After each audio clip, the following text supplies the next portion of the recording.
Yep, can you hear me? All right.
See y'all.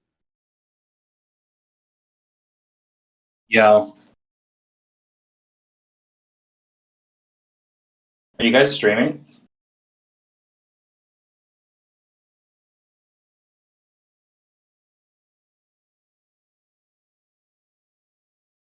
Can't you just share your screen?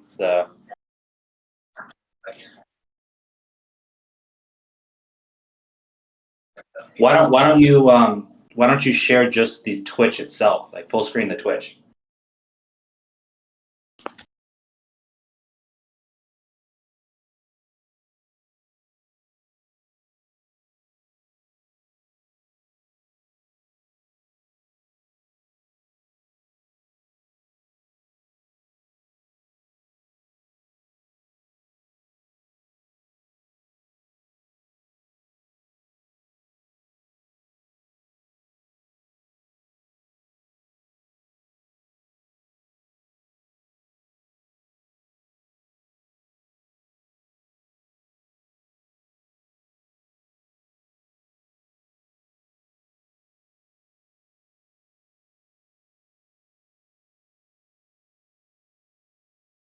Hello? What up? Hello? Hey. Okay, thank you. Good. So I got a question real quickly. Since I'm at this wedding, let's just say I know that there's time slots for each pick, but are we gonna announce picks as they come in? And like, let's just say like at 19 we're at 2 o'clock, and at 3:10 is 20.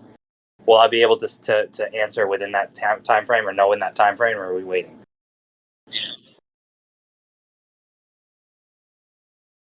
10 minutes after the window. Okay, but I'm saying, will we just announce them as they come in, or are we waiting?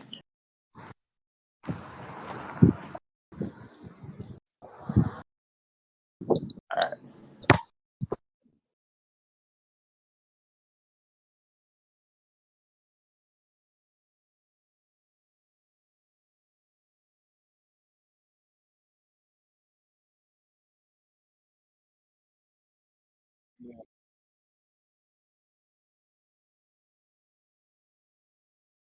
Oh, okay.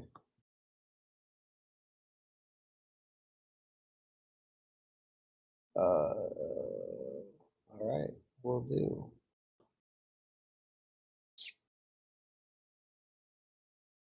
Are the Pistons on the clock yet? That's probably on the stream. I need to pull up the stream first. Okay. Okay. All right. We're ready to go.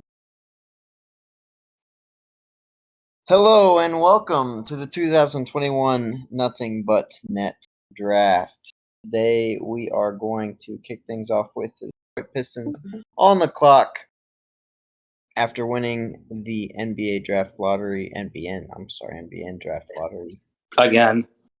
Looking forward to an exciting first round today, and we will see you for the next 30 picks tomorrow with the second round concluding on Sunday. But I will now send it over to my co-analyst, who I don't know officially who is an analyst today, but we have Cheppy and Mega and Matt, I think, maybe. I don't know if he's even here right now. And Killer and Johnny, bringing to you analysis of all 30 picks today. Yeah, hello everybody. I think this is we all know how exciting and electrifying draft night is, and I think it's especially true of this year. You know, so many picks, everybody's board is different, and I think it's going to be a great draft with a lot of great players. Introduce yourselves so that we know whose voice is whose. I am Mega, owner of the Los Angeles Clippers. Nice. I'm Killer.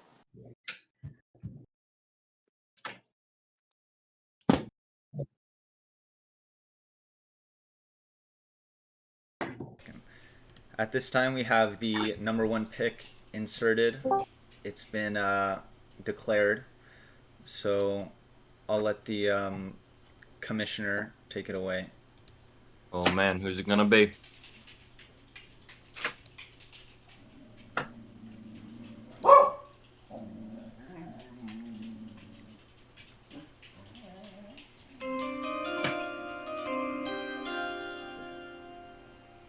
With the first pick of the 2021 NBN Draft, the Detroit Pistons select Cade Cunningham out of Oklahoma State. Well, there goes my big board. Yeah, real shocker here. No, it's Cade. Anybody who knows anything about the draft knows this guy. Freshman out of Oklahoma State. A 6'7" point guard who has all of the makings of a future star who will dominate this league for years to come. The Pistons are getting an electrifying playmaker, scorer, and defender, who will pair beautifully next to Anthony Edwards in the backcourt. Yeah, I think that's the thing people are sort of underrating about the Pistons is right now they're rocking two number one overall picks, and it's not like it's Anthony Bennett and Andrew Wiggins. I mean, right now they're having Cade and Anthony Edwards, who had a really great year after some people kind of were a little low on him in last year's draft, and maybe we're not thinking of him as the number one pick, but right now he's shown, he might have deserved that, and Detroit has a lot of talent to go ahead and fill their roster out with, and they have a really good future going forward. As far as Kid, what do you think? Yeah, I mean, it's really a good fit for the Pistons. They have a pretty abysmal point guard situation. They traded away Killian Hayes after drafting him last season, I believe. Or at least No, they traded for him. They traded for him, but they don't currently have him, do they? I'm pretty sure they do. Oh, they do? I thought they unloaded him. Well, oh, they do. They do. Okay, well, my bad. Shows what I know. But obviously didn't quite have the showing as a rookie that you might have liked out of him. So Cade could easily step in day one. I mean, you have to think he will step in day one and be the starting point guard. But, yeah, Cunningham, Wood, Anthony Edwards, maybe Killian Hayes, Sekou Doumbouya. I don't know what the core of this roster is going to look like. They just took on some cap as well with Eric Bledsoe and Bogdanovich in that trade with the Kings. So they could have the makings of a playoff team within a couple of years, I would say. Maybe even this year if things break exactly perfect. But I guess we'll see. Yeah. At the time, Cade Cunningham did get some flack for choosing the smaller, less known program of Oklahoma State over other top tier programs like Duke, Kentucky, and North Carolina. But I really think that one of the fun things about him going to OK State is that we've kind of already gotten a look of what it's like with him as the focal point on offense, and I don't think that there's really a question of whether that's going to translate over to the league. So that's going to be a fun thing to watch. Yeah. I mean, I think there is certainly a realistic chance that he doesn't end up being the top player in this class. I think it's very unlikely that he's anything but very, very good at the very least. But yeah, there's a pretty clear cut. I think anyone who's been following the draft knows there's a pretty clear cut top 3, 4 in this draft with Jalen Green, Evan Mobley, and Jalen Suggs. And I would imagine those three are the next three guys off the board. I'd be pretty surprised if anything, but that is the outcome. But yeah, I mean, Cade's probably the safest player in this draft. I think Jalen Green was pretty good last year, a little raw at times. Evan Mobley, a lot to like about him, but still developing some of those skills he'll need as an NBA player. Suggs is a pretty safe pick, but ultimately, 6'8", Cade Cunningham playing the point guard. He's got point guard skills. He's got decent athleticism. I know it's been a concern, but I really don't think it's a flaw in his game necessarily. And, and he showed, I think, far more scoring and shooting ability as a freshman at Oklahoma State than anyone would have even imagine, despite him coming in as the consensus top prospect. So All right, with that, we're on the draft board, and actually, I've been told that the second overall pick is in. So I'll be you handing it that? over to that's the New York Knicks. So I'll be handing that over to the commissioner.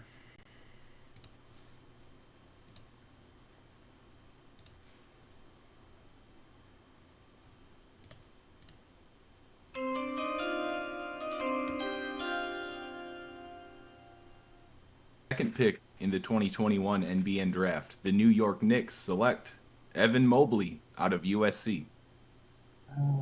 Okay.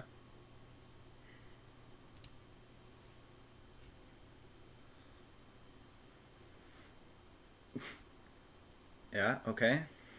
Well, Yeah, I would say I'll go ahead. This is certainly a surprise. I'd say with I mean, I know Mitchell Robinson's not some All NBA caliber player, but right now he's probably one of the best assets they have, in addition to RJ Barrett, of course. But yeah, just I'm a little surprised with I think last year they had an offensive rating of something like 96.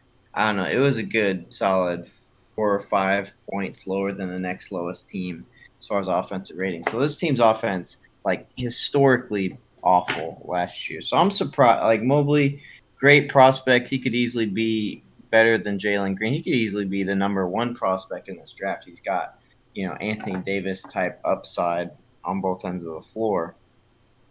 But yeah, I just thought Jalen Green would be the pick here, but I can understand maybe not liking his ability as a creator, as a defender. So who knows? Yeah, I mean, I think as draft analysts, I think we always do say talent over fit, and I don't really see the fit on this roster, to be perfectly honest, but I do think it's undeniable that Mobley has talent. And so I do think that this is a very interesting pick, and I am excited to see where the New York Knicks are headed. Whether this means that they have a pretty strong center depth right now with Mobley, Mitchell Robinson, and then also Goga Bitadze, or however you pronounce that. But that's a very strong center core, and along with Onyeka Okongwu, who they picked last year. And I wonder if this pick signals that any of them are on the move. But we have seen Mitchell Robinson on the trade block recently, and I also don't think Mobley's necessarily like they view him as their center. I think they want Mobley and Okongwu to be their front court pair for the future. That would be a very interesting front court pair. I mean that Mobley is a true 7-footer, I believe, and Onyeka Okongwu is 6'9". how tall is he? He's 6'8". Okay, he's 6'8", so he could. Yeah. It's I think not. Mobley has more perimeter skills, which is why a lot of scouts are thinking he may end up being more of a 4 in the NBA. So I'm guessing Cheppy's going along with that right now, hoping that Mobley and Okongwu can end up being their pair. But if Okongwu doesn't pan out, then you can throw Mobley at the center position anyway. Yeah, would be an interesting Twin Towers style backcourt either way. Okay, with that, we're going to transition over to the draft board real quick.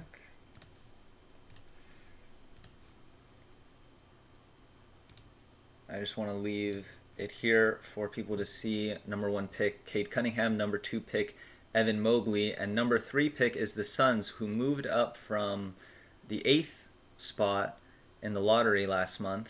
It's already been a month. And which was very, very exciting. And now we get to see at long last who they pick. So for this, I'm actually going to hand it over to the commissioner, as we have had this pick already entered. Wow. We're just tearing through these.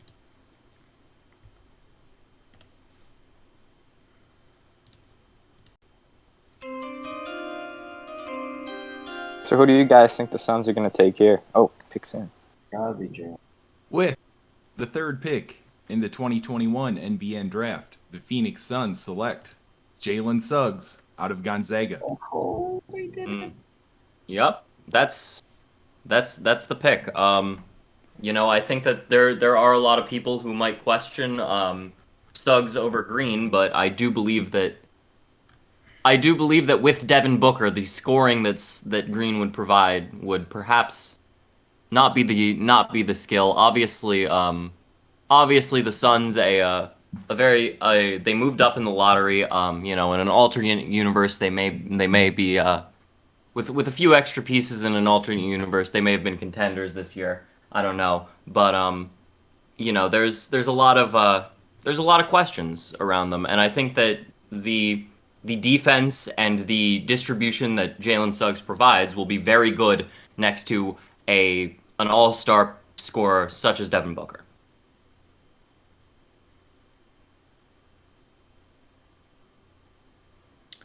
I mean, what people I think are focusing on right now is passing on Jalen Green, but really, the situation is not so fluid over there in Phoenix, right? You have talented guards, and you have talented big men.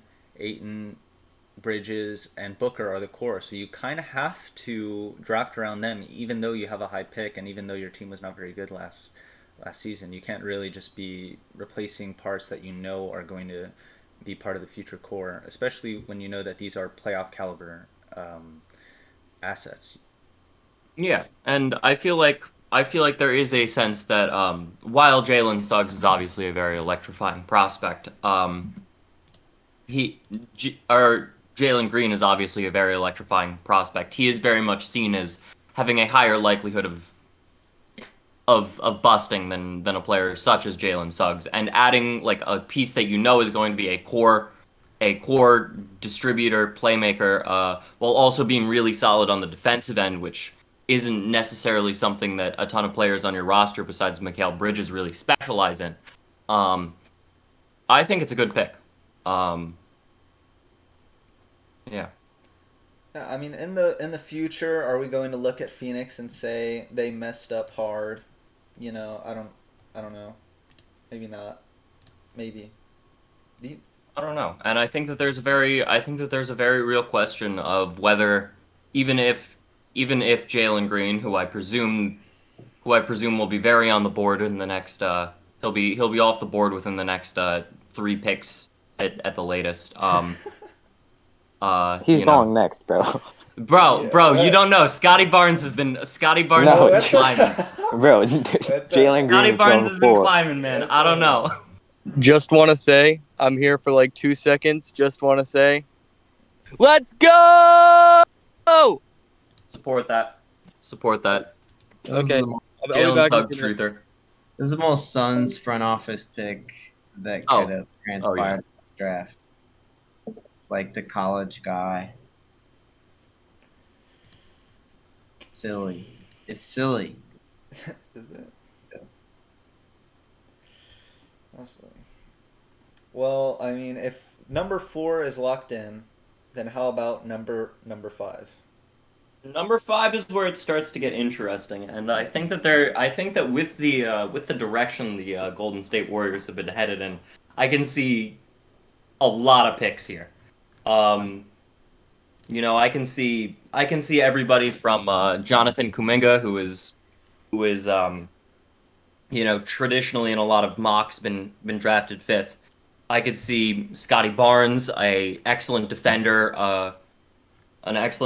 and underrated playmaker who's been on the rise recently. I can see even somebody like Davion Mitchell or Josh Giddey. There's a hundred different players that could be drafted 5th. And I think that the fact that the Golden State Warriors are going to be in a very unique situation simultaneously in the draft while trying to build around a franchise centerpiece like Steph Curry, that makes whatever they do there extremely interesting. I also think that if somebody's trying to trade into the top 5, that might be one of the more acquirable picks in the draft. Well, honestly, if we're talking about trades, I think number 4, the Spurs must be getting 29 DMs right now, if anyone's smart, because for Jalen Green to drop a little bit, it's kind of unexpected, I would say. I think a lot of people expected Jalen Green to go 2 or 3 and or top 3, and now that he's at 4, maybe they're thinking that the value on him is a little lower, that maybe there's a sale. I think perhaps. I think that I don't know. If I'm the Spurs, I make the pick. Because I feel like this is a very Jalen Green. Jalen Green is somebody that operates best in a situation like the Spurs, where he's not going to have to give up the ball to anyone, um, and he's just going to be asked to produce on offense. So I think that the Spurs will be a better landing spot for him than perhaps somewhere like Phoenix. Okay, and I've just been informed that the 4th pick has been entered, and I'll give it over to the commissioner for this next pick.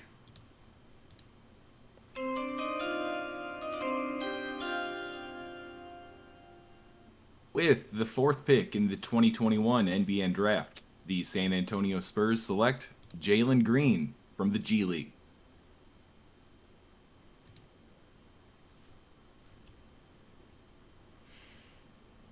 Yeah. Wow. No way. And you know what? I want to say that LaMelo Ball and Jalen Green, what I want to say Michael is, Porter Jr. yeah, definitely. It's kind of nuts. It's kind of a nuts team. They still have a lot of young talent at basically every position except center, I think. They just have Jacopoto, but they have Keldon Johnson, Michael Porter Jr., Lonnie Walker still, DeJounte Murray, who they're going to need to decide what to do with. But Jalen Green and LaMelo Ball is electrifying at the very least. So Absolutely. I'm very, very excited. Yeah, I think the Spurs have been kind of I mean, I feel like we do need to give credit where credit is due to Bryn and the Spurs front office, because there were times when the absolute fire sale that they conducted over there got to points that everybody was a bit surprised at. But I do think that what they've created, this has been one of the more solid rebuilds in the league so far. They have a ton of great pieces that, if everything pans out, this could be a true contender in a few years. And I think that this is an excellent pick to go along with this team.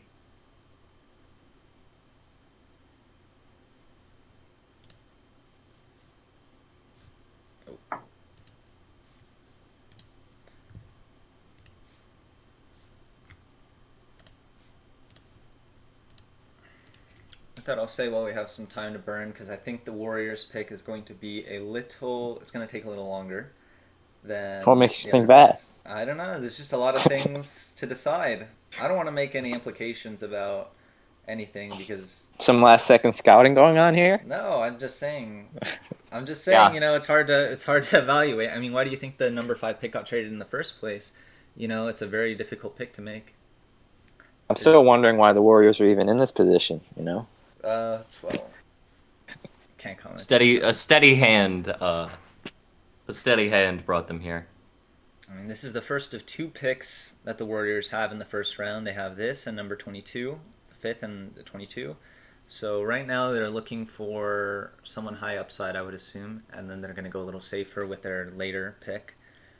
So I think Kuminga is definitely the target right now, or the person I would mock here at this position.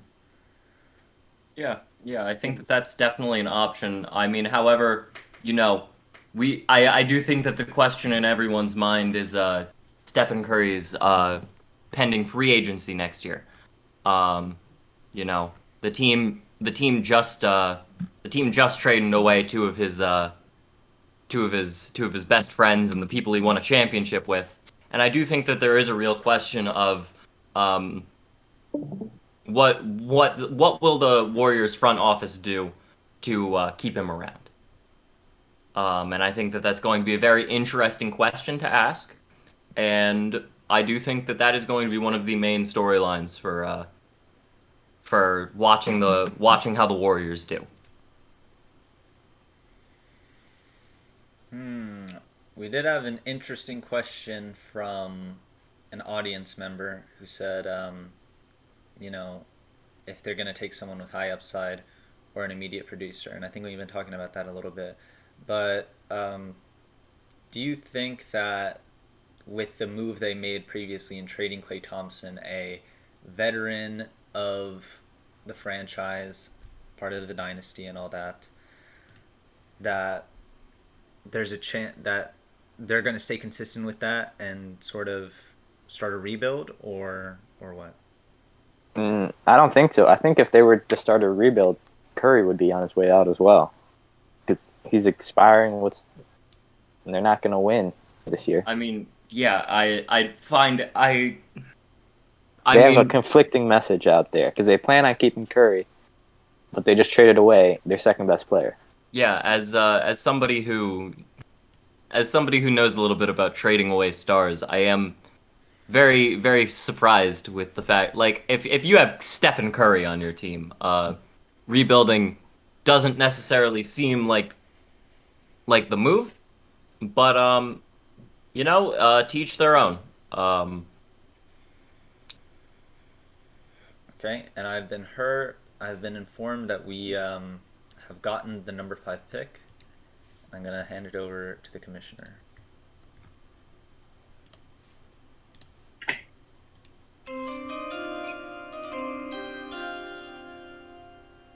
With the 5th pick in the 2021 NBN Draft, the Golden State Warriors select Scotty Barnes out of Florida State. There we go. Yeah. That's a little surprising, I'll be honest. Nope. No? No. As somebody who, in an alternate timeline, has been looking very deep into potential top 5 picks for another team, the Toronto Raptors. Scotty Barnes is a truly one of a kind player who a lot of people have been making the case that he is better than one of the consensus top 4 picks. I think he's a standout defender. Has been compared to a guy like Pascal Siakam. He has an electrifying game. He's an underrated playmaker, and truly does have a chance of being. I know we've said this about a lot of the players, but he truly does have a chance of being the best player in the draft. And I think personally, I do see the fit. Besides Stephen Curry. I think that fit he has potential to be somewhat of a younger player with shades of Draymond Green, who they just traded away. And we know that works. So I do not think that this surprises me. They also could end up trading Scotty for an established star. I think that there's a ton of options to go still, and he's a very good player. I think what works in Golden State's favor here is in the NBA draft, Scotty Barnes is rumored to go number 5 to the Orlando Magic. And we've seen here that people really value what teams in the NBA do. And they pay a lot of attention to that and they give it a lot of weight. So that if you look at last year, Isaac Okoro went number 14 in the NBN and he went number 5 in the NBA. And I'm sure Killer got a lot of good offers about that. The same thing happened with Emmanuel Quickley last year and Peyton Pritchard, where teams that pick a player and there are differences in their NBN and NBA selection, they're able to extract some value out of that.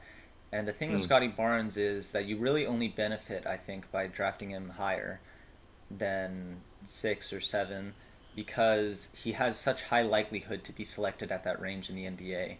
And if you want to trade him, I don't think his value has a high risk of going down. Yeah. Although I do wonder if he gets selected to a team that isn't necessarily noticed for developing players, what that might do. Yeah, we'll see. I mean, I have heard from other front offices that they have sort of been hesitant to pick the same player that the Orlando Magic are going to pick in the NBA because of the franchise being kind of mediocre over the last few years, especially compared to someone like Toronto or Oklahoma that are the picks surrounding it. So we're gonna see how it works out for Golden State because I mean his development is not necessarily playing next to Steph Curry, right? Yeah. Yeah.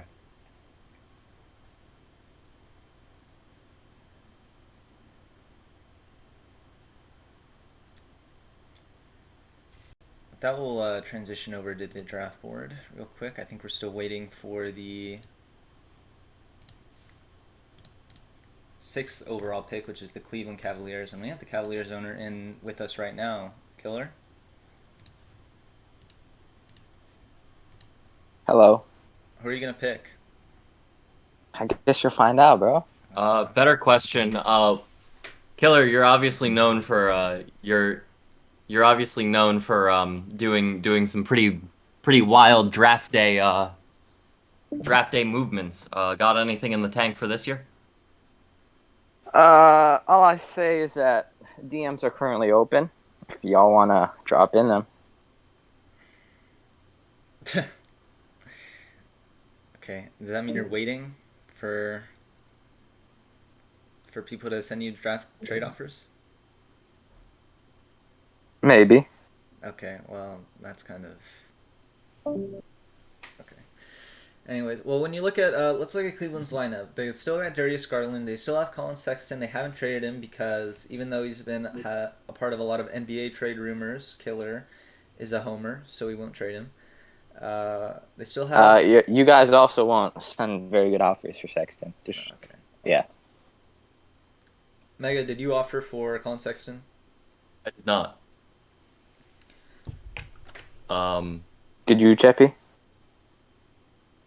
No, because we traded away Kevin Knox last year, so I didn't trade. Oh yeah, man. If you would have had Kevin Knox. That's annoying. But he's in Charlotte. Charlotte should make an offer.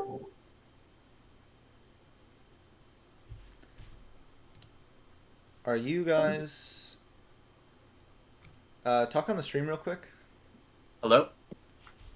Is the audience receiving that audio on the Twitch stream from Mega? Hello? Ball I'm said he hearing hears. myself on the stream. Okay. I think it was an isolated incident. Okay. So then what are the positions of need for the Cavs? I think it's the front court, no? Because they traded for Blake Griffin, and they don't have Jared Allen like the NBA Cavaliers.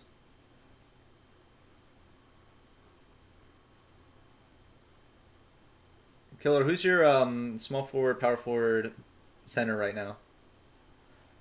Okoro They've also and got- Nance and Jaden McDaniels.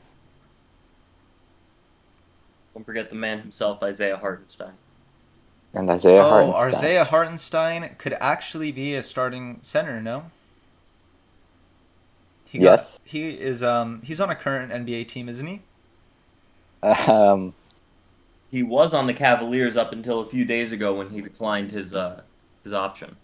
Yes, he's a free agent. Oh, in he's a free NBA. agent? Okay. Well, I heard he has good value.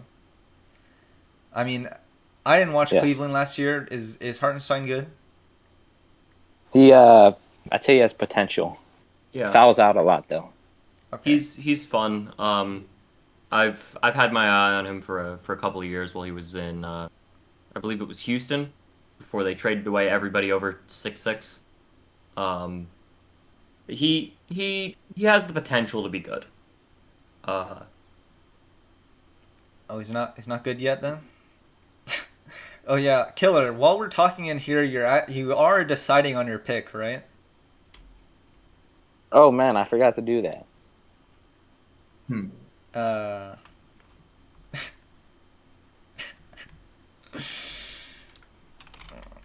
I think we might have to raise the age requirement in the league a little bit. I mean, what's the consensus on that one? Well, what do you want to raise it to? How old are you? I'm pretty sure I'm older than you. Are you? I think we're the same age at least. Oh man, we're both gonna be out then.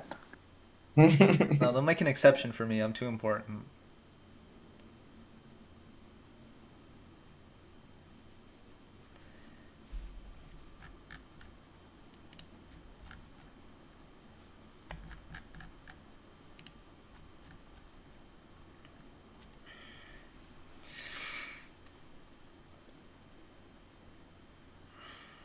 By the way, for anyone watching the stream, we have a timer. It's 10 minutes. That's just 10 minutes from the last pick. It's not the actual time limit. If Killer wants, he can take until... does anyone have the draft sheet? Does anyone know how long he can take? Until 1:00. Okay, so he can take another 25 minutes basically to make his pick. Just in case he really needs to decide here. I can if we're gonna take 20 minutes between the picks, I can play an episode of South Park on the stream.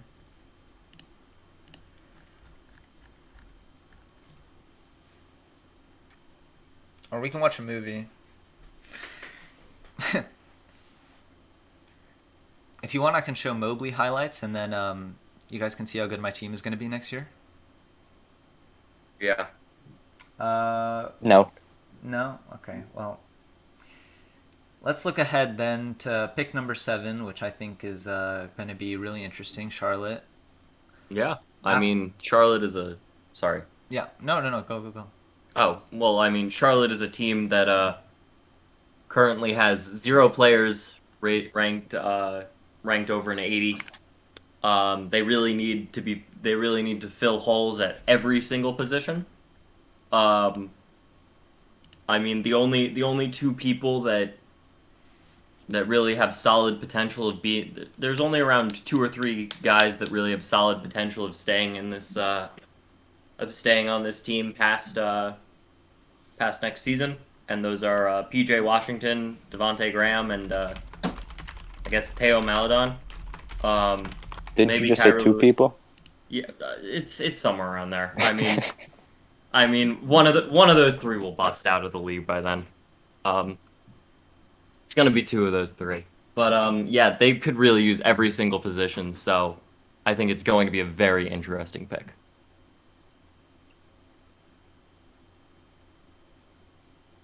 Yeah, I mean, the bad thing is Charlotte has been kind of screwed in the lottery 2 years in a row now. Last year they missed out on moving up. I don't know if they moved down, but they stayed at a pretty bad position. They stayed at 9.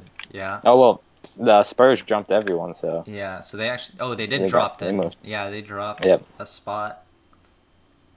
And then this year they also dropped, I think, 2 spots. Yep, so really, 2 spots. really unlucky for the Charlotte Hornets so far in this league. Next year, maybe, hopefully they're not in the lottery, but... You said hopefully they're not in the lottery? Yeah, but I mean, I don't know how I don't know how that's going to happen. Yeah, I think that any team that's paying tank commander Aaron Baines $9 million a year... Yeah, that's not like... $9 million isn't that much. But they have Derrick Jones Jr. He was almost most improved, I think. Yeah, Derrick Jones Jr. is fun. He's not under contract past this year, however, so... And he's an unrestricted free agent, so we'll see how that goes. That was only a 1 year? Oh... Well, they can resign him easily, I think. They can resign him easily. If they want. They have Luke Kennard as a restricted free agent this year. If they decide to... Yeah. I heard he did well later in the season for the Clippers.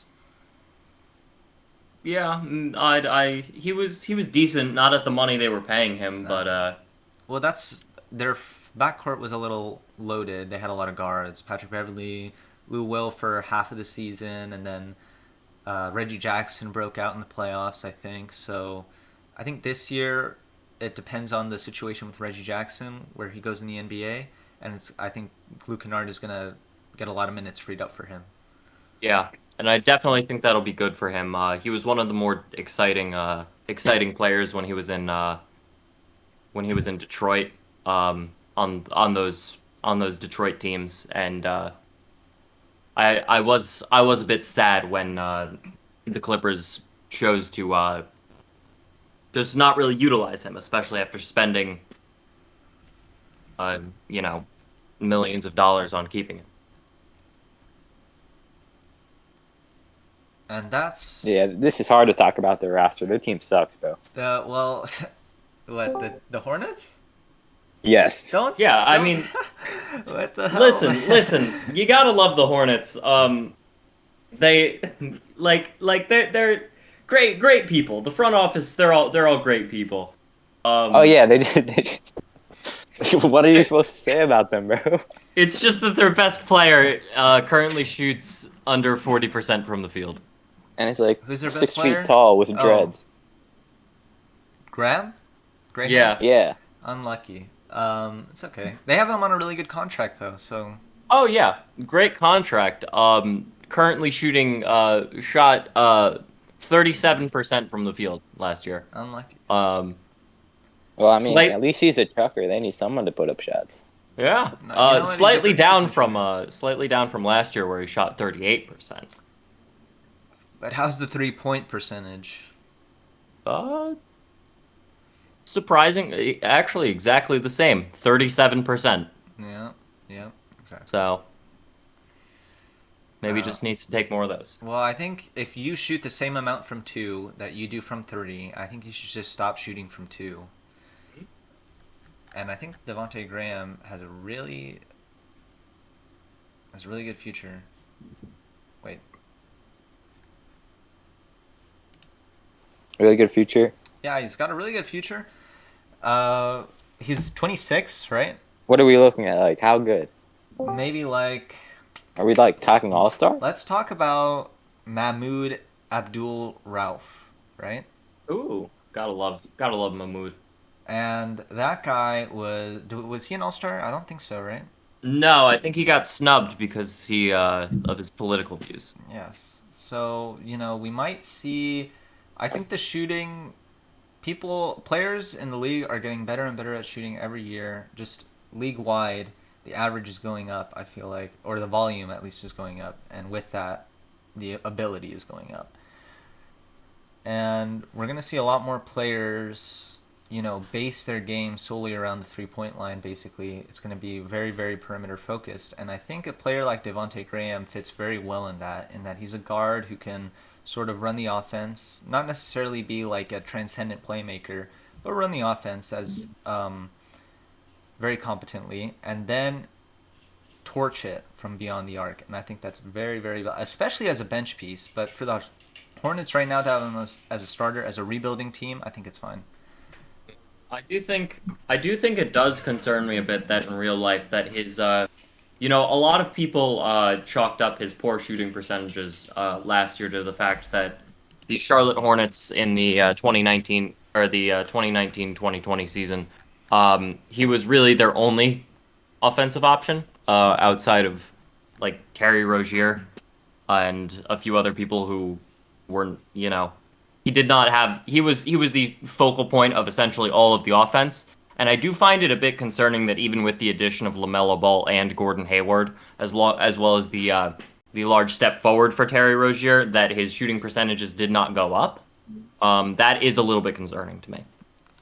Okay, and I've just been informed that the pick is in from the Cleveland Cavaliers.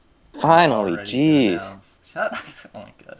And we have the commissioner here to present.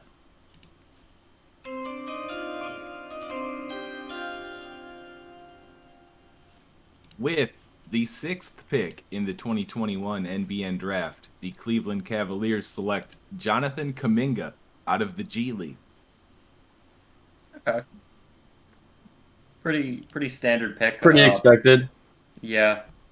He's a fun guy. Jonathan Kuminga is a great athlete, has great size. There's been a lot of questions about his shooting, but he's he's got definitely the most NBA ready body, and he has the frame and the potential to.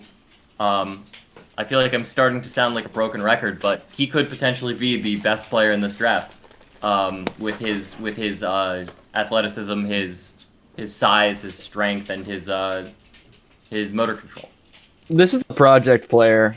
I mean, he's a good player. You're saying the most athletic. He's definitely the most. I would say the most athletic. Him and Jalen Green are two of the most athletic, I would say. But he's got some issues. Like you were saying, his shooting, his efficiency in the G League was not really that good either. And it's like he really has to improve those things if he really wants to be able to really formulate himself as a good player in the NBA. But I mean, he's I think the second youngest player in this draft, so that's nice.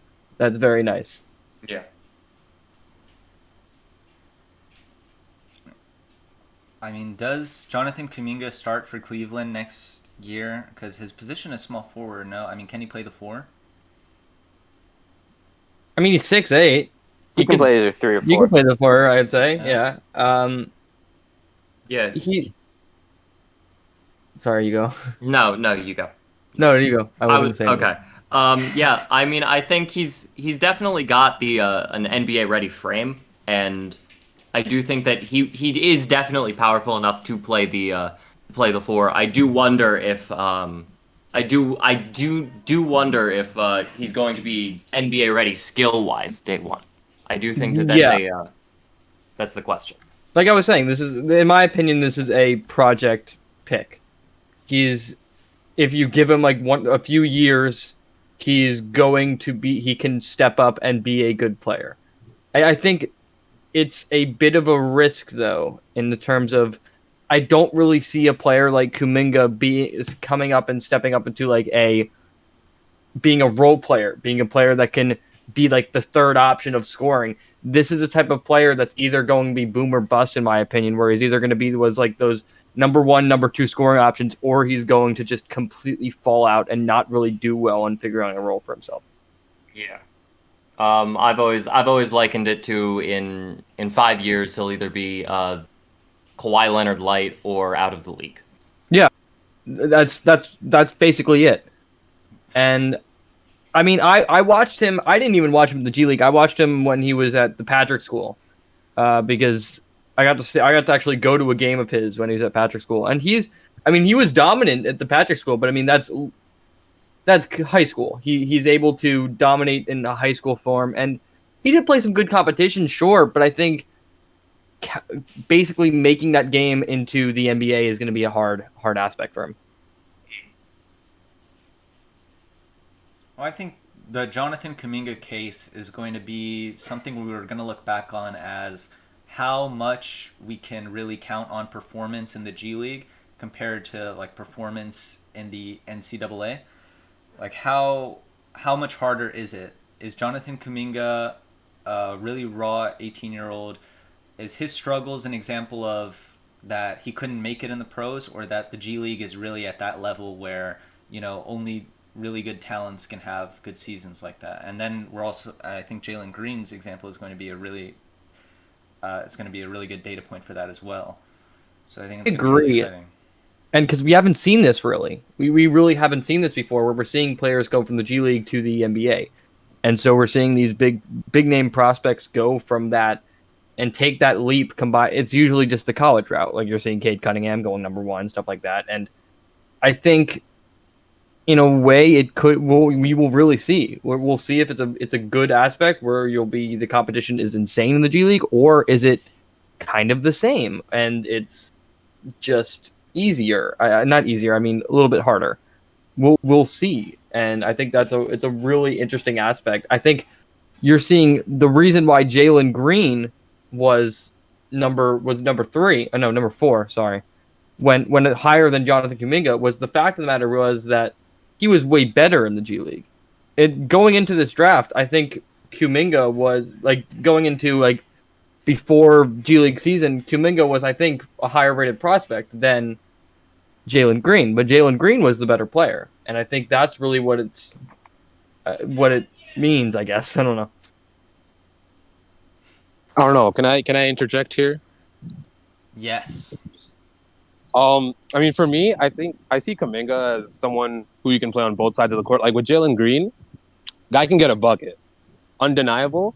But like, I'm personally worried about how he's going to perform on the defensive side. You know, he's a little bit skinny. He's 6'5", so he has good height. But you know, the question is there. But with Kuminga, it's if you manage to get him to his ceiling, you're looking at a monster on both sides.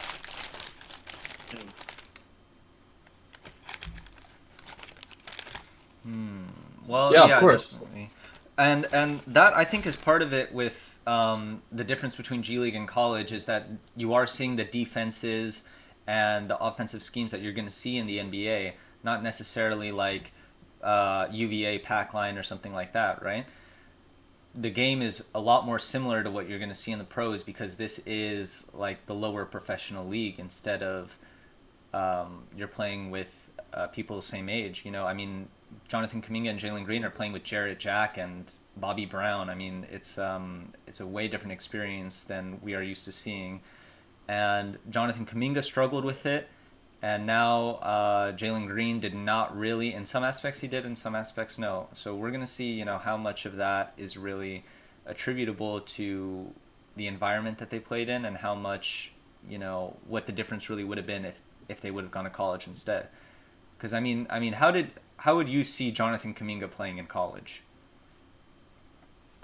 Honestly, I'd probably see him in a reduced role. To be sure, I think he's very raw right now. But like then again, he's 18, so it's understandable.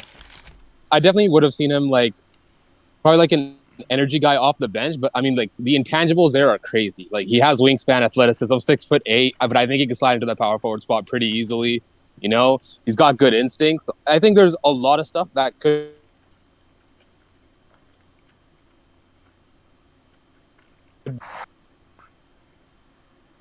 Did he cut out for anyone? Yeah, Hello? you cut out for me. Oh, Yeah. what I cut out. Yeah. Anyways, so I'll just read what I was saying. I think like he has all the measurables are there. He would have been too raw as a skills guy. I mean, like I think a lot. Like he's a lot to me like Pascal Siakam, where he's a guy who has all the intangibles. You just need to see if he has the mentality and you know the support to put it together. And that wouldn't have happened in the NCAA. I tend to disagree, and my reasoning behind that is basically nothing else but where he was ranked. Like he was the number one recruit in the 2021 class. This is a player you're not going to see the number one recruit in the 2021 class become a player that's going to be off the bench, get a bench role in college. He's going to be playing every game. He's going to be the star player of whatever college he goes to. And I think he was probably looking at a college like Duke, who would have really needed a player like Jonathan Kuminga last year. I don't think it's only a matter of whether or not he would shine in that bigger role in college, because I feel like he would definitely get the starting nod. Yeah, sorry, that's what I meant. Is like that's the role I think he would have suited if he played in the NCAA. Like, Yeah, in terms of like he's a 5-star prospect. Like he would have been starting for whichever school he picked, but I don't think he would have succeeded in that position. I tend to agree with you in that way. In that aspect, I actually tend to agree with you. And again, you were talking about he is a project. I think the G League will end up being better for him than other players. Some players are better in college, like you saw Cade Cunningham, like you saw Jalen Suggs. But then there are others that are just more project type of players, like Kuminga. I honestly think that Scotty Barnes could have been better in the G League than it would have been better if he went to the G League instead of going to Florida State. But that's a whole other debate. But I think Kuminga will end up being a player that was better in the G League because of the fact that he's more of a project type player. Yeah, I think like for players who have the athletic potential to put it all together, but they may be a bit lacking in the skills area, I think the G League is a better option. You know, because you get to come in and you get to learn, you know, a bit about what the league is like rather than trying to adjust to college and then adjusting to the NBA. I think it gives them a little bit, I don't want to say experience because it's not the same thing, but it'll I think help develop them a bit better to what they're trying to be rather than what they would have been in college. No, I definitely agree with that. And that's the nice, like, people were basically talking about when people started going to the G League they were like, "Oh, this is ruining NCAA basketball." It's first of all, it's never going to ruin NCAA basketball because there will always be those top recruits that are going to go to the NCAA because the NCAA is a better place for them. Like you saw, I think the biggest example in this draft, I would say, was Jalen Suggs. I mean, Jalen Suggs going into this draft was going to be a player. He was maybe going to be a top like 10, maybe top like lottery pick, but he really elevated his game at Gonzaga and became the top 3 prospect that he was. And he shined at a role in Gonzaga, whereas you see Kuminga probably wouldn't have done that. Like we were talking about earlier, he probably wouldn't have done that. So it's better for him that he gets that experience that where he's basically only playing games and he's getting his skill set better instead of players like Suggs who already really have that skill set and are really just getting the college experience, I would say. I don't know how to describe that, but that's what I would say. Okay, I'm gonna Yeah, say I mean, like, I'm gonna interrupt here and say we have the next pick in from the commissioner, so I'm gonna give it over to him.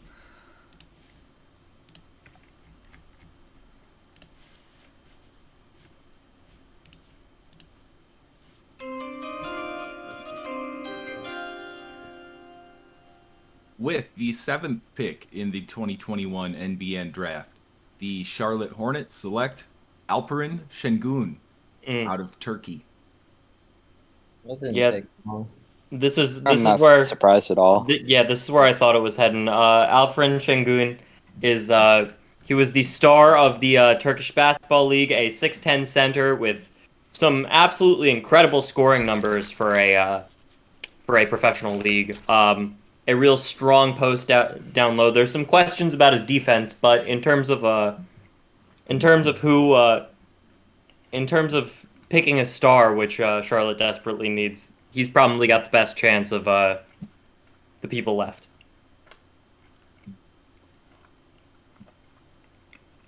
Yeah, I tend to agree with that. I think he's kind of more give him 1 or 2 years, and then I think he can be a really big pick, really, really good pick.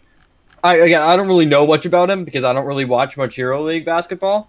I know that he was really good at scoring. He has to develop that defense a little bit more, but I mean, the one thing that is cool about him, I think he averaged like 1.7 steals as a center, which was like honestly that's pretty good for a 6'10" center to average that many steals per game, which is pretty good. The defense it's decent. It's not bad. I think that's what I'm saying. You give him 1 year, you can teach defense. You can teach defense if you're 6'10", and I think if you give him that 1-2 years, he's going to be a really good big in the NBA.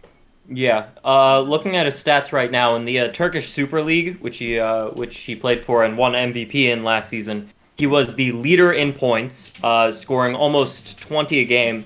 In a obviously EuroLeague basketball is known for less scoring than the NBA. So averaging 19-20 a game is very good. He led the league in points. He was second in points per game, second in rebounds, and rebounds per game. He was first once again in offensive rebounds. And field goal percentage. He was a standout prospect in a honestly very good league. So I'm excited to see where he takes his skills in the league. I do want to say though, it is really fun watching players from like the EuroLeague and from the Australian League and stuff like that really become these insane prospects. You wouldn't have seen that 4 or 5 years ago. Maybe I would say 10 years ago. You wouldn't have really saw that. And it's really great to see the globalization of basketball as a whole. And you're seeing, I mean, Luka is the biggest one at the moment, but you're also seeing players like, I'm trying to think of some other ones because there are so many others. But they're just not they're not putting in my head right now, but there's a lot of other great prospects that have come out of the Euro League and Australian League. I mean, LaMelo Ball, technically, I guess he's American, but I mean, he did play the 1 year in Australia, and that it didn't really work out in Australia, but it worked out in the NBA. But it's really great to see the globalization of these players as a whole, and seeing, oh God, how do you pronounce his name again? Seguin. Seguin. Shen. Shengun. Who said that? Shengun. Shengun. Who said Goon? But seeing, yeah. Sorry. No, continue.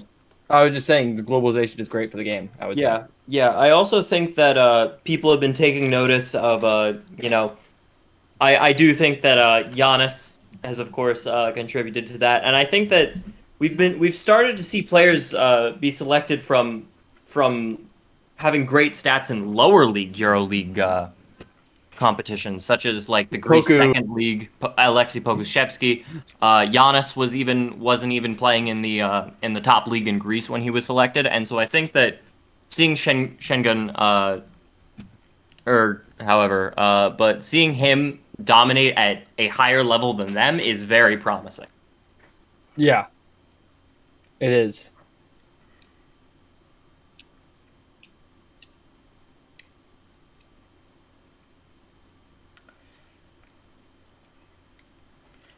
You know, I want to say I'm not really on, I'm not really, but I'm always very surprised by Europeans.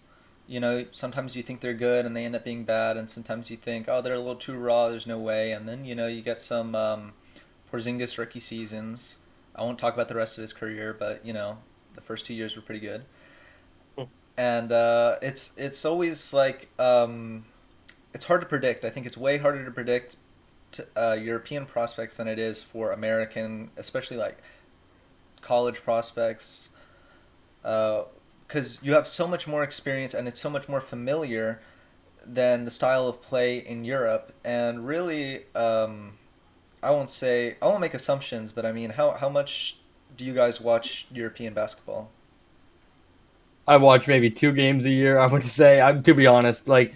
And I tend to agree with you though, where you have those like second division players, and you have to really like think about, wait a second, is he really good, or is he just playing bad competition, or is the competition actually good, or there's so much to it that you're right. It is a bit of a mixed bag, and I mean, you're seeing, I think Jokic going 48, right? It was like 48 he went, and now he won the MVP.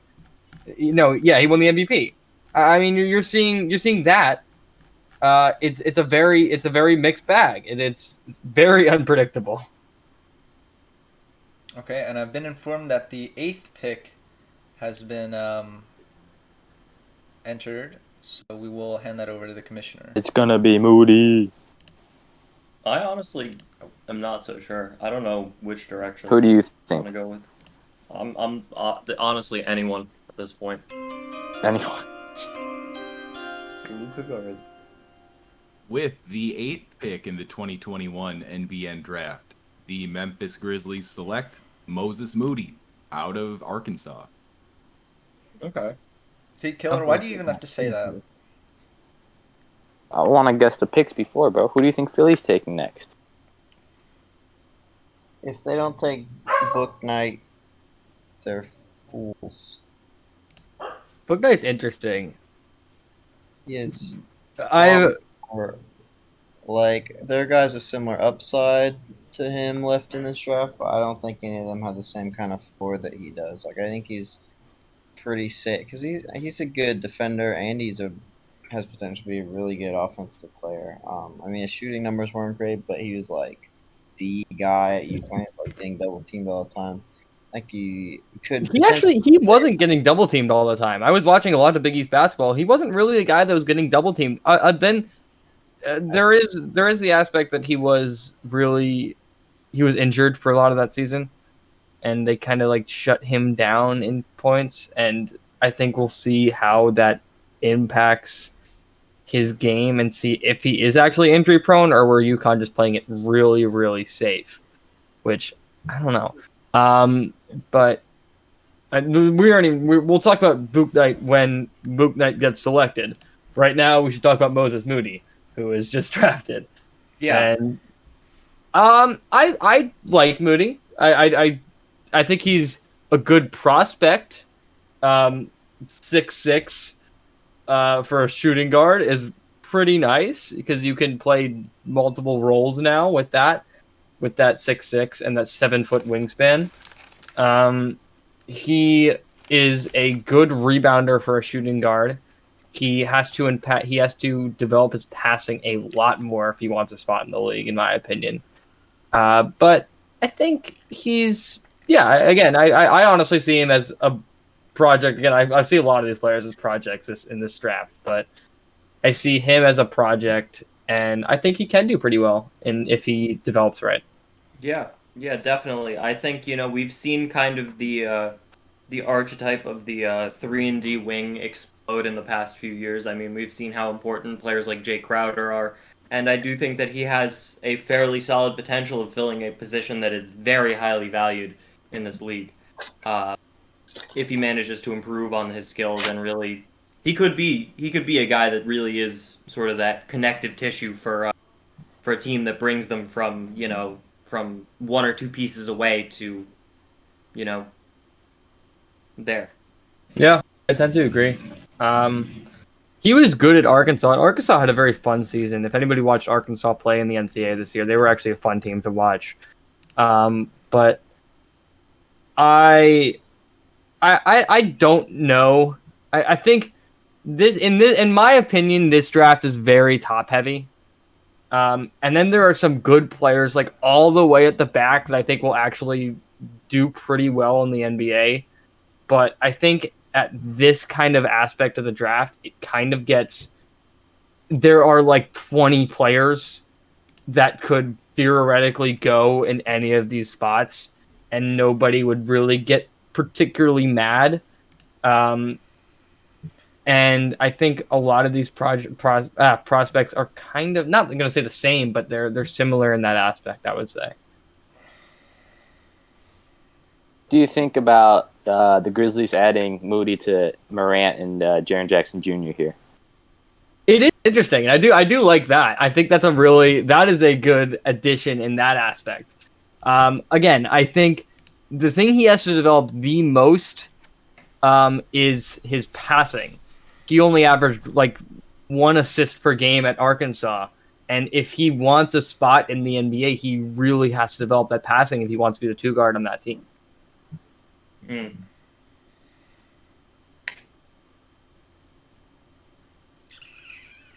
Well, selecting a player in the top 10, it's sort of a given that you think they're going to reach. They have high upside and they're going to reach a higher ceiling than maybe what other teams have envisioned for them. I mean, that's why you pick a guy in the lottery. You think he's going to become, at the very least, a very high-end role player. And I think that's been the discussion around Moody, because in mocks, I've seen him from 18 all the way to like 5. And it's really just, I think, based on scouting, is where we're going to see most people's takes on Moody sort of vary, because so much of it has not as much to do with his production, but how much more he's going to develop and how much more he can add to his game to build on what he already has and what a lot of people already take as a given what he's going to do in the league. Like people are already assuming, oh, he's a 3-and-D role player at the very least.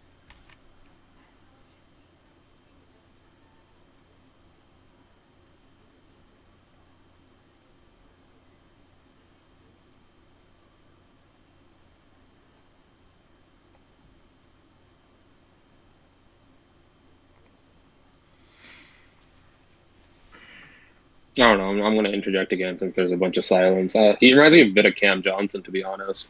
Cam, And like what way?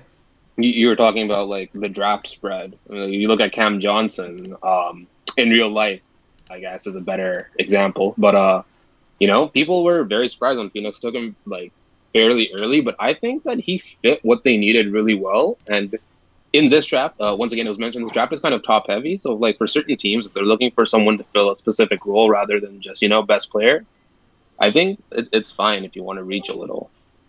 Yeah, you are kind of at this aspect of the draft. You are kind of playing it more. It is the fit over best player.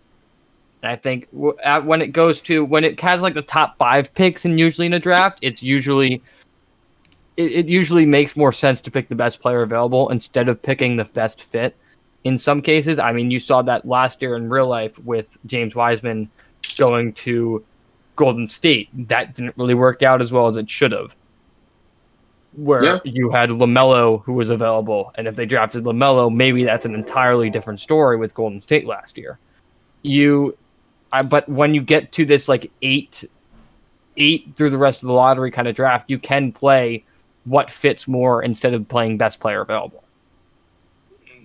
Yeah, and I think a lot of time that question about the best player available is going to be the best player, the player that can most fit in on day one with your scheme.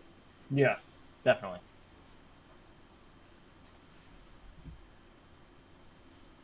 Looking ahead here, we got Philly, Memphis again. Do you guys think they're eyeing anyone here? I think that they're eyeing somehow trying to get more draft picks. Because I agree. I've been approached. I'm surprised that Philly hasn't tried to trade that away. I didn't try and trade up in those picks. That was an interesting one. I was like, they have so many picks. If you traded, now they're sitting at 9, 11, 16, and 17. Yeah, and if you honestly, I'll say this as the before we drafted Suggs, if you would have told me, I'll take 9, 11, 16, and 17, and like a player for number 3, I'll be like, okay, yeah, sure. Like the fact that they didn't try and trade up is kind of baffling to me in that aspect. And I mean, we'll see who they draft, but I think it is kind of interesting in that aspect where they didn't trade up. They didn't try and make a package deal for a big name player. They're just keeping those picks. And yes. I should mention that when I said that they attempted to get me to trade 14, they did not include any picks in that offer. Oh my God! It was pure players. Okay, I want to interrupt here, and what the hell are they doing? The number 9 pick has been entered, and I'm going to move it over to the commissioner.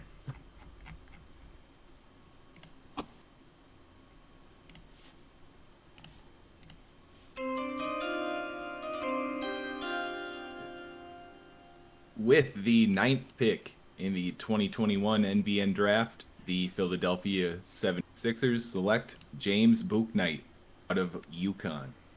There you go. Yep. Killer was right again. Listen, I like Bouknight. I do like Bouknight. I just think people are giving him a little bit too much hype in my opinion. The hype's not enough. Let's go! Oh. So Philly's happy. Is that Kane? Philly is in fact happy. I watch Big East more than anything else. So I've got to watch a lot of Bouknight. I saw that 40-point performance that he had. I've seen his 40-point. What was it against? It was it Creighton, I think, which is a good team to have a 40-point performance on. There are some issues, small sample size in college. Small sample size this year in college. He also has to develop some other things. I think what's really good about him is for 6'4", he is really good at rebounding the ball. He averaged like six rebounds per game at UConn as a shooting guard who's only 6'4". And that was a thing that was interesting to me. His assist to turnover ratio wasn't that good, but he's really a pure scorer, and he's a pretty good defensive player as well.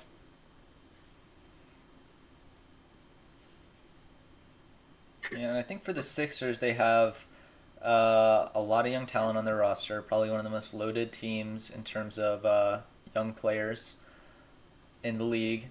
And now they're adding Book Knight. And for them, I think it's kind of a steal because there were so many positions where Book Knight could have gone in this draft before now. I think all the way since number 5, there was consideration for Book Knight, and he dropped all the way to number 9. And he sort of fits on the roster, so I'm excited to see what K-Man is going to do. And even if, Book Knight will start the season on the Sixers, which, considering the amount of trades that the Sixers make, is you could bet on it. I don't. I like the chances of him not finishing on the Sixers. Yeah. That's some ballsiness considering Vassell's still on the Sixers even. Who? Devin Vassell, our last draft pick. Who? Oh, I remember. Did he get him. minutes for you guys? Yeah, he got quality minutes for us in the beginning of the season. His overall dropped down midway through the season, so we had to drop him off the roster. But I mean, when he was 6, he was when he was 76, he was getting 10th man, 9th man minutes. Then he dropped down to like 11th man, 12th man, so would get blowout minutes, but nothing much else. In terms of Book Knight, we're really excited what he can bring to the team. He can really bring his shooting and really open up the core for a lot of our players that that play in the paint, like Mo Bamba, Ivata Subac plays in the paint a lot. Hey, whoa! You don't have him. Plays in the paint a lot, and we also have Miles Bridges likes driving to the paint. We got guys that like to get into the paint, but we don't have anyone that likes to shoot a lot from 3. So we're hoping that James Book Knight can provide some stretchability for us. Yeah, I think that I do think the biggest question about that Sixers roster, though, I think it's hanging in the air. What's the plan with Ben Simmons? Who? Okay. Ben Simmons. Who? Kendall Jenner's ex. Huh? You know what I do want to ask is, book all was up in that. Moses Moody more valued on your big board than James Book Knight? No, James Book Knight was much higher. We would have taken him 9th, honestly, if we were not, or we were thinking about taking him 9th in the first place, but our real number 9 was Sengun. We really wanted Sengun, but it didn't work out that way. Charlotte took a great pick, and we had James, and so we went with our pick from 11, and moved him up to 9, and James Book Knight.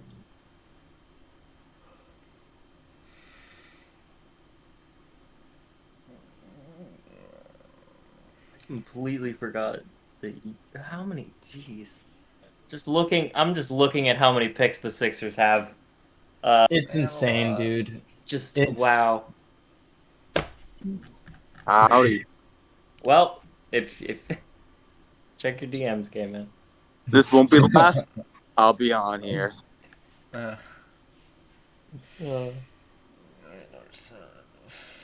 Well, Interesting that Matisse Thybulle is only a 74 rated in 2K.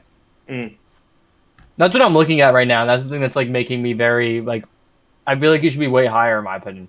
Yes, that is something I'm also looking at for unrelated reasons. Very end of 2K hates defense. Hey man, respond to my DMs, please. Please, Kia.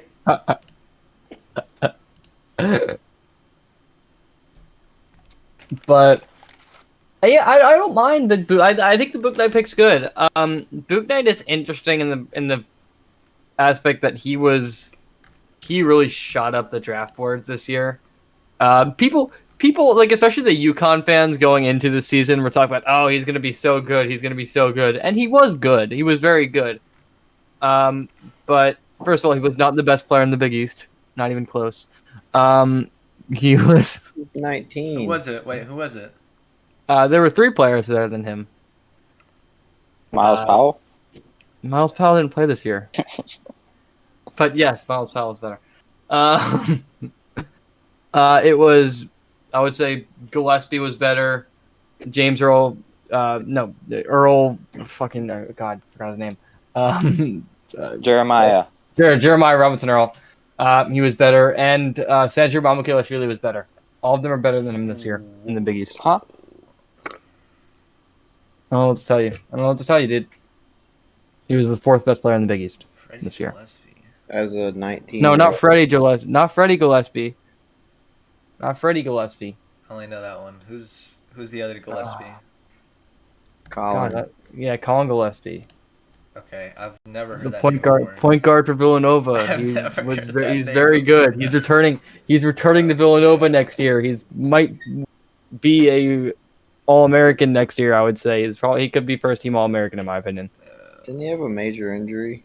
He did have a not a major injury, but he had an injury. We don't really know the aspect of how serious the injury is. We'll see if he returns next year. I think he will though. Or like he returns to play at the beginning of the season. I think he will though.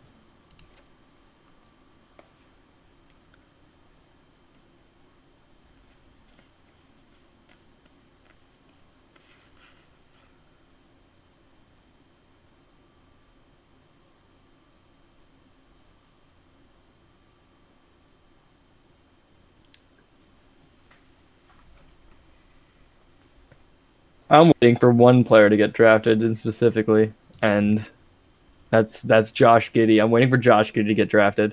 I think it'll be in this range 9 through 12 where we have I the agree. same teams picking because Yeah. Don't say anything. He won't say anything. Oh, he wants some. It's funny. I have a suspicion he won't go past 14. Thank you, Killer. Yeah. I like how Killer just talks randomly. Like Killer's will show up and he'll only say, "I have a feeling that he's going to get drafted at this one particular place," and then he just doesn't talk the entire rest of the time.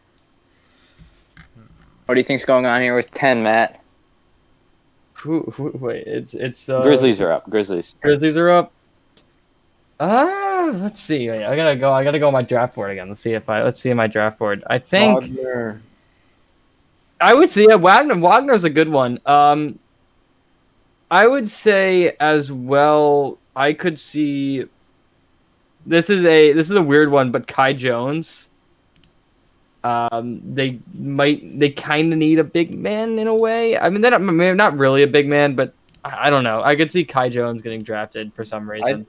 They have pick 12. I think they take him at pick 12, but I don't know that they take him at 10 because I think he's going to be there at 12. Yeah. Like I was saying earlier, the fact that we have no any of these players can go anywhere. I would say in my draft board from 16, I could see my 16th player right now going to 10th right here.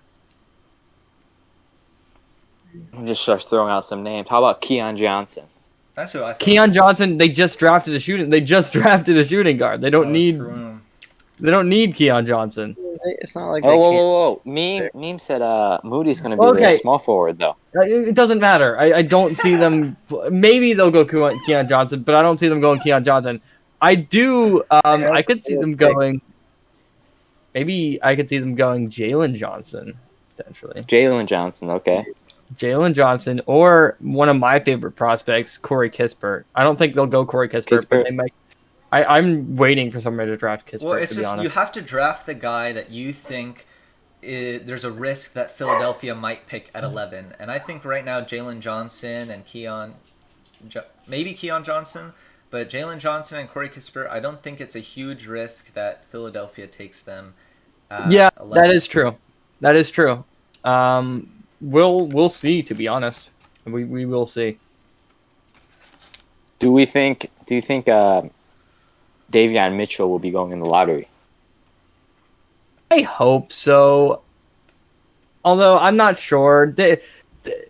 Davion Mitchell is an interesting case. You have the downsides to him are he's 22. He's like 23. He's probably going to be like 23 in the time the draft is. His free throw percentage, it's weird. He's one of the best 3-point shooters. He was like 45% from the 3-point line last year, but he was 50, 60. He was 44% from the 44%. But he was like 60% at the free throw line, which is just so odd to me. I don't think I've ever seen a player like that ever. Is anybody? Can anybody think of anybody else like that?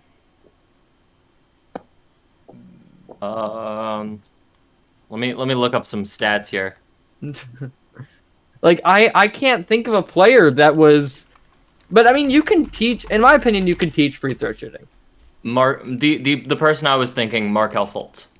Well, okay, Markel And- Fultz, but because Markel Fultz, he doesn't even have like any shot anymore though. Yeah, Like yeah. So that's it's very that's- much a. it's a rarity. It's a big rarity that you'll see a prospect that is an incredible 3-point shooter but cannot shoot free throws for some reason. The thing that I like the most about him are his leadership qualities. I mean, you saw him lead Baylor to a national championship and beat arguably one of the best teams of all time in that Gonzaga team in the national championship. Also, that Baylor team, again, another really, really good team and will be, in my opinion, a maybe top 15 team of all time, which was crazy that we have like 2 top 15 teams, in my opinion, of all time in 1 year play against each other in the national championship. And that national championship just sucked so much. But I like him, but I could see why people don't really want to draft him because he wasn't even that big of a scorer too. But that was really the Baylor style because Baylor just does not score that often. But yeah, we'll see.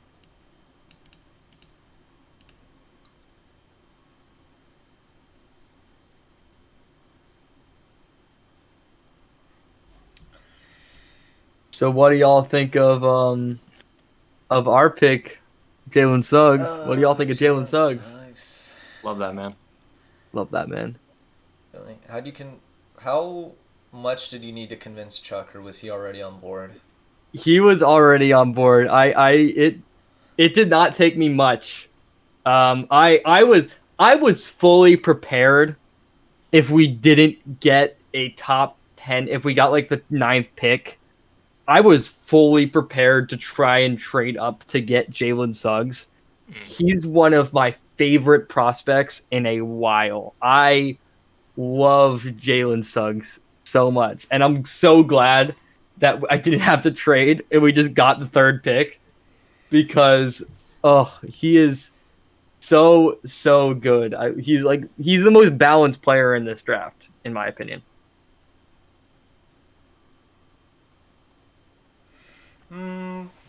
Yeah, I would say probably one of the safe. I think if you go for safety, Jalen Suggs is definitely probably with Cunningham as safest picks in the draft. Yeah. It's just really like, again, I have the same thing with Moody. Is the upside is really where you have to see something that that causes you to be like, I want to reach and take him over Jalen Green, which is, I mean, not really like, it's not really a reach, but just like consensus, people are saying Yeah. tier 1 Cunningham, then Mobley Green, then Suggs. So for you to take him over that, you have to see something. You have to be really hammered. I was talking to Chuck about this when we were kind of discussing prospects, and like we already have one of the best young shooting guards in the league. I get like Jalen Green is great. Sure, he's 6'6". He can play small forward too, but then we don't need a small forward because then we have Mikal Bridges and we have Cam Johnson. So it's just, and I know what I was talking about. You don't really pick fit over best player available in terms of like the top 5 picks. But I think in this scenario, like where the hell would he play? He would just end up being a trading piece for us I feel like at one point, because there's like we already have so many of these players in that position that we can't use them. And Jalen Suggs, we need a point guard. We needed a point guard so badly, and Jalen Suggs is the 2nd best point guard in this draft, and in my opinion, the 2nd best player in this draft. I think he could probably make it work. I guess. I mean, you could. I guess you could technically play Booker at point guard, but I mean, we've. The thing is, we in the old NBN, we did this. We did that. We had, if it was in the old NBN, we had D'Lo and Devin Booker, and that worked terribly. It was horrendous. We should have been so much better than we were, but the fact that it just did not work out using like two players that could play kind of shooting guard and playing one at point guard just did not work.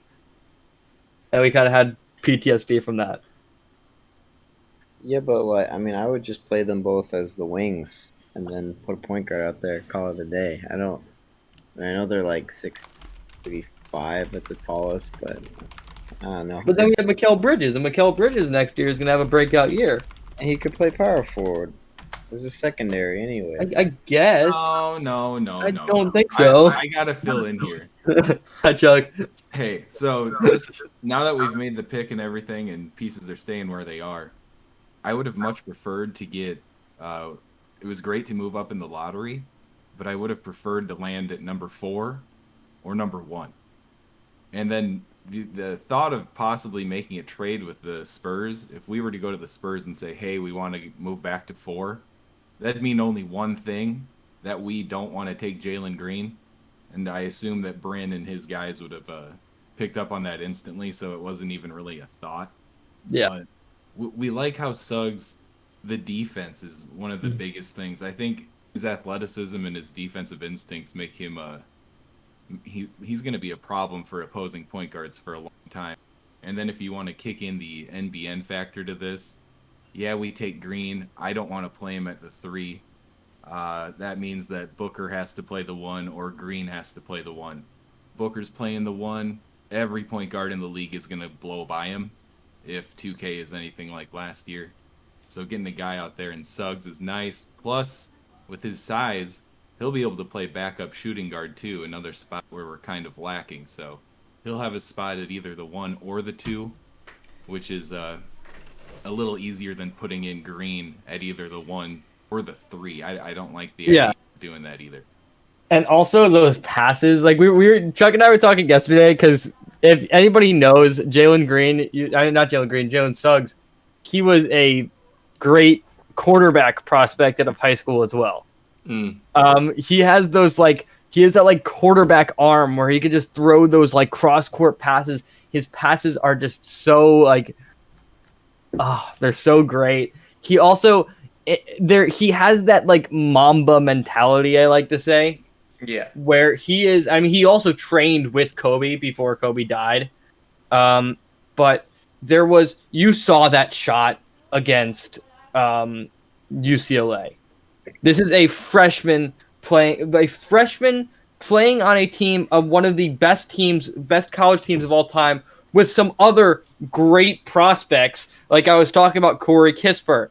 You also have players like Joel Ayayi. You also have I'm trying to think who else. Oh my God, he's returning next year and he's so good, and this pissed me off that I can't remember his name.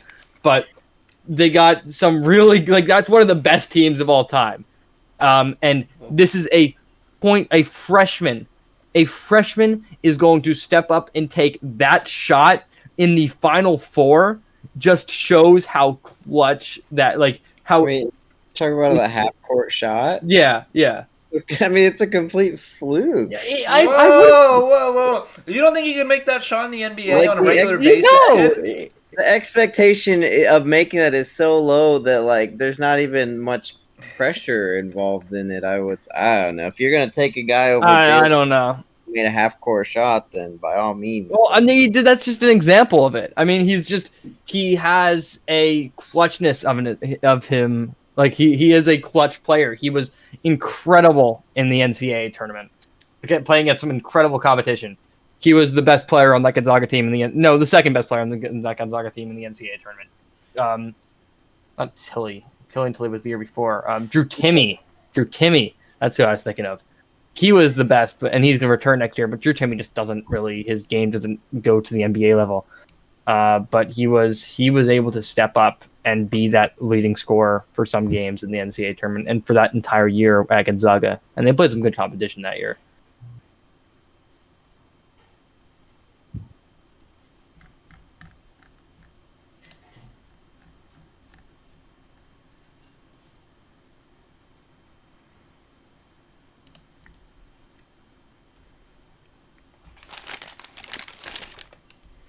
When is this pick? I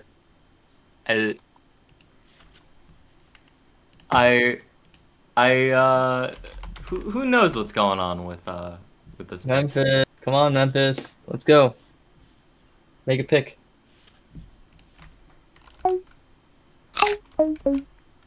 I think the further we go, I think I have to talk about Miles Who Powell. is what is this thing what's going on right here?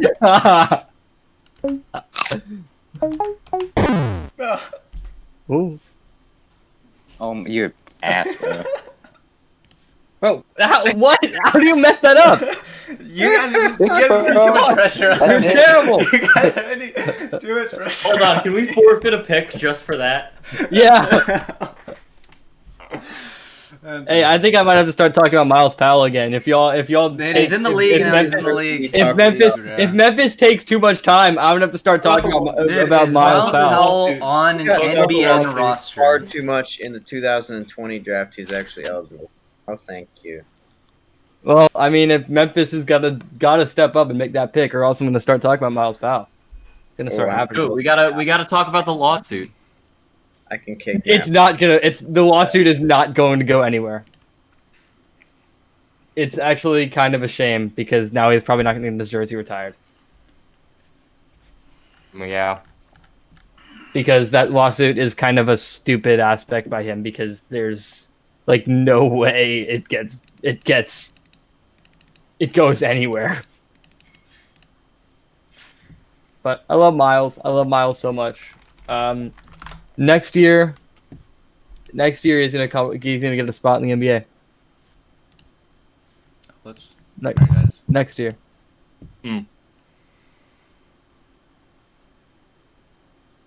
Just you wait. What's going on now? I was just checking the time. They have 5 minutes. What? Like, what? Y'all think there's gonna be a trade here, maybe? I mean, I think that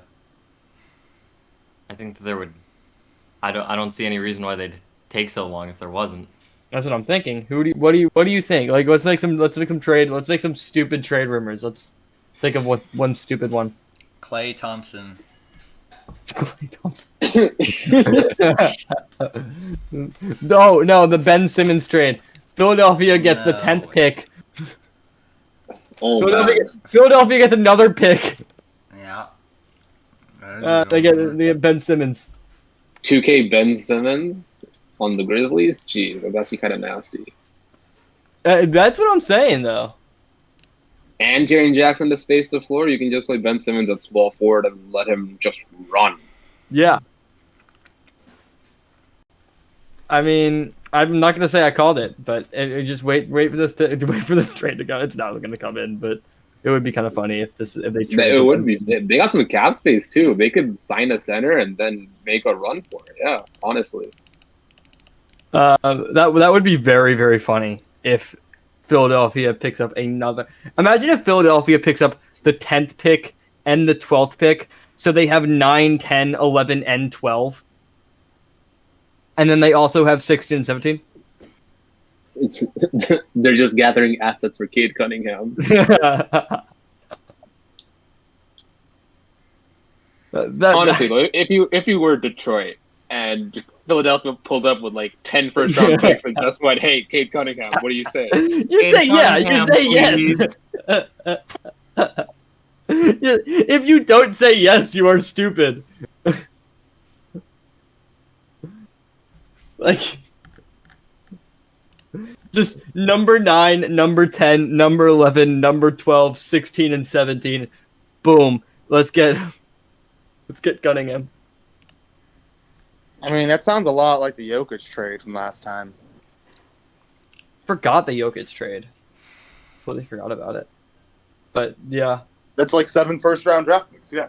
Yeah. I'm sorry, I wasn't here for the Jokic draft. What was the trade offer? I'm curious. Let's see if I could find it real quick. I just remember there being 7 draft picks. Yeah, I remember that too. I'm trying to find it. And it would have search Jokic on the. And I can guarantee you, it was not 7 draft picks all in the same year. No, it wasn't, but it was a lot of draft picks. Yeah, I think there were a few more like lottery chances for those picks, for those offers, like higher lottery offers. Yeah.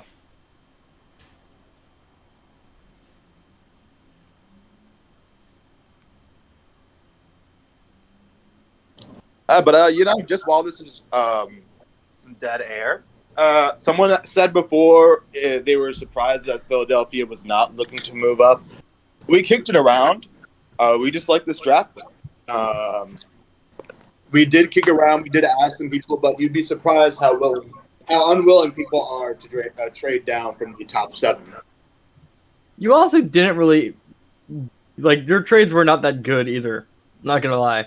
We weren't trying that hard. We liked the players that we had at 9 and 11. That was sort of the problem, is that we liked players there. So we wanted to have one of them, but we were willing to move one of them and package everything else with that one, with that other one of 9 or 11 to move up. We just weren't willing to give up everything for it because we really like this. We like this draft team or this draft class. And we have a few players that we really want to bring onto our squad.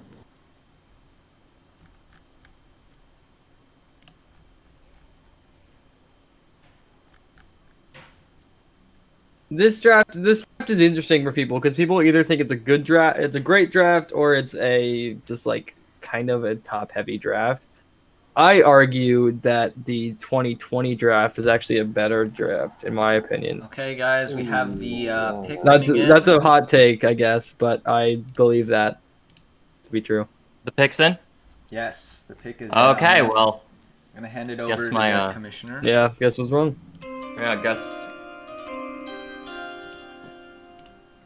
With the 10th pick in the 2021 NBN Draft, the Memphis Grizzlies select Franz Wagner out of Michigan. All that for Franz Wagner. They waited that long. They waited that long. Like they were messing with us, right? Yeah. Like meme is definitely just messing with us. God damn it! Like he's fine. But like he's Franz Wagner. What can we Franz say? Wagner. Like, Just get to the next pick. Literally, I'm done. Just go on. Putting aside the time, I really like the pick. Very high on Franz Wagner. Should be a good defensive player. Really good defensive player. Problem is, how much can you depend on him to generate offense, shoot the ball? He's a guy. He is a guy. He isn't back to dude. He is. Hopefully he's better than his brother.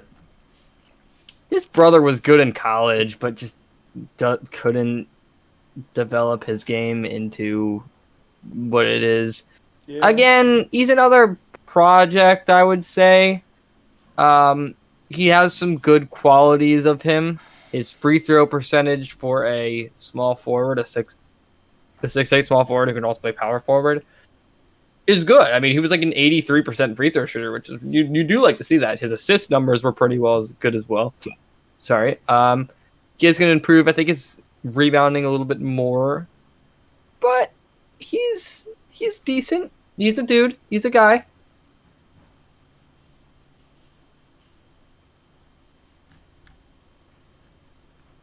Is the pick in? I'm not allowed to tell you before it's actually confirmed, but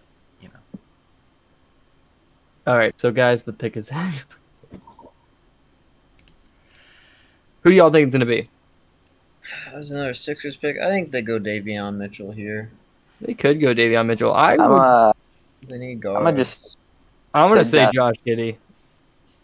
I mean, I know who it is. Been in a bit of discussions through DMs, but I'm not gonna spoil the pick. I'm going with Josh Giddey. I'm guessing Josh Giddey here. That's who I'm guessing. I'm not completely sure, but if I gotta say somebody, I'm gonna say Josh Giddey here.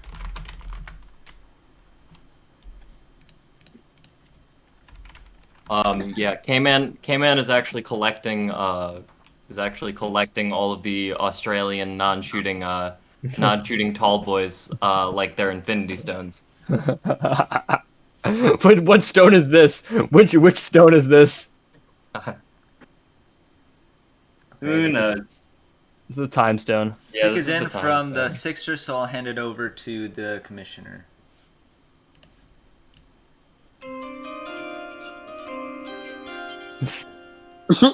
Yep.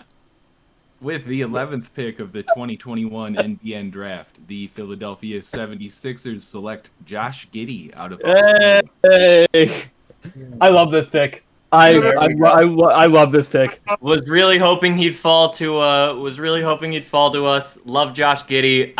It's hilarious that we're getting two non-shooting Australian point guards on the same team.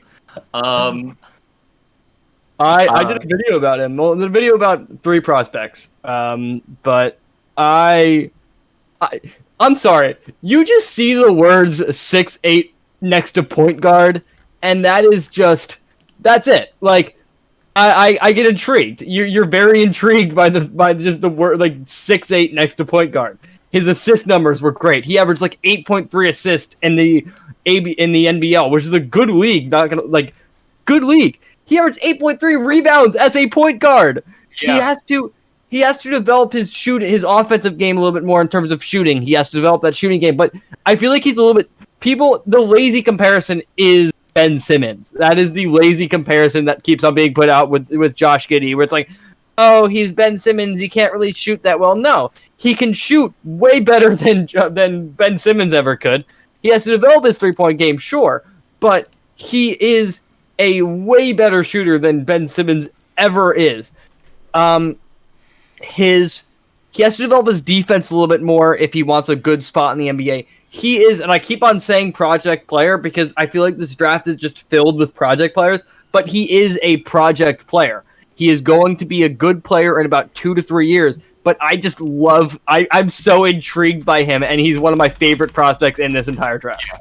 I mean, I do think that he's more of a LaMelo Ball than a Ben Simmons, but yes. He's definitely an interesting guy. I was gunning really hard for him. Honestly, the more tape I watch on this guy, the more I fall in love with his game. I think he has all the makings of an NBA, yeah, good NBA player. Yeah, and sorry, just gotta. Yeah, no, that happens to me. Oh. But yeah, I think he'll be a great player, and I think I know it's unlikely, but I do want to see him share the floor with Ben Simmons, just because I think that would be the funniest stream of all time. You have no. You have Ben Simmons, Matisse Thybulle, and Josh Giddey. Well, yeah, definitely gonna have. That's what I want to see. That's what I want to see. The 3 Australians. Matisse Thybulle. That's definitely happening. That is definitely. It's not gonna happen. It's not gonna happen. But I wanted it. I want to see it. I wanted it to see it happen. Yeah, Matt. I'm sorry to break your heart. I know. Just wait 10 minutes. I know. Fuck Anyone y'all. said anything negative about Giddey yet? Nobody said anything negative. I only. Yeah, we were pretty positive. I was very happy to hear that Matt was very proactive in terms of his researching on Giddey, because when he said that Giddey is not Ben Simmons and that's a lazy man's comparison, I was really upset because I realized that everyone in here had realized that, or I guess people in here realized that. This was what I was sort of banking on, that Giddey would fall. Yeah. Most people would think that he's Ben Simmons 2.0. And I mean, yeah, we like our Australians down here, but that's not really what it is. We see Giddy as just the best player available. Like this is like fit wise, we kind of do need a point guard off the bench, I guess, but this was really best player available, and Giddy could not be passed up on it, especially after Wagner goes. He definitely couldn't have. And I was talking about earlier, I'm really intrigued.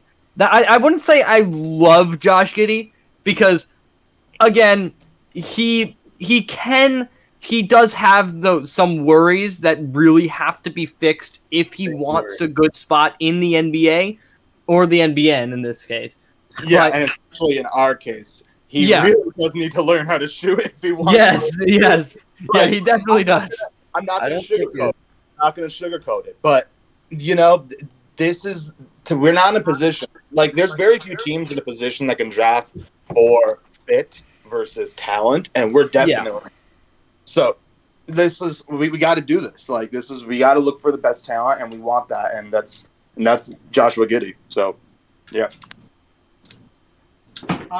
No, and it's right. He's got to develop those a little bit more, but I keep saying intriguing because he is intriguing. He's either going to be if he could develop those things well, he is going to be. I could see him being an all-star. I think that could be a hot take, but I could see him being an all-star type of player, an all-star caliber player. And then we were saying the same thing with Kuminga. With Kuminga, we were saying he's either a Kawhi Leonard light or he is out of the league in 5 years. And I could see that happening with Josh Giddey as well. Yeah. I do have to say this makes my life a little bit harder because now I need to actually consider keeping Kyle Lowry around. Love him, but I gotta figure out how to get some playmaking onto the Clippers. I would not want to bank on an 18 or 19-year-old as my starting point guard. Yeah, same here. I mean, definitely not. But if he comes around, it's gonna take a while. It is, and he is the youngest player in the draft. Is he? Yeah, he's. I think he's the youngest player in this draft. He's either the youngest or the second youngest. The second second youngest is Kuminga. Although they're very. Let me check this. I actually want to see if I'm right or not. He is the youngest player in the draft. I don't think it's Primo. I'm just talking in terms of like a lottery. Lottery. Youngest player in like the first round lottery because Primo isn't going to get drafted in. Primo isn't going to get drafted in the first round, in my opinion. He could. He could, but I don't really see Primo getting. Probably. I don't see Primo getting drafted in the first round. Primo is actually the youngest player in the draft. Sure, yes. But he is in terms of first round lottery. Josh Giddey is the youngest. Kuminga is 4 days older than him. Yeah, 4 days older than me. Yes, but hey, I mean, I'm right. You know what I mean? Oh yeah. No, I was just saying. No, yeah. We got the Oregon guy, Chris Duarte, who's 24 already. Yeah, Chris Duarte has been in Oregon for a while. I liked Chris Duarte as well. I got to see him play Seton Hall twice, and he beat us both times, and let's just kind of ignore that. But he's good.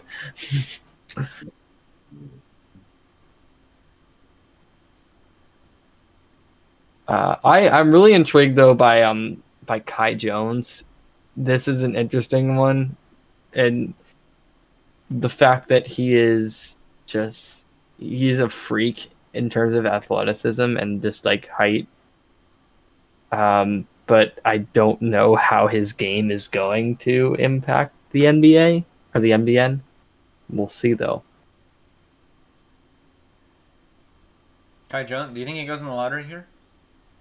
I don't think he goes in the lottery. I could see him going like right after lottery though. Number 15. Well, I wouldn't consider though. like the Bulls taking him because they have a lot of center prospects right now. Yeah. But I mean, for the Sixers, they definitely have. I can see him going 16th to 17th to the 76ers. I got a question for y'all though. Who do y'all think is like your favorite like end of draft like kind of prospect? Like I'm talking like 45 through 60. Like, 45 through 60. I'm not gonna divulge that information today. I mean, I don't have a second round pick, but like, I gotta love Vrenz Blienberg. Friends. He's God. just, I just love that name. Is that a real person? I think you just made up a name. Yeah, I did. He's this Dutch dude, like on some mocks. No, he's like Belgian. He's Belgian. He's Belgian. Who He's even knows? Belgian. He's No, he's Belgian. Croatian. No, he's Chinese. He's Really? he's a 20-year-old 6'10" shooting guard. And he can't shoot or defend. So. Yeah. Yeah, he's just really good at cutting. I won't disclose who mine is because although y'all will probably could figure it out in 5 seconds. Because I'm hoping he goes undrafted.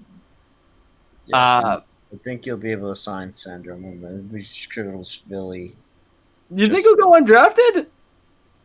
It's okay. possible. I would be so happy if he goes undrafted because I will write 5 pages and in the undrafted and I'll get him. I was very sad when Roko Praken decommitted because I was definitely thinking about trading into the second round to try and grab him. I think in terms of other players that I like out of the end of the draft, I like Kessler Edwards at a Pepperdine. He's 6'8". He's a 6'8" junior from 6'8" junior, small forward. He's a very good scorer, and people underrate the West Coast Conference. People are like, "Oh, it's so bad." Like Gonzaga are easy, but no, it's a good conference. They have some good teams. Yeah. Pepperdine's good. BYU is good. There are some other good teams. LMU, but right? yeah, LMU, yeah. But West Coast Conference is a good conference, and I think he's a fun prospect in terms of that. He's boring. He is boring. He averaged 8.3 points per game. He averaged 7.2 rebounds per game. He has to develop his passing a little bit more. He's kind of boring. He's basically very average, but I do like him at that. Another player that I like is Isaiah Livers out of Michigan. He had some injury concerns this year, and if he wasn't injured during the NCAA tournament, I think Michigan could have made a huge run. But he had some good performances last year and this year for Michigan, and I think he could be a good player. I'm not sure how he'll develop his game into the NBA, but I do like him. Luka Garza is an interesting one as well. Luka Garza, if I move into the second round, I might try and pick him up. His defense is horrendous. Oh yeah, he's not great. He is. He's fun. His offensive game's there, sure, but his defense is some of the worst I have ever seen. Watching Iowa play basketball was a very interesting thing. Because you got Luka Garza, he can score the ball pretty well, very well for a center. He could shoot the ball very well as well, but his defense is so bad. Yeah, it's bad. I also I like Charles Bassey. I also like Charles Bassey. Bassey has had an interesting career. Yeah. If anybody knows anything about Charles Bassey, he was like this. I think he was a 5-star recruit, and like he decides to go to Western Kentucky, which was a very interesting case at the time. Interesting thing at the time. He does very well at Western Kentucky, and then if I recall correctly, he gets injured last year, and then he becomes kind of under the radar. And he has a good season again for Western Kentucky, but now the concerns are, first of all, his injury. Is he an injury-prone player? Because it was a pretty bad injury. And then also, like, he played for Western Kentucky, which is... The CUSA is not a very good conference. I think it's higher up there in the mid-majors, but it's still not very good. And in the games that he played better competition, like he played West Virginia, he didn't really have a good game. He played Louisville. He had a decent game, but not that good. Rhode Island, he did not really have a good game. So there are those concerns where did he actually play good competition? He did play Alabama and had a very good game. Actually, no, Alabama didn't have a. Wait, no, Alabama he had a good game, but Alabama didn't really play that much. Actually, no, they did play defense. Alabama it was the kind of lone case, but we'll have to see if he did play against good competition or not. Yeah. I also think it's just weird how, like, he declared for the he almost declared for a lot of people expected him to declare last year. Yeah. And it's interesting to see whether like his stock has risen or fallen, because he had a very wide range last year because of those reasons. And yeah. I'm unsure whether his range got smaller or if it just got larger, Yes, exactly. We don't know. Another prospect, I don't really like him that much, but I just have to say his name, JT Thor. Yeah. Just JT Thor. Nice. That's it. Just JT Thor. He was not really that good at Auburn last year. He's a project player, but JT Thor. That's Yo, we got Memphis's pick is doing a minute here. Yeah, what do you think's going on in the front office right now? They're fucking with us again. They've tried to pick Franz Wagner again. Okay, I have an announcement to make. Hold Can on. the Sixers pick for the Memphis Grizzlies if they're taking too much time?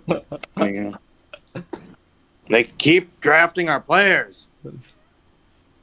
So there's a trade to announce. Oh. The 76ers will receive pick 14 and Gerald Green. The Los Angeles Clippers will receive pick 17 and Matisse Thybulle. God damn it. Let's go, Gerald Green! I don't know why you guys wanted Gerald Green that much. I was why do you rid of him anyway. Why do you want Gerald Green? Okay. I have to say, before K-Man vetoed it, it was a possibility that I would move up to 11 for pick 14 and Gerald Green, which absolutely mystified me. Okay, God. and the commissioner has a pick to announce, so I will hand it over to him.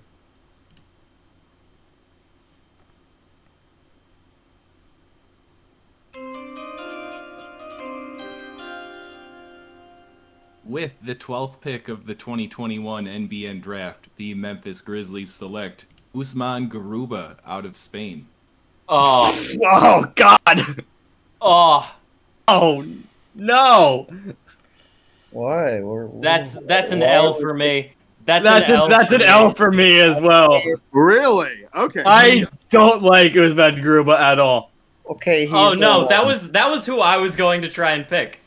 I don't like him at all. I don't like this pick. We wanted him 16. Fuck! Good job, Memphis. Yeah. Good job, Memphis. I mean, he's a defensive player. Does he have an offensive game? No. As you can see from that, no. But he gets blocks, he gets steals. He's a 6'8" power forward who can defend, which is always fun. I have to now I have to think about who I want to pick. My problem with it is 6'8" a little bit too like. I don't want to say it's too small for a power forward, but like it, because he can't play small forward. He will never play small forward. Never. He has a 7'2" wingspan. Just let me interject. He does have 7'2" wingspan. Okay, true. I mean I don't know. He is good at defense. Sure, I just don't see that offensive game ever really becoming anything. I could be wrong with this. I could be wrong, but I think that you could have got him. You could have got him higher. He's a very good passer. Later, you mean? But Later, part. That's the part that to me I agree with. This is the type of player you can get later in the draft. Even personally speaking, where we were talking about taking him, that was outside of this draft, I would think that type of player would go too early in the teens, even. So even going before the teens, technically, this feels pretty early. But if you like him, you like him. He's one of those type of players. I think he's going to be a lottery pick in real life. Like, I don't think this was a reach by any means. I mean, yeah, I was too much of a reach. It's just that this type of player doesn't usually get drafted this high. Yeah. Which, if anything, is an illustration. Could be an illustration that he's an elite type of this player. And I think I think we've seen also in recent years with 2K, the 6'8" issue of like height big men, that's decreasing quite a bit. Because they're giving more points to strength when it comes to boxing out, especially. Well, you see that with the long rebounds. I mean, 6'8" is perfectly, like, if anything, he has good size because he's more of a power forward. I don't think that he's going to play much center. I mean, he can. That's in his wheelhouse, but I think 4 is his natural position, especially if he develops more of a jump shot, which is like shooting potential. I don't know. I think he has shooting potential a little bit. He's a great passer. He's kind of a face-up 4. He just doesn't have that much range currently, so I don't hate the pick at all. I mean, but he reminds me of one player, and I don't know if any of y'all know who this is. He reminds me of Angel Delgado, in a way. I mean, that's an insult to Garuba, I think. Hey, I love Angel. Well, of course you do, but he's not a good player. Rebounder, right? Yeah, Angel just a good rebounder, and like he would just average a double every game in college, and that's basically all he would do. I don't know. I just don't see him as like a 12. Yeah, I just don't see him going 12. You know. I'm. Okay, the I don't know. commissioner I don't has think we know a pick much to about announce. this man. So I will turn it over to the commissioner.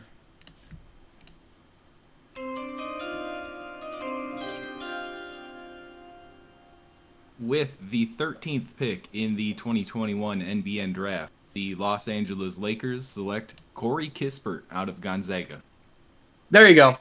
Yeah, I like Corey Okay. Kispert. yeah, he's fun. He's fun. Yeah. Pure shooter. He's tall. Got a solid frame on him. A little bit older, but that does make sense for the Lakers. Not exactly the riskiest pick here. He's fun. I like him. Yeah, I like him. Yeah. I really. Anybody follow him on TikTok? Oh God, he has a tick.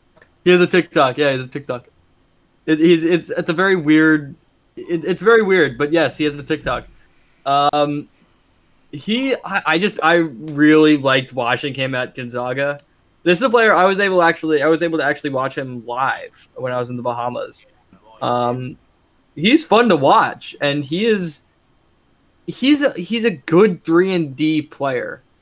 And he's gonna be one of those players that could kind of not start right away, but like get a decent role right away. He's an incredible shooter. I think might be the best shooter in this draft. That could be debatable though. He's a good rebounder he's an okay rebounder for his role, but he's just a player that I like, and I'm happy with this pick if I'm the Lakers.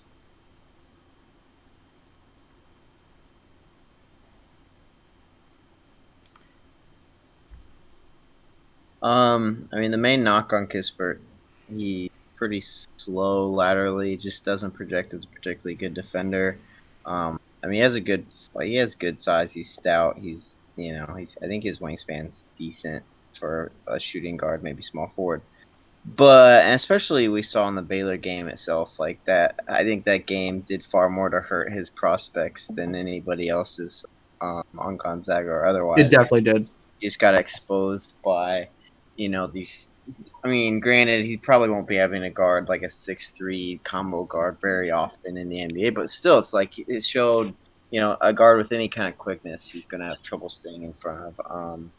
He's got a little bit of. I think he's one of those guys who, he's white, and so a lot of people don't assume he has much offensive ability besides shooting. He can get to the rim a little bit, or at least he could against, college competition. Yeah. But beyond shooting, having at least strength and a little bit of ability to get to the rim, I mean, he's a pretty limited prospect. I had him 20th on my board personally. Yeah. And if you want to shoot, I know he's probably the best shooter in the draft, but personally, I prefer guys like Duarte or Trey Murphy III in that sort of kind of similar archetype to Kispert. I think in terms of the shooting prospects, it really comes down to preference and which one do you think is best. I understand why people don't like him. And his wingspan isn't really that good, to be honest. He has a 6'7" wingspan. But yeah, and what you were saying with the fact that the Baylor game hurt him a lot, it really did. I think, I don't know. I tend to like him, but I understand why people don't like him, though. Yeah, definitely. I feel like he definitely needs to improve on some things to really stay in the league. But I think for the Lakers, he's a solid pick. That I think, even if I don't know if he has the same star potential as some of the other people in this draft, but I think he can be a very solid addition to the squad that they're trying to develop. He doesn't have much star, but he's not going to be the star. He's going to be a role player for the team. Yeah. Honestly. And that's fine. Honestly. And that Lakers team, if I recall correctly, because they traded everybody away, is young, if I recall correctly, right? Let me check the Lakers. Oh no, they're not young. They're old. I'm thinking of, what am I thinking of? The Clippers. Is it the Clip? I don't remember. But they're Clippers are fairly young. Yeah, he's a good backup behind Bogdan or Torrey Craig. I don't know. Yeah. We'll see. We'll see how it works out in the end.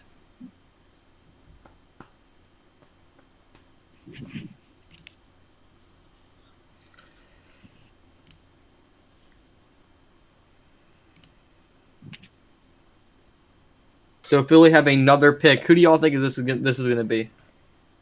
Davion. Oh. You think Davion Mitchell? It's time. I think that could be potential. I mean, that's one of the people I was considering with Oh wait, they took Gideon. Actually, no. I want to walk that back. I don't think they'll take that. I have a question. If you guys can hear me.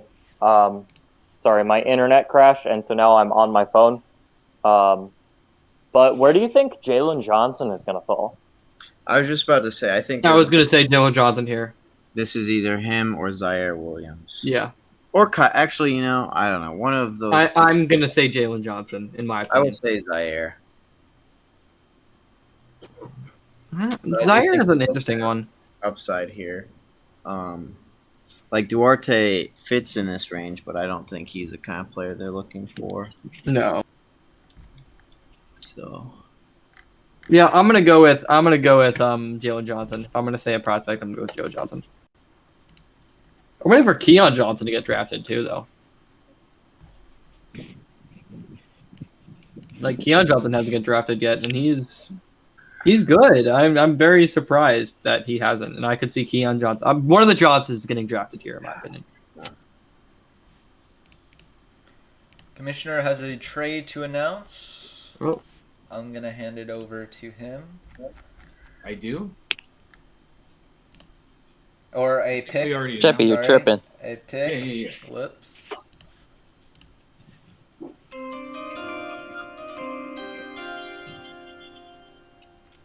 With the 14th pick in the 2021 NBN Draft, the Philadelphia 76ers select Keon Johnson out of Tennessee. Yep. Yeah. What's a picture of? Never mind. I think he's an excellent athlete. You know, he's a really explosive kid who's a solid he's a solid cutter. I mean, just from that video, you can see he's got insane hops. You know, he's got a lot of potential, and I'm excited to see where he goes, especially on a Sixers squad that could showcase him heavily. Yeah, his plus or minus was not really good in terms of offensive game. His turnovers were kind of are also kind of bad. He averaged like 3.7 assists per 36. I'm looking at his stats right now. He's good. He's young. Can develop. I think people are placing him a little bit too high. I think actually 14th is kind of where I think he should go. And yeah, that's all I really got to say about him. He's decent. Yeah. He's got to develop, but he's okay. And that's kind of how it's going to be the rest of the draft. It's going to be like, oh yeah, he's okay. Yeah, he's all right. That's a good pick. You know what I mean?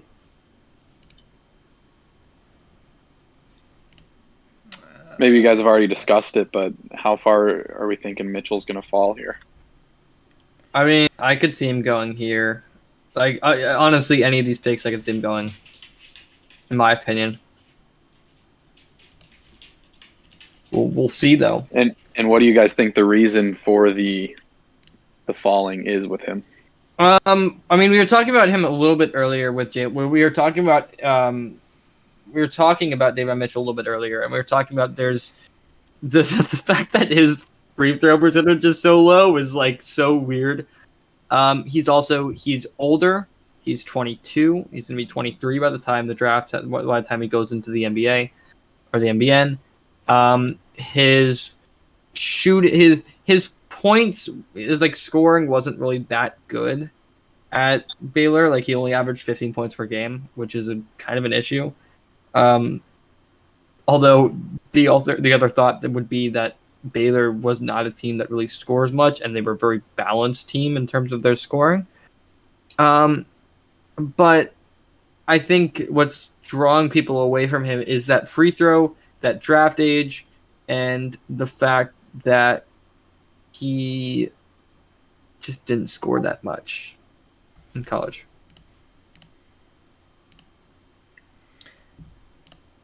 Okay, the commissioner has a pick to announce, so I'll be handing it over to him.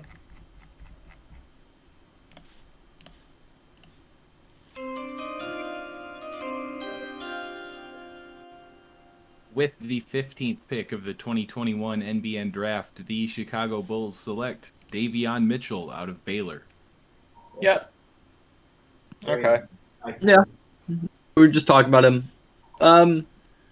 He's good. I mean, he's in my opinion, he's not a star. He's not going to be a star. But he can be a player that is in the NBA, in the league for a while. As a backup, maybe as a decent starter. I don't see him ever really becoming a star, though.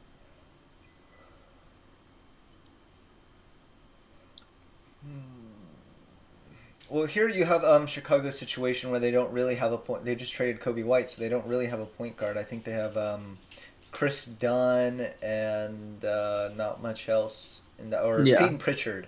Peyton Pritchard as well, but those are backups, right? So can Davion Mitchell come in day one and be a starter for that team? No, but also yes. I don't know if that makes any sense, but what I mean by it is I could see Bulls basically doing a thing where they're playing like Pritchard or Chris Dunn, and they're starting either one of those three each. I mean, what am I saying? They're starting either one of those three during the game.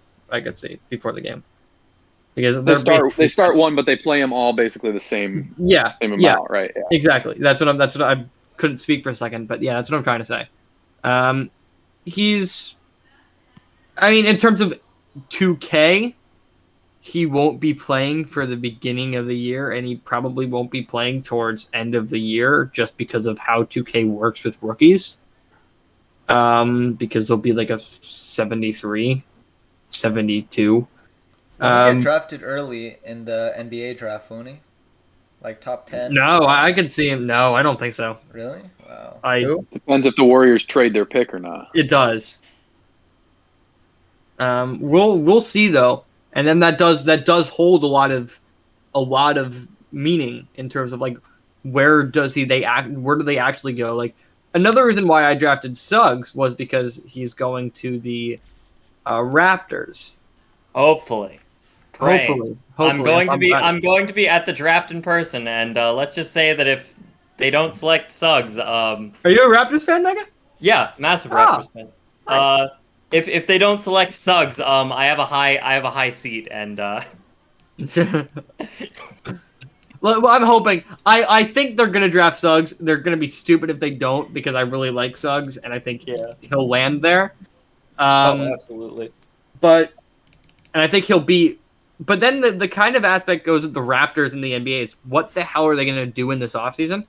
Yeah. Are they either gonna blow it up and just get a bunch of prospects? I think what they should do is they should trade away Kyle Lowry, or sign and trade for Kyle Lowry.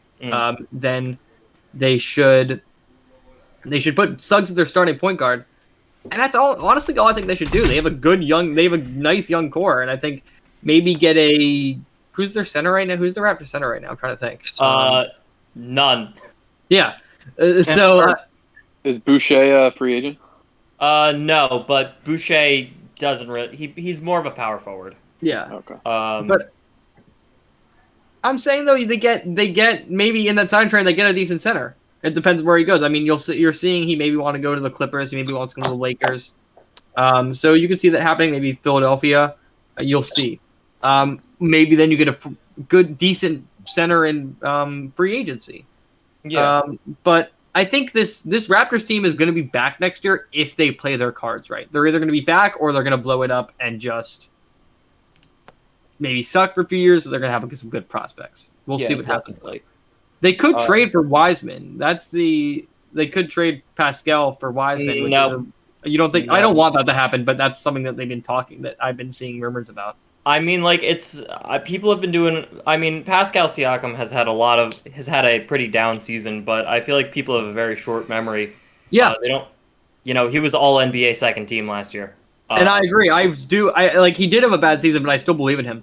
Yeah, he's gonna put it together though, and I think the Raptors will be back next season. I like the Raptors a lot in terms of their assets, the players they have. Like people forget about OG Anunoby too.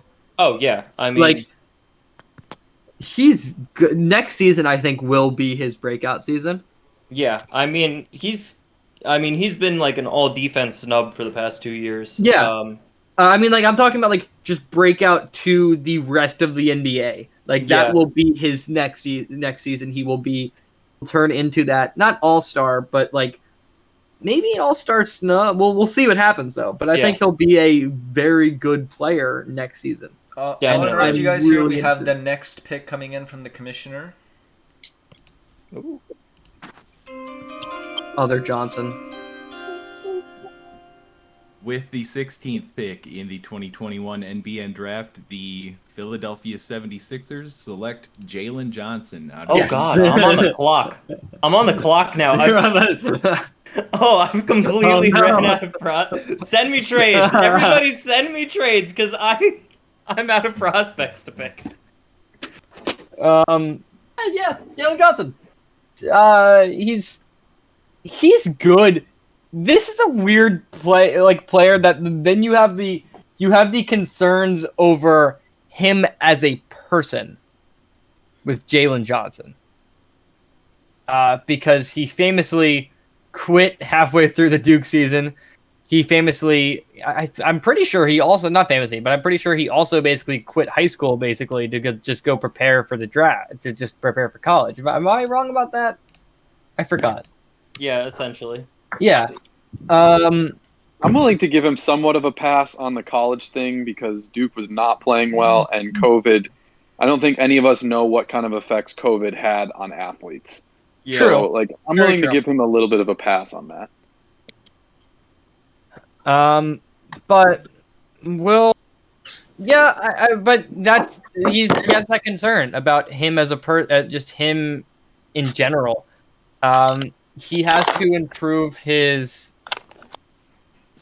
turnovers. He turned it over a lot per 36. I think it was like, I'm trying to remember on the top of my head because I was looking at this yesterday. I think it's like 4. I think he did like 4 for 36, which is insane. His rebounds are good. His points per game is pretty decent. But he has to improve his 3-point shooting. He has to improve his free throw percentage if he really wants to start in the NBA. But I think where are you getting? What pick is this? The 16th? Yeah. 16th is a pretty good. You're getting. I feel like he's going a little bit behind where he's supposed to go in the draft. So I think that's actually a pretty good pick by the 76ers. That was sort of what our thinking was. Like, there are quite a few red flags with him, especially personally with like how he can make out in the NBA. I have a lot more questions than I do in terms of like, will he? Like, I know if he hits his potential, he'll be a good player on 2K.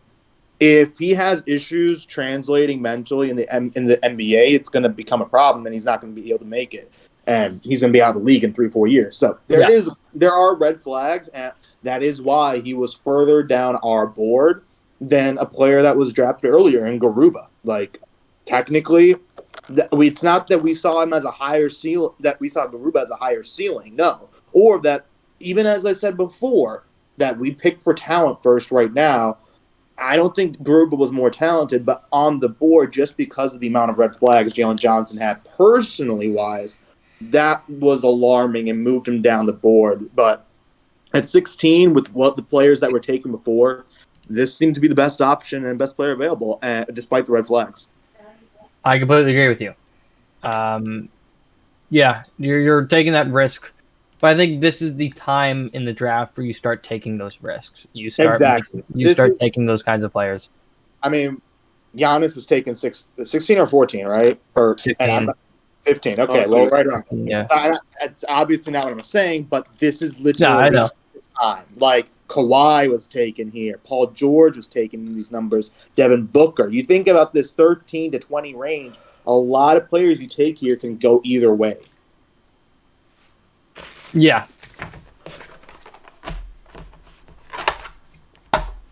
So let's talk about so the Clippers are drafting right now.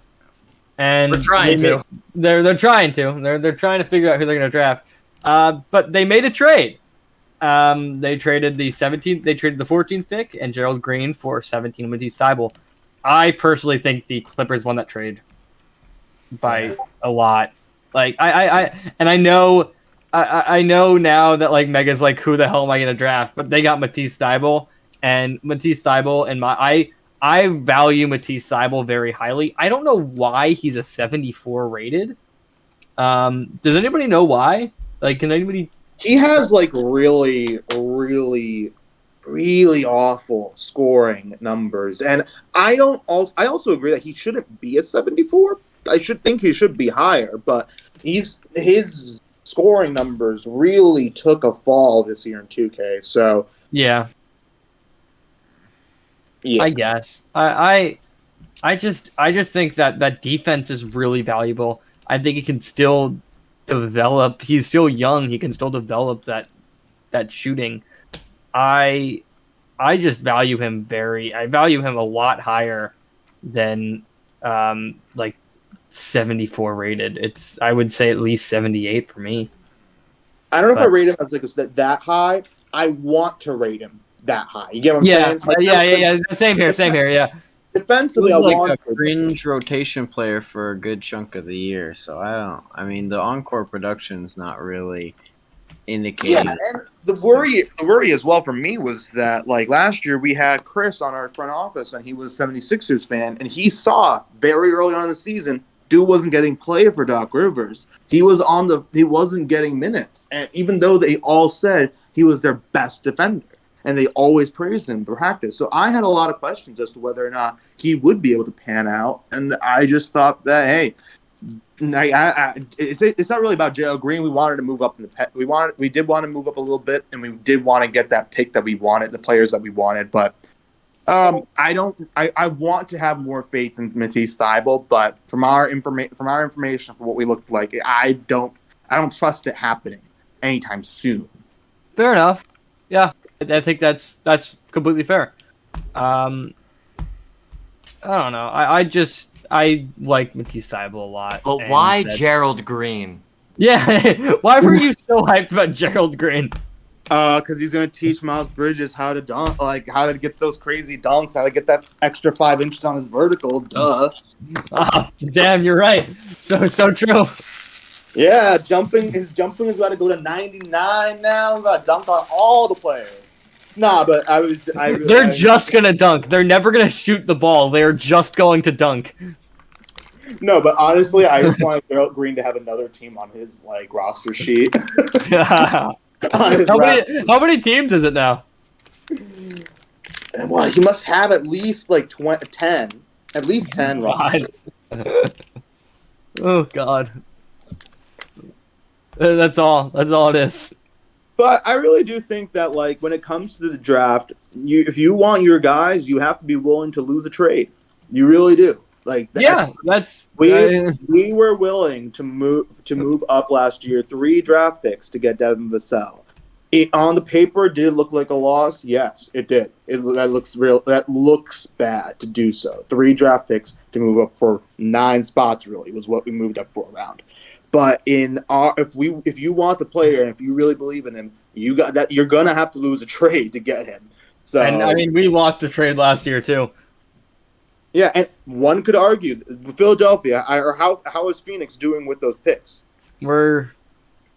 Honestly, I think we're gonna end up doing better than you think. I think they will eventually become better players, but why? Because they didn't play much in the G League because they didn't play much in the NBA because of the fact that the Mavericks just don't start rookies unless you're named Luka Doncic. I wasn't trying to blast you. I mean, I do think that our packages ended up in very similar situations where they weren't minutes, and so I'm just saying it didn't look as big of a win for you as it didn't. At the time, I think we were like, oh yeah, that's such a win for us, but it didn't end up being that much of a win, to be honest. I think that is how a lot of these draft day trades will look. Honestly, very true. Yeah, I still think on paper that was a win for you, even if Vassell turns out to be the better player. Just paper-wise, value-wise, yeah, you won that trade, but that's just how it's going to work. You got to be willing to lose some trades, guys. Very, very true. So give me your best players. I'll get more picks. Hey, Cayman, how much did the being able to draft Johnson & Johnson play into your decision to pick Jalen Johnson? You just want that nickname available? Personally, not at all. It's actually a giant problem. It's actually one of the things that I'm having an issue now, because now I have to actually, during practice, I have to call them by their first name. That's a problem. Yeah, I don't like that. You could just say Johnson & Johnson, and you only practice them together, and then you just say Johnson & Johnson. Yeah, they're a package deal now. Johnson. Call one Big Johnson and call one Little Johnson, but always be really vague about which one is which. Keon is Little Johnson. Keon would not respond to Little Johnson. Keon's that type of guy. Hey, tough love. If you call Jalen that, he might quit. So I don't know. Just be careful. Okay, how much time do I have?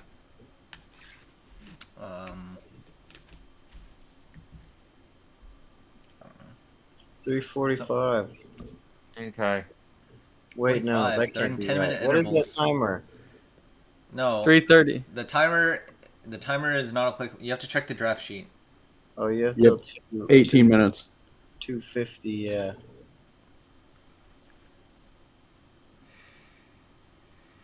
So Miles Powell.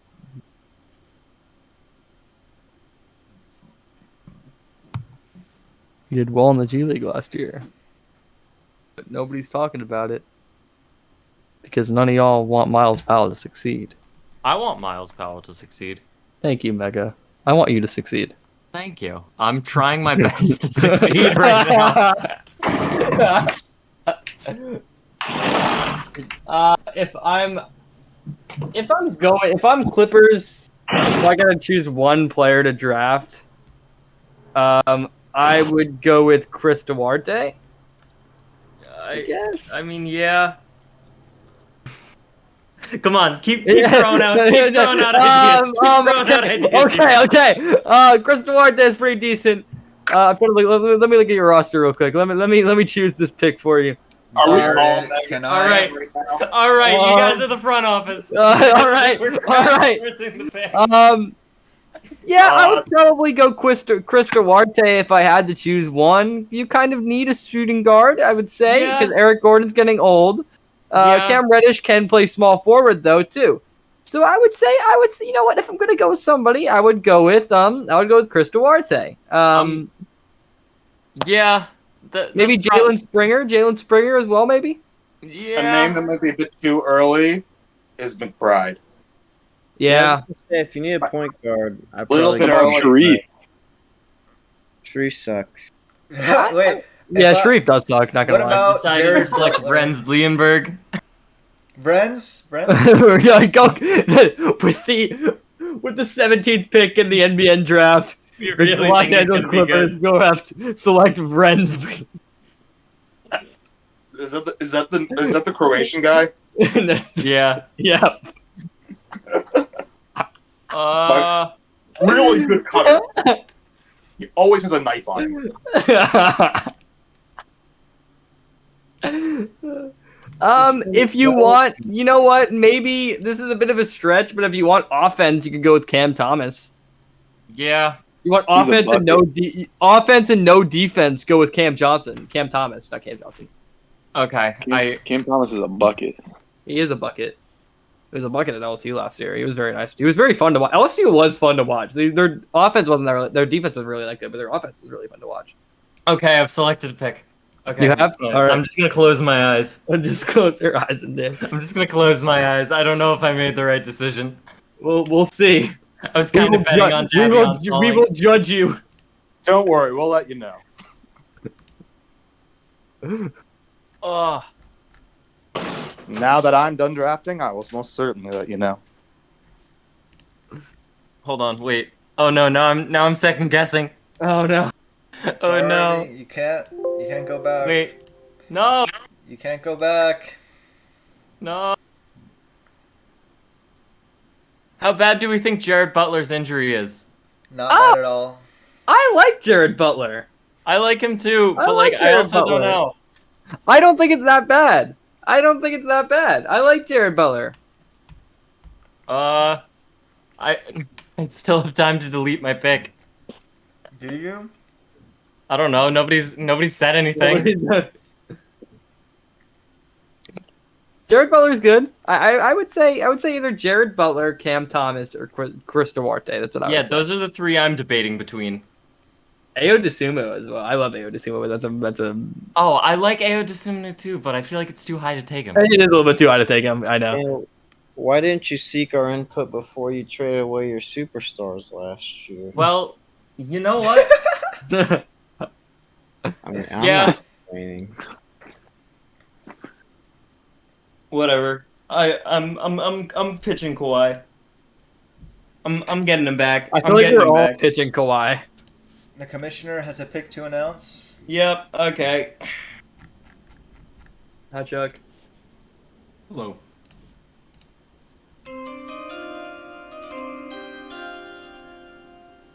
If the 17th pick in the 2021 NBN Draft, the Los Angeles Clippers select Chris Duarte out of Oregon. Solid. That's Mega. He's fine. Hopefully he'll be a good defensive player alongside Matisse and Cam Reddish, trying to really go for that solid three crew people that can lock down wings.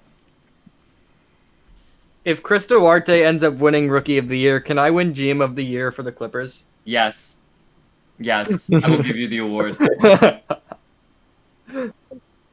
I get an unofficial ring if the Clippers end up winning a championship next year. I think, in my opinion, that's what should happen. Yeah, I'll give it to you. Thank you. I I'll appreciate mail that. you a ring. Thank you. No, I like Chris Duarte. He's a good player. The big thing about Chris Duarte is his age. He's 24, which is a bit of a concern if you're drafting a player at 17th. But everything else about him is pretty good. He's a great 2-point shooter. His true shooting numbers are really, really great. His effective field goal percentage is good. His 3-point rate is great. His free throw percentage is pretty good. He's a decent player. Again, at this point of the draft, it's really just getting decent players. Yeah, and he is a decent player. Oh, he's from Montreal. No, I would they're not not like to trade Chris I thought he Duarte. was Dominican. Yeah, he's Dominican. Yeah, he's Dominican. Oh, well, he was born in Montreal, so I'd now like to trade him. Wait, do you have a hatred for Montreal? He's from Toronto. No. Oh my He's not God. from Toronto, but he's a Toronto fan. Oh Yeah. no, it's real. No, This is bad. Toronto basketball fan, Ottawa hockey fan. I don't know. Okay. Yeah, He so lives in double hate. Ontario. Yeah. Why aren't you a Maple Leafs fan? Because Nobody wants to be a Maple Leafs fan. listen, What if about the Ottawa Blue had a Jays? basketball team, I'd Blue Jays are alright. I don't really love hockey. I don't really love. Can I ask baseball. something? I never knew this about Canada, but I wanted to know. What's it like in Manitoba? Bro, you're asking the wrong person. Really? Oh, I can actually fill in on that. Yeah. Oddly enough, because my hometown in South Dakota's sister city is Brandon, Manitoba, and I've happened to visit there, and it's exactly like South Dakota, so it's dog shit. No way. Nah, I'll be catching strays out here. I've never been to Canada. I've always wanted to go to Canada. How? Never been there. I don't know. I've just never been to Canada. I live 50 minutes from Canada. Never been. I'll be in Toronto when I'm up in New York next year for college because it's like a 2-hour drive. So I'll just be like, I'm going to Toronto. I want to go up to Toronto. I'll do it. Yeah, go up to the T-Dot and get rowdy. Head down to Brampton and get some really good Indian food. Okay. Yeah, It might be, but you will get upcharged. Oh, whatever. I'll be up in Ithaca next year, so I'll be actually in less than a month. Shit. But yeah, I'll go up to Toronto. I've always wanted to go to Canada.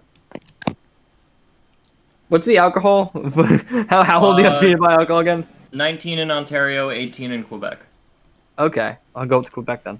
Yeah, Ottawa College students have a tradition where they all march across the bridge to Gatineau. Oh, that's funny. But yeah, I'll go. I want to go up to Canada. I've heard it's very beautiful there. Yeah.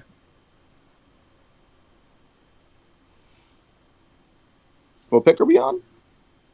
18 Spurs. Spurs, right? Yeah. Speaking of Canadians, So who are we looking at here at 19, and what are some of the best options right now? Greg Brown, maybe? Zaire Williams? I mean, not Greg Brown. Kai Williams. Kai Jones. Yeah, Kai Jones is a very sperms pick. I know Brett Brown's a decent ping pong player, but I don't know if he can play basketball anymore. Brett Brown? Apparently, he's a great ping pong player.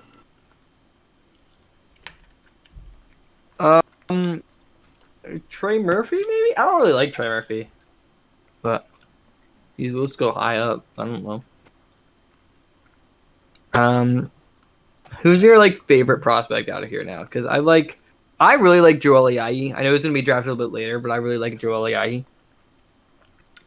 76ers did not have a pick in this section, so didn't look at all. Fair enough. Joel Ayayi out of Gonzaga. He's 6'5". He can play point guard. He averaged 7.9 rebounds per game at Gonzaga as a point guard, which is pretty good. He didn't score that much. He only scored 14 points per game, but he played for Gonzaga, so he could probably score a lot more in that aspect. Quentin Grimes is another one that I like. Quentin Grimes. Hey, stop saying too many names. All right, I have a pick coming up, and I don't want to. Okay. Well, all right, then let's reverse it. Let's reverse it. What were some of the picks that we've seen in this top 18 that moved up way more than they quote unquote should have? Then Garuba. Oh, Garuba. Yeah, I guess. Garuba. I think that's really it. Because, I mean, I honestly could have seen any of those players getting drafted where they were. It's just Usman Garuba was the one that I was just like, okay. But, yeah, that's really all it is for me. Well, I think the other one that was kind of like people didn't really know was Şengün, because I didn't think he was going to go 7. I know a lot of people are really high on him, but he's one of those risky guys, I think. I completely screwed our draft. Oh yeah, people were a lot of people wanted him, I guess. More people than Was I that thought. fella? Yeah, fella screwed you guys. Kind of sucks. 4. I think Kispert went too high, and I don't think he'll go that high. I think he'll go at least 5 picks lower in real life. Probably. Really? I'm not sure. I think he'll go there in the His actual draft. Taking a hit.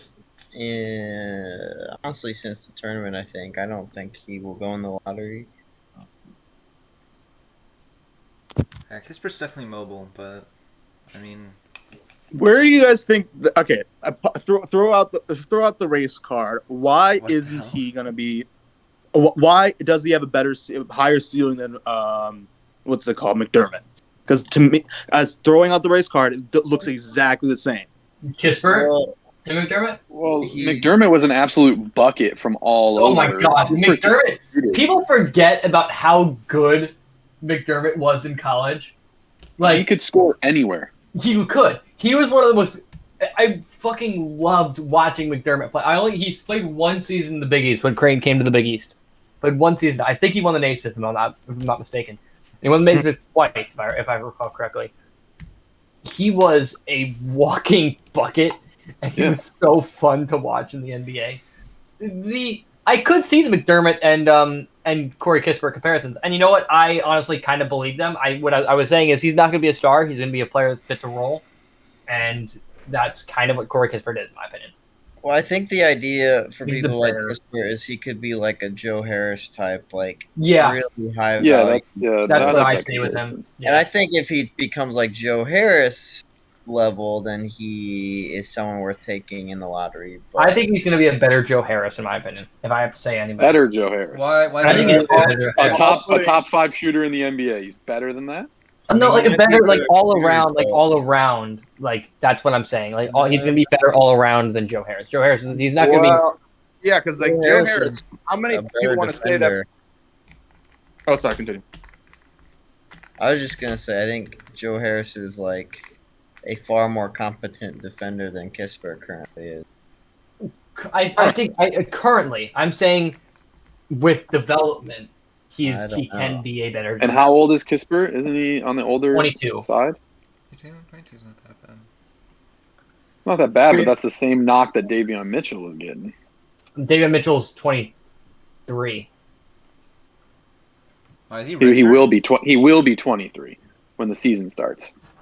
I just want to ask first off, how good is Joe Harris? Because I know that I know that he was not like shooting well at all in the playoffs, and that might have been an outlier for future years. But he couldn't even keep up defensively as well, and he might have hit some injuries. But yeah, I don't know how much higher I put Joe Harris than McDermott, honestly, anymore. Oh my goodness! The commissioner has the next pick to announce. Doom. With the 18th pick in the 2021 NBN Draft, the San Antonio Spurs select Zaire Williams out of Stanford. Good value. Just kind of expecting that. Yeah, they like that high ceiling guy. Yeah. I'm not a big fan. I understand why people are more fans. More of a fan of him. He has a lot of concerns. He, again, a project player, definitely a project player with Zaire Williams. I feel like Stanford is supposed to be so much better than they were, and they were just not good because Zaire Williams didn't really do well. I remember he had one like triple double, and that's basically his only like good thing that he did all of college. And he played against like Washington, which literally sucked that year. And like Washington won like 2 games that season. But he's okay. Yeah. How much is the slower transition that Tyrell Terry's had from the NCAA to the NBA affecting that? Because I mean, we don't usually have Stanford players going in the top 20. And I mean, Tyler Terry went last year and didn't in real life, but I'm just saying in general, back to back years, we're seeing a Stanford player going in the top 20. And being even projected in the top 20, even in NBA, and Tyrell Terry was suggested to go almost lottery. Yeah, we'll see.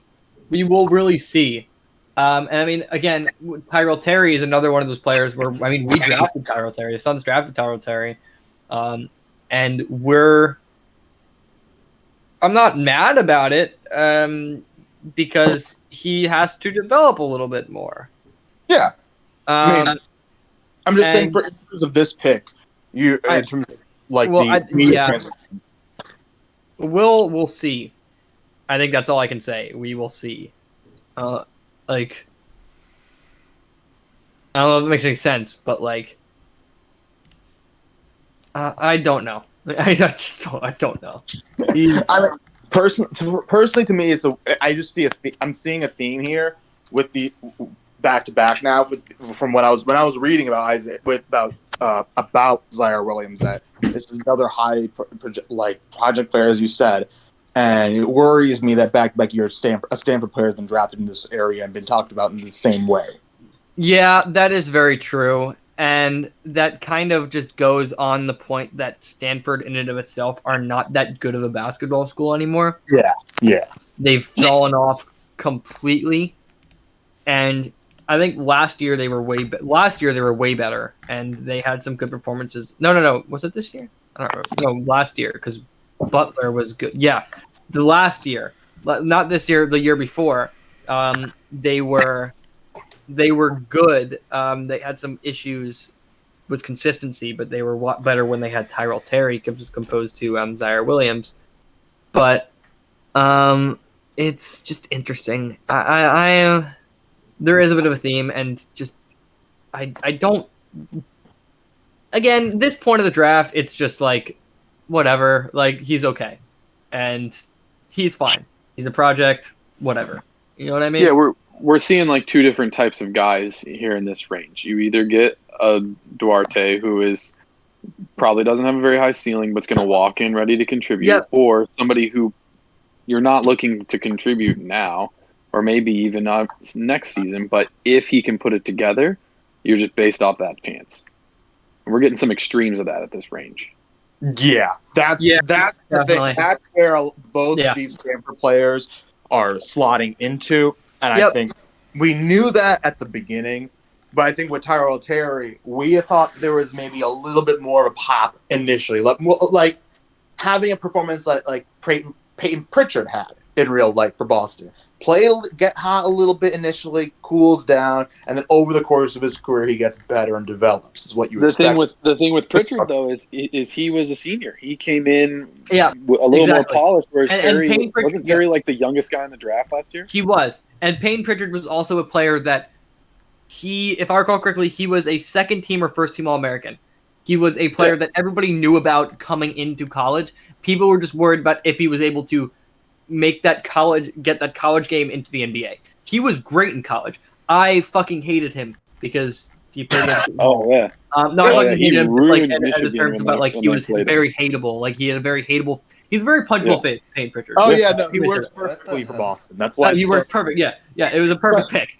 And I think pointing out that he's a senior literally encapsulates everything we've just had in this last 5 minutes. Because like that's the difference. A 2-3 years difference will be what because makes the and break. going back to what you said about Stanford, it makes sense because basically those two guys are younger. Williams and Terry are younger guys that maybe didn't put it together at the college level, so Stanford wasn't very good as a result of that. And it's not a knock on Stanford; it's just they didn't do the developing, whereas Oregon is having these guys that are staying there multiple years, developing, and then coming into the league ready to contribute.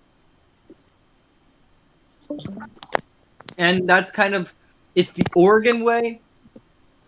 It's the Nova way, and I love Nova prospects so much. I have because Nova prospects, you're not really going to see stars. I think the best player out of Nova is Mikal Bridges, but Mikal Bridges is never going to be a star player.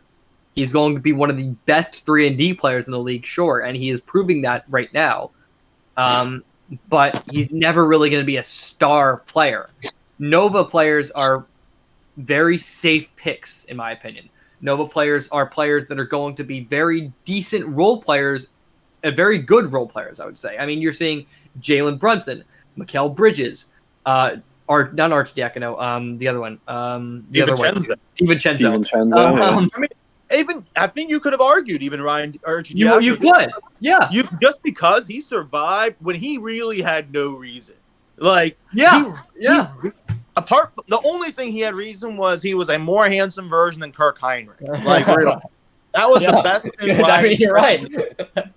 That was the best thing riding for him initially, is that he got on Chicago. He was able to do the whole Kirk Heinrich thing, but he survived longer than I personally think he would have, and I wouldn't be shocked if I see his name again. That's sort of the feeling, agree. Yeah, the feeling I get with him. Like, I won't be shocked, and I think it's the exact thing you're talking about, the Villanova DNA.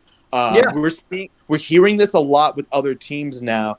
There is some talk about it with the Florida State guys as well, and I mean, obviously one of the most historic ones, the Michigan State guys. Yes, definitely Michigan State one. Yeah, we're seeing that definitely here in Philadelphia with Miles Bridges. I mean, that was to see the jump that he made this year was really inspiring, and I know there was a lot of questions about him heading into this year.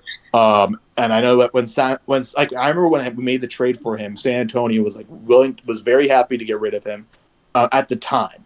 And I think someone else as well mentioned in this league, a previous owner of his, that was like, wow, that's a great move for San Antonio. That's a terrible move for Philadelphia. And Rui Hachimura has done much better now at the end of the season. But I was just so much happier with what Miles Bridges did and what he offers to the team, personally, and just in general, like how he's best friends with LaMelo. Like, that's to me the greatest thing. That's to me that was the best part about the whole season. Him when he handed off the Rookie of the Year award to LaMelo, I was like, "Yep, I'm good." Yeah. Like you were saying, the Michigan State effect too. There's the experienced players when you have the best coaches. I'm sorry, I always say this. Jay Wright is the best coach in college basketball. I know that's debatable, but I just, with what Jay Wright does in terms of not making it, he wants to right? What? Yeah, he's no. Yeah. Okay, I don't know college much. I do all my research days before the draft. I know college. I know college more than I know college very much, and especially Big East basketball. I'm your typical guy that's coming in here trying to be smart. So, because I just watched, I just pay attention to the tournament. So, but I also am aware of how many there are that try and come in here like smart like that. So, that's why I listen. That's why I listen. But no, Nova, that Nova factor, Nova is, and that's the same thing with Big East basketball as well. If anybody knows anything about Big East basketball, there aren't going to be star players. There are going to be star players. You're never going to have like a one and done kind of player. You saw Javon Quinterly tried it at Nova, and that did not work out at all. He ended up transferring. In the Big East, and this is what I love the most about the Big East. If you're at the Big East, you are going to stay 2 to 3 years at the least, probably 4 years. you're going to develop into a much better player than you were at the beginning with some great coaches, and you are going to be a decent role player in the league. I was talking about the Nova players, but there's also some other ones. I think Chris Dunn is a decent role player. You're also seeing players like, I honestly believe that Miles Powell. I know Miles Powell. It's the whole joke with y'all, but like, if Miles Powell is able to develop his game a little bit more, I feel like he can be a very decent backup point guard, backup small shooting guard kind of player, because he has that development. 24. I know, but like, he would have done it by now. I know. No, he didn't get the. Nobody gives him a chance. Gotta give Miles Powell a chance. Give Miles Powell a chance, okay? Give Miles Powell a chance. So just leave. Let me have my moment, okay? You had your moment all of last year's draft. Let me have my moment. Steelers picks due in 2 minutes. Oh, so my God! The disrespect to Sadiq. God. Why am I Nelson? Nelson said the disrespect to Sadiq. Why am I forgetting this? Sadiq Bey was my favorite prospect last year in the draft. Sadiq, like, it's the Jay Wright effect, where you're able to bring in these great role players who are just like the best role players in the league. And that's why I value Villanova prospects a lot higher than other prospects, maybe, in my opinion. I had no idea Bay went to Villanova. That makes so much sense. Bay went to Villanova. Yeah, Bay went to Villanova. Bay was so good at Villanova. It pissed me off as a Seton Hall fan, but he was great at Villanova. There were not a lot of talks when Bay first got to Detroit about in terms of how good that pick was, and ever since we got him, it's been like fire seeing him develop in Detroit. And well, I mean, he made the first team or second team rookie, first team all rookie, yeah, first team all rookie. So, I don't know if y'all remember, but if anybody was at the draft last year, I was talking about how much I loved Sadiq Bey as a product. Does anyone remember? Was anybody there? Like, I was there. I think I do remember you talking. Like, I was talking. So I wanted to trade. I wanted to even though we didn't need him, I wanted Sadiq Bey. And he was drafted right before we got a pick. But I really liked that pick. I loved that Sadiq Bey pick so much, and I ended up being right about it, and I ended up being right 2 years before with Mikal Bridges. What position is he here in this draft? He's what do you mean? Like he's a small forward. He's like a forward. He can play. No, I meant what number? Not like. Oh, he went. I forgot. I want to say 19. Yeah, I think we had a pick as well. Yeah, because we had what's it called? He went 16th. He went 16th actually. Okay. Yeah, because I remember there was a couple of small forward shooting guard types that we were looking at. Yeah. Yeah. There was Bain, Maxey, and then there was like Isaac Okoro, stuff like that. Desmond Bain was another name that was being looked at personally, just for 3-point. I mean, I don't think we considered him at the time to be able to translate his 3-point shot as well as he ended up doing. I don't think anyone really predicted this level of 3-point shooting as rookie. I did. Really? I did. I was so high on him. Like he was literally like, here. What? Yeah. No, I was so high on him. Like, I was way higher than anybody else on Sadiq Bey, and I'm very happy I was right about it, because this is yeah. And then ever saying Big East expert, does Zagorowski get drafted? He doesn't get drafted. He doesn't get drafted. No. Marcus Zagorowski is not going to get drafted. He should have stayed another year. But yeah, I was very high on Sadiq Bey, extremely. So who is Cleveland looking at this 19th now? Now as we're getting closer to this time, I guess. I bet they're trading it, and I bet the person who gets it takes Kai Jones. Why do I feel like that sounded like Killer? Well, Killer traded up 5 spots for this one, so maybe he had someone that he thought would be here. That's Yeah, always an no. unfortunate thing when you move up and then the guy's gone. You know. Tell me about it. Then you just trade back down. Who am I telling about it? Me, Wonder. Oh, single tier.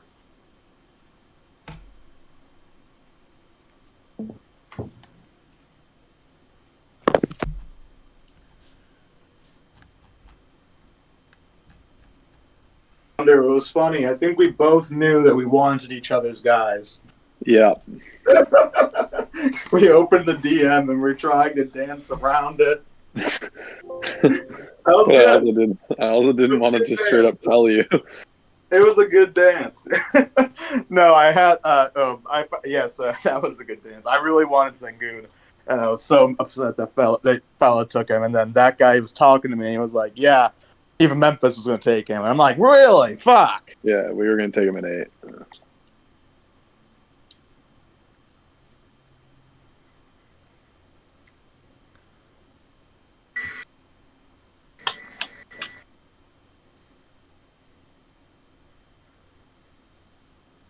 Waiting for Cleveland now. We're still waiting for Cleveland. Sorry, I was gone for a second. God damn.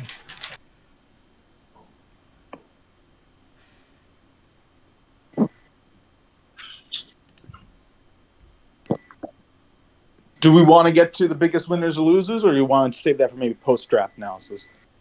We can. We can deal with winners right now. All right, so big winners so far, at least from the lottery. Oh, there goes the draft board. Oh.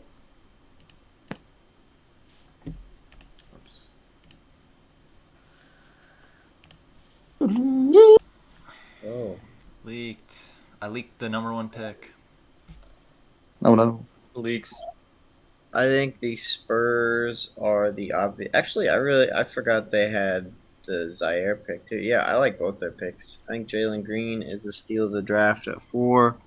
I think Zaire Williams is a steal at 18. I mean, I don't think he would go much higher than that normally, but yeah, I like his game a lot for an 18th pick. I think there's a lot of upside there, so they're the easy choice.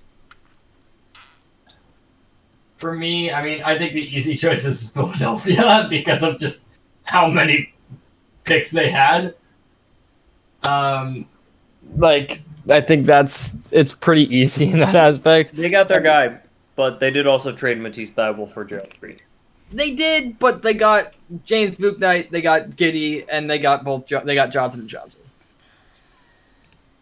Family company.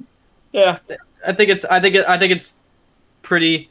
I think maybe if Golden State ends up drafting right when they have their pick, then they have their 22nd pick. Maybe Golden State can be in that consideration. But I mean, you're just seeing. You can't really say the best selection is going to be a play. Maybe then we talk about what is the best. Who's the best team that's drafted that only has 1 pick or only has had 1 pick so far? Yeah, I feel like you almost have to bring that into consideration, Yeah. especially with the way that we draft. Yeah. I personally think that with the amount of picks that we had, and the fact that we did not get players that were at the even then we still did not get the player that were at the very top of our pick order. Like we didn't get Sengun. We really wanted Sengun. We wanted Wagner. We really wanted Wagner. We wanted Garuba. It didn't get Garuba, and yet we still were able to round things out because of the fact that we had those 5 picks. So it's a bit weird to give us an A. Personally speaking, just because I just don't think it was possible for us to get lower than a C, unless we really fucked it. Yeah, exactly. I would say in terms of like teams that have only had 1 pick so far, I would say maybe my favorite pick would be Sengun. Sengun. What? Sengun. Not gonna work here anymore. The goon. Biased, but Jalen Suggs at 3. Okay, buddy. Biased, but that I also like the Davion Mitchell pick by the Bulls. Yeah. I mean, honestly, the biggest winners so far are the Detroit Pistons because they got Cade Cunningham. Fair. Like, that's honestly all I gotta say. I think okay. So I think I like the stipulation you made with the teams the one pick. I agree that Charlotte. I think the stipulation I just added is that they could be. It all and obviously like we can say that for all of these people, but for Sengun, like he is the nth degree of swing big, just because it really is just a matter of does his game translate.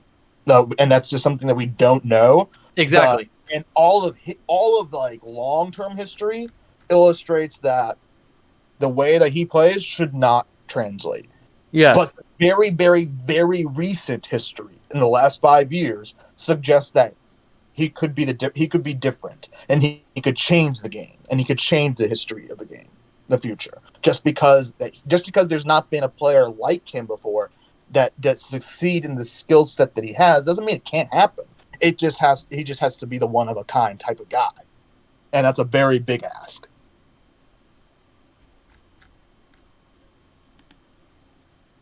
So do we know for sure, is Cleveland trading this pick, or?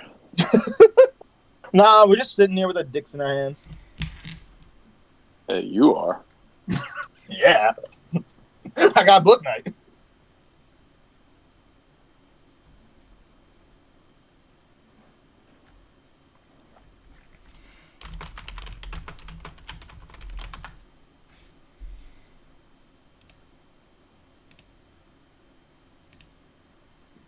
So, K-Man, were you ever thinking of just like, are you ever thinking of just trading all of those players for like a big star? It's been thrown around. My DMs are open. Okay.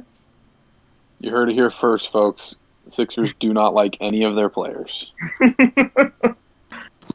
Of course we don't. Fucking make trades all the time.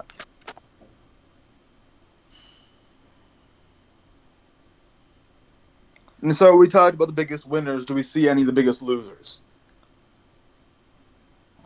I don't really know if there has been any losers yet. I don't think there really have been. I think with a draft like this, you got to wait a little bit before you can really solidify. Yeah, I think really everybody's made sense with the picks that they've done. Even those that I don't necessarily agree with, like Memphis has had an interesting draft, but they also had, like, I don't know if I necessarily agree with taking Garuba and Wagner there. Yeah. But I do like the Moses Moody pick. So, like, I think it's all very balanced out right now. I tend to completely agree with you. I agree. I also just want to say though, I just remembered something that I wanted to agree with. Chicago taking Davion at 15 was amazing because I thought that I was convinced they were going to take him at 10. For them to move down, get another asset, and then to get their guy at 15 that they clearly liked, that I think does fit into their roster, was a great move. Yeah, real win for them. Like last year you were kind of able to see these like bad picks. I think like Minnesota was a loser of the draft last year because you saw like Killian Hayes and then you saw Precious Achua, and I didn't really like that at the time. Hey, let's not say Precious. Let's not throw that name Killian Hayes in the bad. Let's just Let's okay. There's a trade to announce. You got a lot of fans in here. You got two Pistons fans. There's a trade to announce, so I have to do that real quick, guys. Sorry. The Cleveland Cavaliers will receive pick 31, pick 39 in the 2021 draft, as well as the 2023 New Orleans Pelicans first and the 2023 Washington second. New Orleans will receive pick 19 and pick 41 in this draft. And with that, we have a pick from the commissioner to announce. Wow.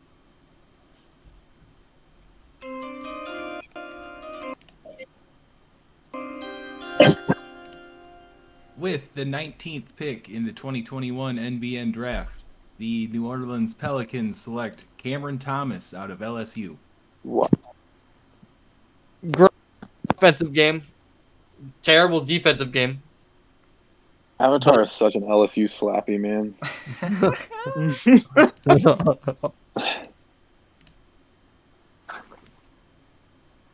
Interesting. That's a. I'm sorry, that's a lot to give up. Yeah, same here. I agree. I mean, he is definitely an absolute bucket and will be able to translate that to the NBA. But to have somebody that's a complete liability on a certain end of the floor and give up that many picks for, that's Yeah. hard for me. Completely agree. And I mean, I have reports of them wanting to trade for him higher up in the draft, if I'm correct. So it's an interesting selection. Yeah. Like I don't mind Thomas at 19 necessarily. It's more of just what they gave up. Yeah, exactly. I like Cam Thomas. I think we were talking about he's a walking bucket. He has to really develop his defense a lot, but I feel like he has the tools to develop his defensive game. And he is like he was saying, you already have that offensive ability. He is an incredible offensive player. And we saw that at LSU. And I feel like he's definitely able to translate that game into the NBA and the NBN. But the question is his defense. And that's really going to be the big issue. And you're giving up a lot. You're giving up a 2023 first, which you don't know what that pick is going to be in the future. That could be. What were the specifics of the trade again? I missed that. And it's only, I mean, it's if you look at it moving down too, it's only moving down 12 spots. So it's not like it's completely getting out of the first. They get a first next year, and they only move down 12 spots. And then that also gives Cleveland maybe some trade pieces as well in the future. What were the specifics? If we could go to the previous slide, which showed the trade. Let's see if it's on. Is it on transactions yet? It's not transactions yet. Not yet. It's like a 2023 Washington second, 31, and there's something else. And then the 2023 first. That to me, that it does feel like a lot. And when you're looking at the Pelicans roster, shooting guards, I mean, Nikhil Alexander, guess you could count Pat Connaughton as that. Deeper in the roster, they have Aaron Naismith, Gary Trent Jr., but he's a restricted. Oh, and Josh Hart's restricted as well. So maybe this is like a mitigation for those because they're worried that Josh Hart could leave, or they have to pay up for Josh Hart or pay up for Gary Trent Jr.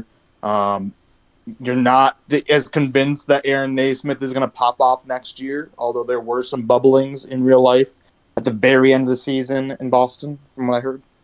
But I don't know. Yeah, I think they gave a little bit too much for that. I think that's all we really have to say. It's just they gave up too much because it's a good pick, but I'm sorry. Like, is he worth that? Well, we talked about. Well, I mentioned it before that you got to lose some trades if you want your guy. So, true. Tell me whether or not do you think that it's the question here is whether or not New Orleans chose the right guy to lose a trade on? Yes. Yeah. That's the thing. That's definitely the thing. That's the way I'd phrase it. Did they choose the right guy? I mean, you can argue same thing that I was in the situation for 4 teams. Did I choose the right guy to lose the trade on to move up? Like, these are the questions that you have to ask yourself in the draft. So for Cameron Thompson, do you think he's the right guy, or do you think the LSU shades were affecting Avatar's vision? And here's the thing that I had a hard time with is I'm just gonna be honest.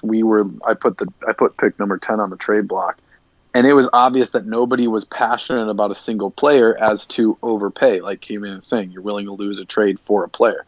Killer obviously didn't care about Thomas in this spot or somebody enough, so he was just shopping the pick, and then still got somebody to overpay for it. Yeah. Like, obviously he didn't really want Thomas that bad. I don't think there's really anybody I particularly want back here, you know? Like, I'm not a big fan of, like, any of these prospects that are going at this point. I mean, I guess, like, I'm surprised Kai Jones hasn't gone yet, and I would be very shocked if he doesn't go in the next pick. But I'm not a huge fan of any of these prospects until we get to like 45, and when there's a bunch of prospects I think are just diamonds in the rough. But I don't really think it's. If I'm any team, I'm considering trying to trade these picks. I do think Cam probably holds more value in 2K than real life. Yes, that is very good. That is very true fact. But does he translate quickly enough to like get up and be available? Because I think he does, because they're gonna give him the scoring ability. They're gonna give him the mid range jump shot. They're gonna give him a little bit of handle, and but see, are they? They should if they're rating players accurately. They should, but it's 2K, so they don't rate players accurately. Also, you also want to consider that at least I've seen in the last year, they're not quite upgrading as many guys as they should that put up massive numbers or put up like solid numbers, but they're like role players in small minutes. So like one example I have is Landry Shamet. He's a 74, and I don't understand how he's still a 7. Exactly, and I was talking about Matisse Thybulle earlier too.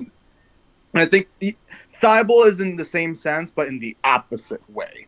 Yeah, It's exactly. Yes, it's completely opposite. I was just talking about players that should be higher in your opinion, but just aren't. Yeah, just like players that are in that. There's a lot of players I look in that low 70s area that I'm like, why aren't they mid 70s? Yeah, why aren't they 76? Like that's really the number that I see a lot of players down at the low 70s, at least the most recent 2K. And I feel like Aaron Naismith is an exact player that New Orleans already has in that position. I completely agree. Yeah. Okay, so we have I don't. They're different types of players. The commissioner will announce the next pick.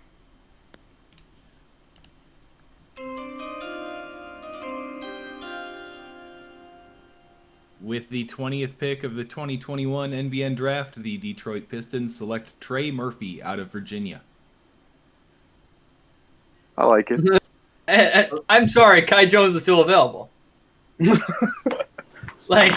Kai Jones sucks. I'm not. He does suck, sure, but all of them suck at this point. Trey Murphy is a 6'9" knockdown shooter. There aren't many of those guys that exist. Fair, and he does have that. I actually will talk for a second about Trey Murphy. He does have that Tony Bennett kind of and DNA. He's also one of those coaches that's talking about. I was talking about Jay Wright earlier. I think Tony Bennett's also one of those coaches that produce pretty decent players. I don't think he's going to be a star player, no, but I think he could be a decent. He could be a very good 3-and-D player. It's the Virginia defense, so you can be a very good 3-and-D player. That's all I really have to say about him, though, to be honest. I just, like... Yeah, I think there's probably a certain level of, maybe you don't want to have your star be from a school like Virginia or Villanova, but like you were saying, these guys are pretty reliable. Yes. You know what you're going to get. They're trusted to do a lot. You don't think they're going to come in and be anything special, but it's the 20th pick, so you're not looking for that. You want just a guy that can contribute. Well, sorry, go. No, I just wanted to shortly say that I like that stipulation of you don't want a big pick from there. If someone's being so you're saying that if the big pick, that's like let's just say that what was the Croatian guy we're talking about? Let's say he went to fucking Villanova and was like the number one. How to be a top 10 pick? Would you be more scared in that situation? Is what you're saying? I don't know because typically with these schools, so DeAndre Hunter went to Virginia, right? That's okay. So that's a very good. So typically freshmen in those systems don't do very well. Yes. Because they're trusted to do a lot. So you typically don't see your high picks. Especially in the Tony Bennett You want to project your top 5 picks into what they're going to be. It's not like it used to be where it's off of what they've already done. So when you see a guy going to Virginia, you typically don't see them go very high because they're trusted to do a lot. So you can't draft off of potential as much as you can what they actually did. And that also the thing is with DeAndre Hunter. DeAndre Hunter is an interesting one because he went 4, but at the same time, I just see him as like one of the best. Like all I see him in his career, his ceiling is one of the best 3-and-D players in the league. That's like not a star, and that's the thing. That's the thing with Virginia. With Villanova, Michigan State. Usually, every once in a while, they may have a prospect that's like really, really good, but also none of them really translate that well. The really, really good ones are like Well, Michigan because Tom State. Izzo gets his players to stay until they're juniors or seniors, and you don't see those guys going early. Exactly, and that's what I was saying with Jay Wright too, and with Tony Bennett. You keep these players. I mean, I really like Kyle Guy. You have Kyle Guy. You have Ty Jerome. Ty Jerome's doing a pretty decent job right now, as well. It's the Tony Bennett factor. It's the Jay Wright factor. It's the Tom Izzo factor. It's a completely different factor as opposed to the Coach K factor or the Coach Cal factor. Okay, we have the next pick to announce here from the commissioner.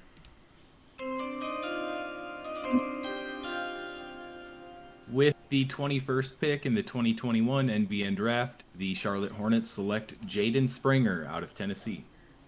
Ooh.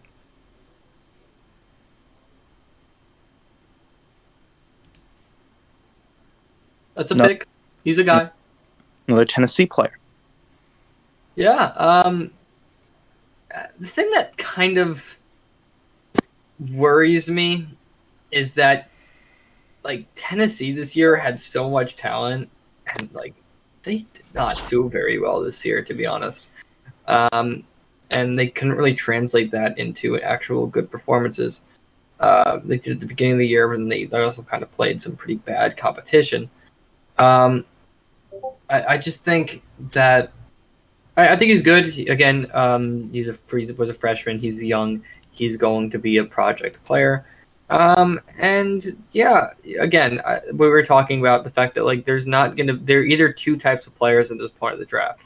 You're either going to get the player that you think can come in right away and can get a decent role. He's never going to be a star, but he's going to get a decent role. Or you have those project type players that you hope can become a very, very good player. And that's kind of the pick with Jaden Springer here, where you're going to kind of work on him, develop him for 1 or 2 years. He's not really going to get much playing time. He's not really going to be a good 2K player, but he's going to develop in the real NBA and hopefully become a good 2K player.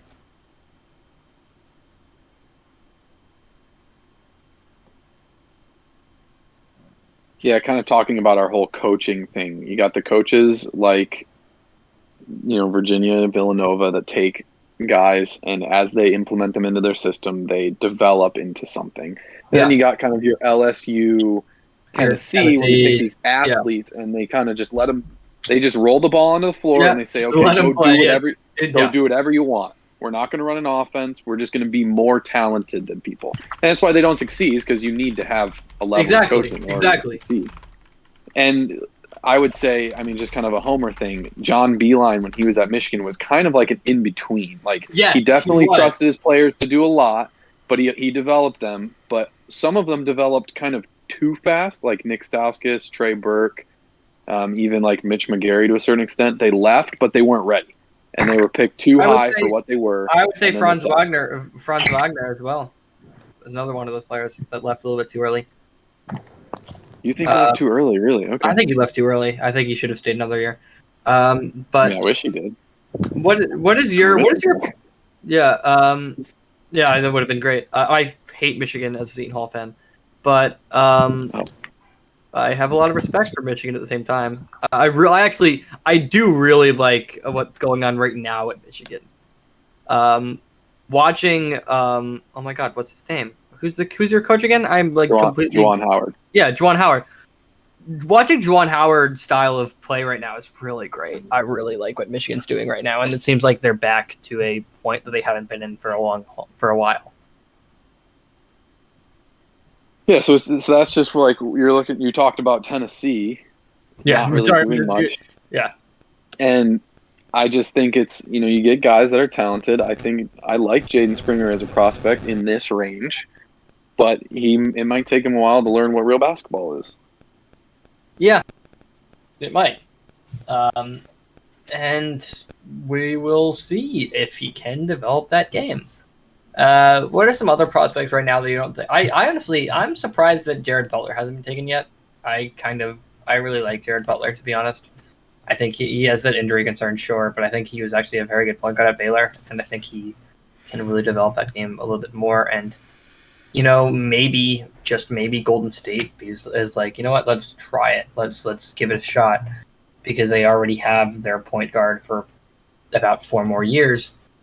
Maybe, you know what I mean? Although they also have DJ Augustine, they also have TJ McConnell. Oh no, they're actually on their player options, so they don't really have them. So we'll see what happens, to be honest. What do you guys think when it comes to this range, the argument versus BPA versus fit? I feel if like you're in this position, what do you do?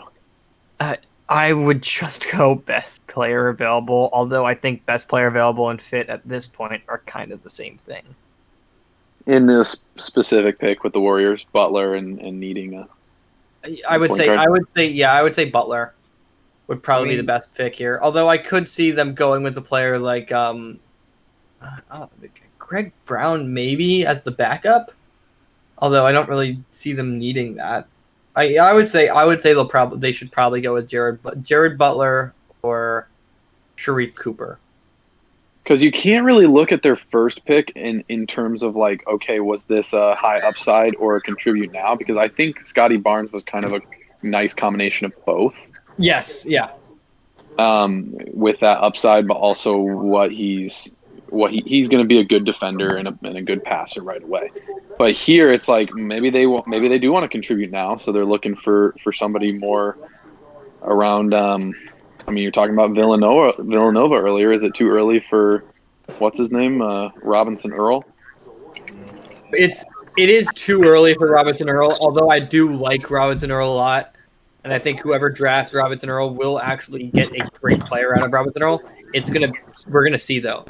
I think Baylor's also one of those teams. We'll see what happens because I feel like Baylor's kind of developing into that powerhouse in basketball now with Scott Drew.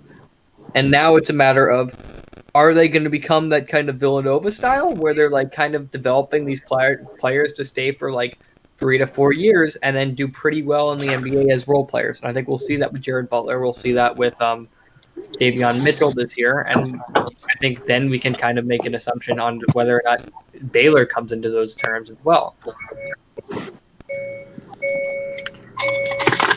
Another good one might be Ayo Dosunmu. Yeah, Ayo Dosunmu.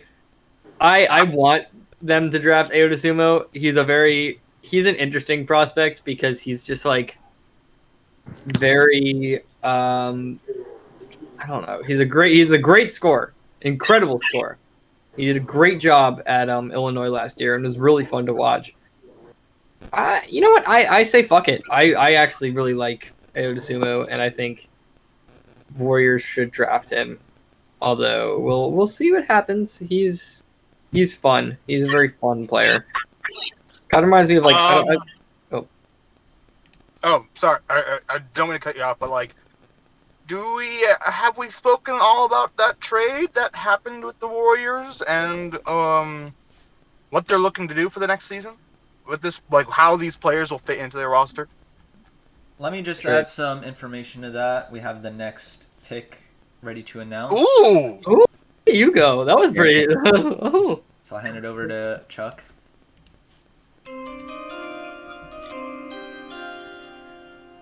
The 22nd pick of the 2021 NBN Draft, the Golden State Warriors select Jared Butler out of Baylor. Yep. I was just talking about that. Jared Butler, good. He's going to...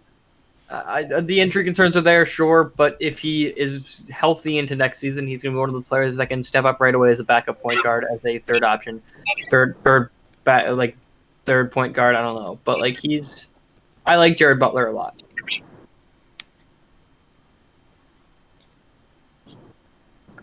Where do you see him fitting in pertaining to that question that I just had before we take that draft? I see him coming into. Again, it really depends on whether or not he's going to be healthy. Let's say in a perfect world he's healthy next season and he's full on ready to go. If he's full and ready to go, he could be a very nice backup option behind Steph Curry, because they kind of don't have any any backup point guards right now. I guess you could play Marcus Smart as a backup point guard, but I wouldn't really do that. I feel like he's a good backup point guard for them. And because you're really gonna play Steph Curry almost the entire game. So in the very small chances when you're subbing off Steph Curry, I feel like Jared Butler is the perfect kind of player to come back to basically play as the backup for him. And I think you just mentioned it. I know that Marcus Smart isn't the greatest of options at shooting at point guard, but like he is an option that can work, especially at least better in 2K. So like, Yeah. if the injury takes longer to heal from, or if he has a reinflammation, or if it comes up again, or even if he just doesn't translate well in this first season, I feel like Marcus Smart has as a player that can give him that 1 year, a couple of years. Yeah, I agree. And it's still Steph Curry, so you still have a few years left with Steph Curry now. I say you have 3 more seasons of Steph Curry being just Steph Curry. Yeah. I think by then you should have a good idea of whether or not this is a point guard that can that's popping and can make that transition and make that next like 10 steps to move up ahead into being a star point guard, or like is he just a role player and now it's time for us to draft another point guard? Yes, exactly. That's really the big thing with them. So now we are going to the 23rd pick. I actually have to go, so y'all enjoy the rest of the draft. It's been a pleasure. It's been a pleasure to be here, and let's go Suns. Yeah. Woo! Oh, Suns I have have a lot, another Matt. Peace out. pick. See ya. That's great.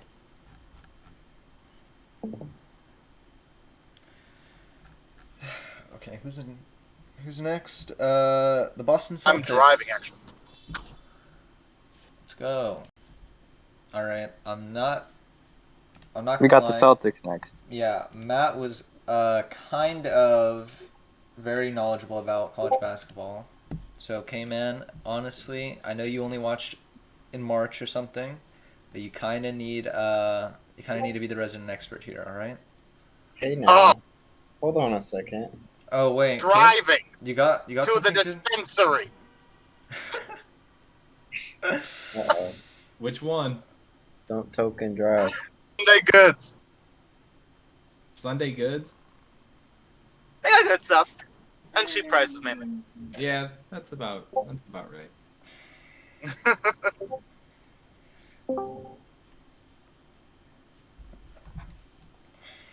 So, Wonder, who are the Celtics looking at for this 22nd Wonder's pick? gone, bro. Yeah, Wonder is. Oh, god damn it. Yeah. Where'd he go? Sorry, man. I don't know. He probably got busy. All right, Anyways, so everyone's here. I'm not looking at my phone because I'm driving. Who's on the call? Whoever's on the call. Who are the Celtics looking at in this 22nd? I would assume it was Will BJ pick. isn't that kind of a reach? Isn't that a reach? Not really. Well, okay. I shouldn't ask Kid because Kai Jones. Kai Jones. You know what? Kai Jones is a BJ pick. If we know something about BJ, he likes to pick high upside players, and Kai Jones, regardless of the quality of his play, is a high upside player allegedly. Is he what position does he play? Center. Big guy. Oh, he's a big guy, but they already have Isaiah Stewart. They got Beef Stew. Tall Why guy. they need a Tall guy. third? Skinny. Oh, and they Tall have and skinny. Valanciunas as well. But Kai Jones is not going to get minutes anyways, no matter where he goes, basically.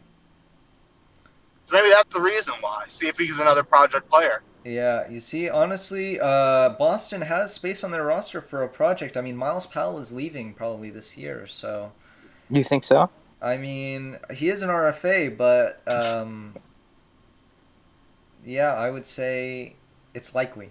I would say it's likely. I mean, they took Carson Edwards' team option. I don't think they're going to have 2 small guards on the roster like that. And they also have Reggie Jackson. And wow, they have a lot of small guards on their roster. They have Kemba, Alec Burks. Are we sure BJ's knows that the draft is today though? BJ typed in the Twitch chat, so I'm pretty sure he's here.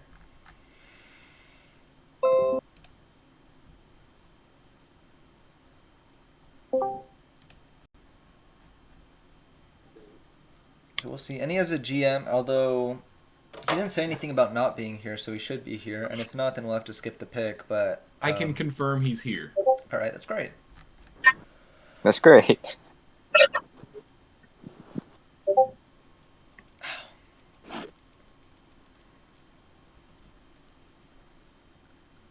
So, I mean, I would like to see... The sooner we get Kai Jones... Kai Jones is kind of... Right now, he's kind of like Robert Williams, I think. In that he fell from being like in the conversation for a lottery, and now we're here in the 20s, mid-20s, and he's still not being picked. But BJ... Yeah, Kai Jones, or who's another player? You said Dasunmu? Sharif Cooper. You know what? Actually, that is a good name, because We're kind of in the like Kai Jones, Cooper, Jackson, Isaiah McBride, Jackson. Dasunmu range. I mean, Isaiah Jackson versus Kai Jones. Who would you rather take there? I'd take Kai Jones. He has a lot more upside to be like, because Isaiah Jackson. I mean, they're both young and going to get a lot better, but Isaiah Jackson is kind of like his archetype's pretty. Like he's going to be a rim running big, and probably be pretty good in that role. But like Kai Jones has potential. He could like, he's a good shooter. He can handle. His potential to like, have that switchability. That's obviously a very marketable skill these days. So if Kai Jones hits, like, he'll be a lot better than Isaiah Jackson. I want to cite something. There is the Kentucky effect. That players that don't show a lot on Kentucky, they come out and they overperform. I mean, it happened to Devin Booker. It happened to Bam Adebayo. It happened to Tyler Hero. And I think people are really looking out on Kentucky players these days because of that. Maybe overrating them a little more than they should be. Yeah, I feel like Kentucky. Are you still hating on Maxey? I can't tell this is a knock on Jackson or a plus for Jackson. It's a I don't know. Well, I don't know about should be, but like they end up doing better in the NBA. So yeah, but usually I agree. But usually Kentucky teams have been like good in the past. Oh yeah, I heard the team this year was not. Yeah, good. but this year they sucked. So like before, it's been like they've been good enough where they don't need their players to do more. I feel like, but this year they could have had their players do more, but they just couldn't. Well, is it like that, or is it the system? Because I heard it was like the Well, coach it could be that too. Yeah. I mean, I don't watch Kentucky, I saw one UNC game today, this year. That's it. It's usually the Chinese role. The what? You just bring up the Chinese. Huh? Killer, could you give us more context on that? I think you have experience. On what? On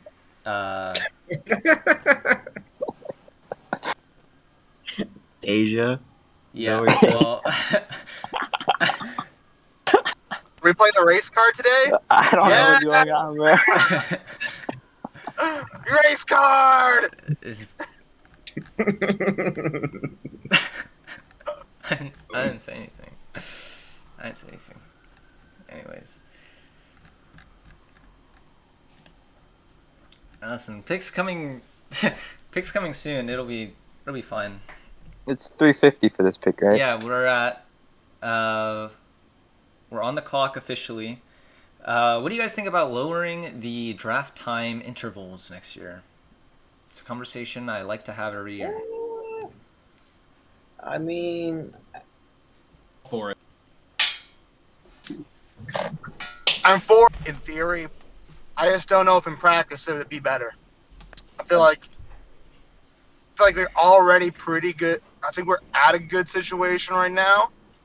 But if it could be faster, great. I just don't know if it'd be. I just don't want it to cause problems for people. yeah, I think someone could get screwed if we make it any shorter because they just. I mean, I know we get ahead pretty easily, but like, if someone is not around and the person before them takes till the allotted time, and then like for whatever reason they can't make that like 5-minute window, it'd be kind of tough. Yeah, and we used to do a 15-minute window. So I think the 10's a pretty decent compromise, and yeah, like when a trade happens, someone Yeah. I someone was thinking, came on the but board 3 minutes late due to that kind of late trade. So I think 10's probably pretty solid. I feel like if we want to keep them all the same, 10. But I feel like the earlier picks could be shorter.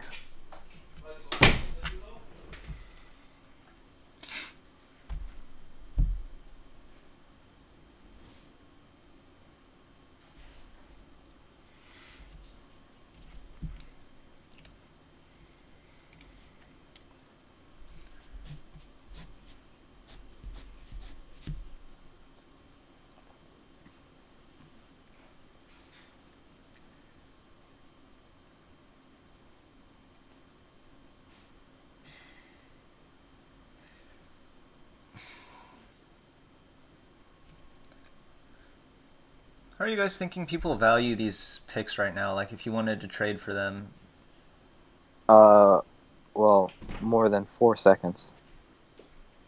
Really? Yep, I believe. So, what do you think, Jeppy? Come back to the living room. Well, I think you'd have to give a first, no? I believe, right? Yeah. Future first, right? Yeah. Is that what you're talking about? Yeah, pretty much. You'd have to give a future first. I think right now you could put a protection on it pretty. Yeah, I mean, you'd have to put a protection on it. If you're trading up, it's way easier right now. So I'm theoretically.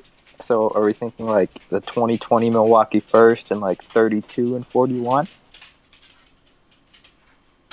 You have 32? Yeah, you have 32, right? Yeah. Why would you do that though? Like for 2 spots? I'm just showing off some offers out there. I just want to see. I think you could swing that with like 28 if you really wanted to. Oh wait, 2 spots. Yeah, 32 to 30 is 2 spots. Oh, we're talking about 30? Isn't that what you said? The Milwaukee first? Oh no, I meant I have Milwaukee's first next year. Oh. The Milwaukee first at 30 though, yeah. For what? For which one again? I was thinking like. Well, what do you think? How high? Like mid 20s? How high? If you did that, I think you could 25. You think 25-ish? 25, yeah. I think you'd offer for everyone right now. I think you could start from Boston and they'd consider it. They'd have to consider it for sure. I think if I were Boston right now and I didn't have someone I wanted to take and you came to me with that offer, I'd probably take that offer. Yeah. Yeah. Definitely. And if you even if you don't want the second round pick, what you do is you can trade that one as well. Although you're probably not going to get that much for it, but if you just get a future second, it's like the same. You just trade everything for future assets. Because I thought that's what some teams were going to do, especially like the guys with 5 picks. Philadelphia and Memphis is what they were going to do is trade out of this draft and put it into future picks. But they ended up making all the picks, surprisingly. And I don't know how that's going to work out. Because honestly, I don't even know if Philadelphia has enough roster spots for all these guys they're going to pick. I mean, a big deal. Looking forward to it.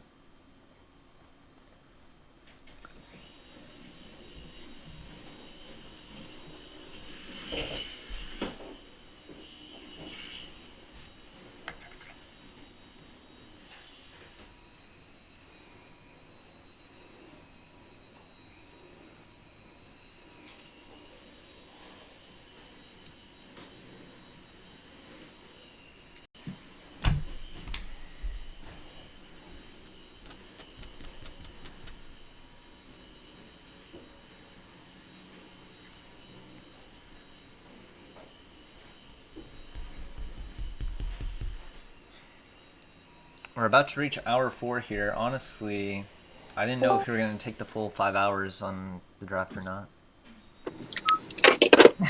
It's been a little... The Celtics are still on the board? God damn it. Yeah, bro, they've got it's 3 a more little minutes. rough, Hey, man. hey. Dude, he's online on his phone. BJ's online on his phone. He's probably just doing some last second scouting. Watching some highlights. If you scout during your pick window, I don't like that. I'll be honest. You don't? Why not? No, because you had a month, bro. At least. Yeah, you had a month, but what happens when 3 of your picks go right beforehand? Yeah, shit hits the fan Well, sometimes. I don't know. You have to look at more than Not that. everybody gets to pick number 2 where they know who's going to be on the board. I mean, I had pick 19. You had 19? Yeah, I had. Well, yeah, dude, Oh, we were in the once upon a trade. time, What are yeah. you talking about? I thought we were talking about like your prospects not falling in the. Well, yeah. Well, but yeah. what I'm saying is, I had 19. So if I had stayed at 19 and some of my guys got taken, I still would have had, knowledge of other prospects. Yeah. I don't know. Well, it's like if you have 2 guys that you really wanted and they get taken right before, that kind of sucks. But like, if you take a half hour after that point, it's and it's just scouting, I think it's a little unnecessary. It's a little. Yeah, you can't take. Well, at that point, you can't take like 20 to like that extra 10 minutes isn't gonna actually make a difference. So like at that point, just take the decision within 5 minutes and go for it. Because at that point, if you're fucked already, just stick with being fucked. Like it's. You don't have to waste everyone's time. I agree. I feel like you're not gonna get that. You're not gonna get that much further. Or trade it. I mean, if it's a trade, it's one thing, but the last resort is the NBA Draft.net consensus mock. Yeah, that worked out well for the Spurs last year. That's because they had pick 3. Yeah. What is Cheppy? What does the consensus mock say right now? Oh, let's see. One sec. Where did the consensus mock have Sengun? I think lower, definitely a lot lower. Yeah, there were like only a couple of the smart like reporters that were talking about him top 10. Let's look here. Sengun was 21. Right now, the pick would be Kai Jones for sure, but if not Kai Jones, then Josh Christopher. See, I wouldn't trust the consensus mock because it's like based off of the sites mock, and the sites mock's usually really bad. What about the recent user consensus? Kid, aren't you part of that mock? I write for the site. I don't have anything to do with the mock. Are you sure about that? I promise. I'm working on it for them right now, but the mock is all the site runner.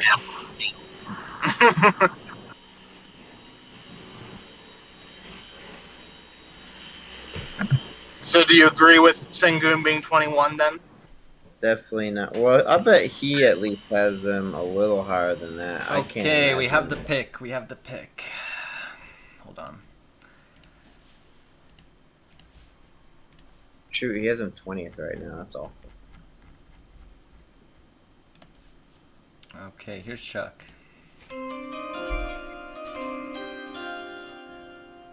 With the 23rd pick of the 2021 NBN Draft, the Boston Celtics select Sharif Cooper out of Auburn.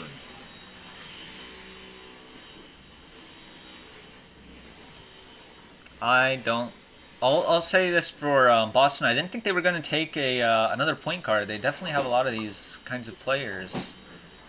Sort of undersized and limited players in some way. Dude is buns. No, Sharif is like he's such an odd prospect because he's really so good as a ball handler, and he's really so good as a passer, but he's very small, very bad worse than Trey Young as a prospect, bad on defense, and he can't really shoot at all either. So it's like, what do you do with him? I don't know. I wouldn't want to touch him. Well, the thing is, and the thing that's bit me before is that prospects with elite skills are rare because it's so hard to be so good at something that you're better than most professionals at it, especially as a young college player. And for Sharif Cooper, he's really, really good at passing. But the thing is that stops him from being a lottery pick is the shooting, which is really, really important in the league. So, I don't know. Sometimes you have to bet on an elite skill panning out rather than, balanced players who sometimes flame out because they're not good enough at any one thing to stick. I don't know me- if at least that high of a value on passing as a skill. Like maybe if he's an if you're an elite shooter, you can probably cover up other deficiencies. If you're like an elite defender, then maybe you'll have a spot in the league. But like an elite passer, I don't know. I feel like the elite passer thing, like how far does a team with Ricky Rubio go? How far does a team? I mean, you could even argue. You can even say for Ben Simmons. I mean, you can make even that argument if you want to. You just have to wonder though, will he be able to pick up those extra talents that can really make him pop off? I do think though that for Boston, this really was about fit, just because they have Kemba Walker and they have Reggie Jackson, both over 30-year-olds. And Walker, I know, has a long-term contract, but they could be wanting to move him and get off that contract. And Reggie Jackson's out in the year unless they can find a way to re-sign him, which I don't think they can with the bird rights situation, right? Reggie Jackson? No, he'll be early bird. Yeah, that's what I was wondering. So for them to re-sign him, so I see this as a pretty decent pick in terms of position. I'm just curious at the same things or curiosities as to his shooting ability and whether or not able to translate, and just whether or not having passing as the nth degree elite when you have so many other red flags, as one of you guys were saying before.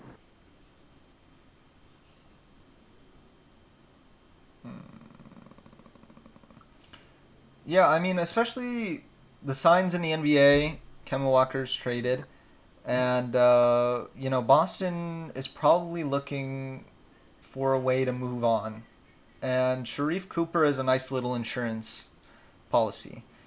If things don't work out with Walker, if you can't get another point guard elsewhere, they have this rookie waiting in the wings, and they're going to see what comes out of him. Because, I mean, if he figures out his problems, then it's a really valuable player. And it's a hard player to get, which is someone who can run an offense in the NBA, which, is it's a tough skill to acquire, and it's a talent that very few have.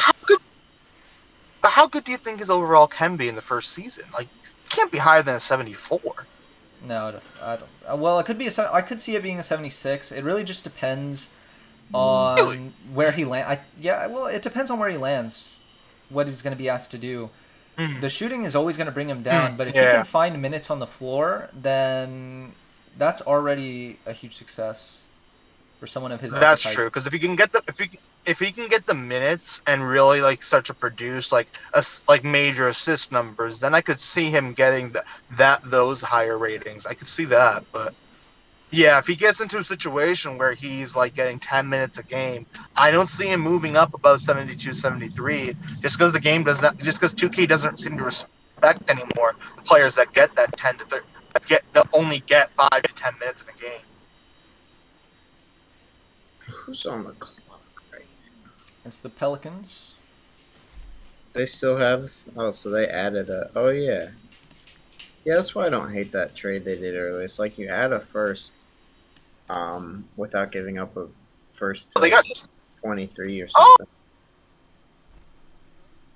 Wait, they got a second pick out of it? No, this is they already had this pick. They just didn't trade it. So. Oh, okay. Okay, now I get it. You're saying. Okay. What do you think New Orleans is going to do with this time? They got another shooting guard.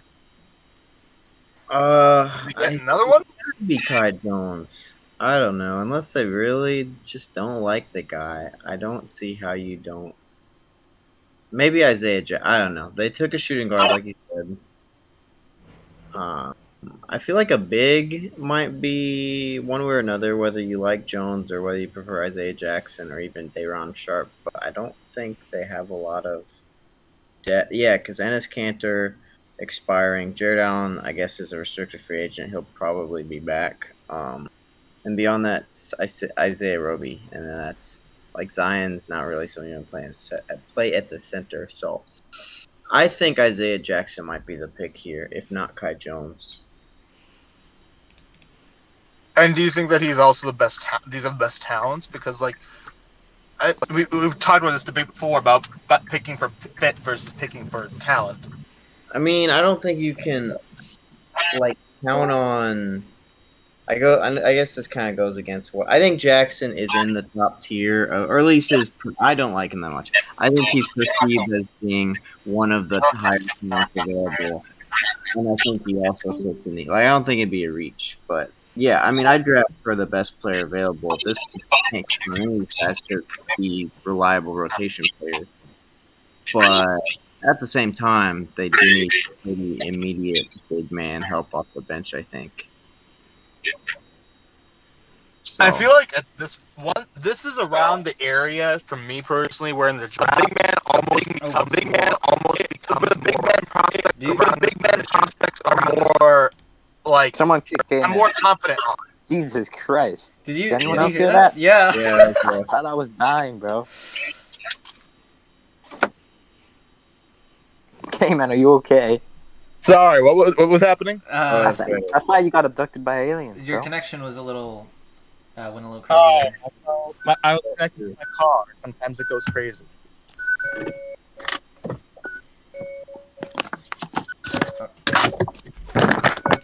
Okay, we have the next pick then. Okay. Welcome home.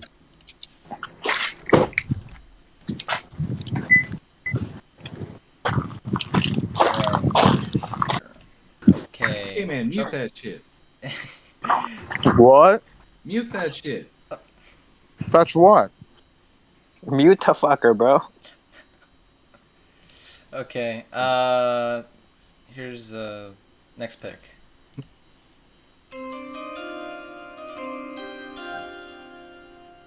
With the 24th pick of the 2021 NBN Draft, the New Orleans Pelicans select Kai Jones out of There Tennessee. it is. Well, He fell. yeah, he certainly did. He's definitely I'm not that high on him, but he's my best player available for sure. The upsize is too much. But yeah, it's like he's got a lot of tools to be potentially good in a lot of different areas. Like he can, I think he shot something like I don't know, but he is like a very competent shooter even at a young age. He's very athletic, very fluid, so that allows him to play perimeter defense like you want a modern day center to be able to do. He can he has some handles and can create at as a 5. It's obviously very rare. So just a lot to like, but very raw. I think he started playing basketball when he was 15. So yeah, who knows?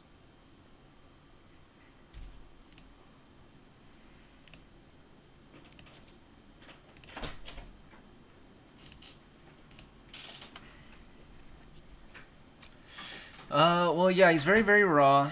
He's nice, but for the poll specifically, I want to say that they have a lot of free agents, and they don't necessarily know who's going to stay, who's going to go.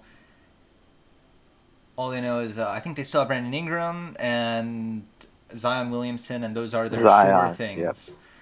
So right now, for them to take an upside pick with their first of the first round, it's fine. Oh.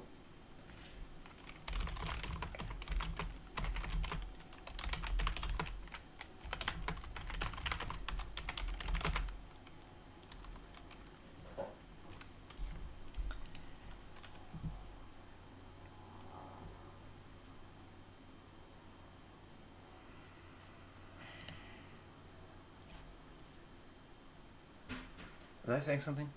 All right. Okay. Hold on. All right, we have next pick. Came in very quickly here. So we're going to announce this right now.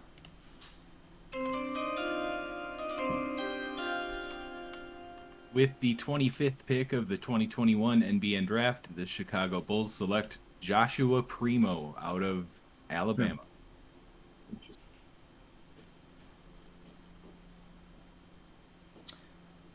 Who? Did someone say who? Joshua Primo. I like this pick. Joshua He's the Primo? youngest player in the draft.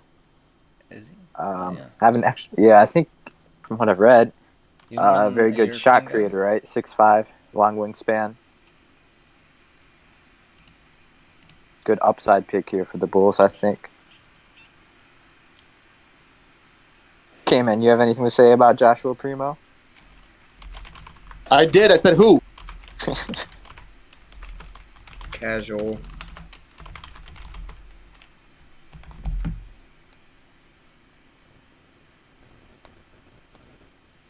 Kid, you on the block now? I mean, on the clock. That's me. Oh. Oh, well, you're gonna hold on for trade offers, or? A little bit, but I'm pretty happy about. Like, I have number 18 guy on my board is here, and he's definitely not going to be there. Oh shit, 18. Yeah.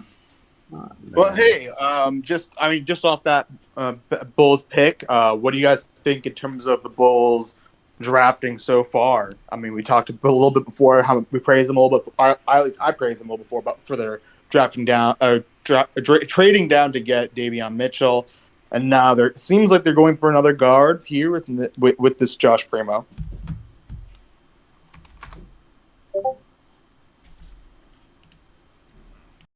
What was it? How's their drafting been? The Mitchell and Primo. Like Bulls, Chicago's drafting. Bulls. Like thoughts on their. Mitchell's gonna be more of a day one contributor, so they could use some guard help. Who do they have right now? No one.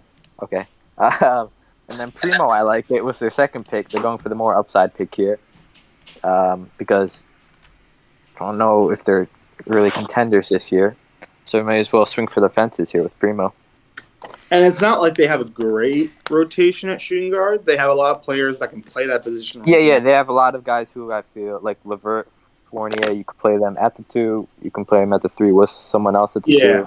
Yeah. Levert's probably the one that has the true upside, but you can easily move him to 3. Like, that's a very easy move to have to do in the future. And Hield and Fournier, I mean, feels like within the next 2-3 years they're going to be gone. At least from Chicago's plan. Yes. And by that time, you'd hope Josh Primo, you'd know whether he'd be part of your future or not.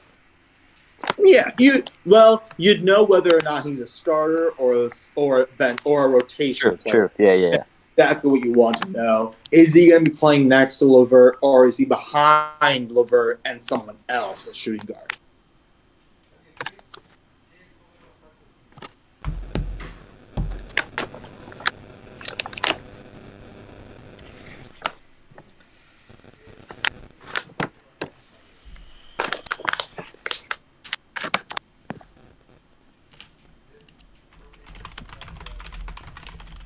So I think we're down to our last five picks of the draft.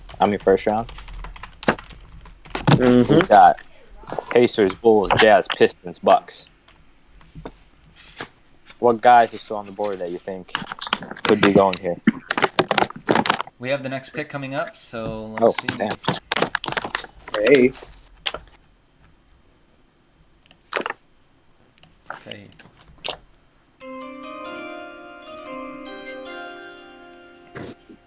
With the 26th pick of the 2021 NBN Draft, the Indiana Pacers select Miles McBride out of West Virginia. Great pick. Thank you. I love the pick. I mean, it's a point guard who can play defense, who can shoot.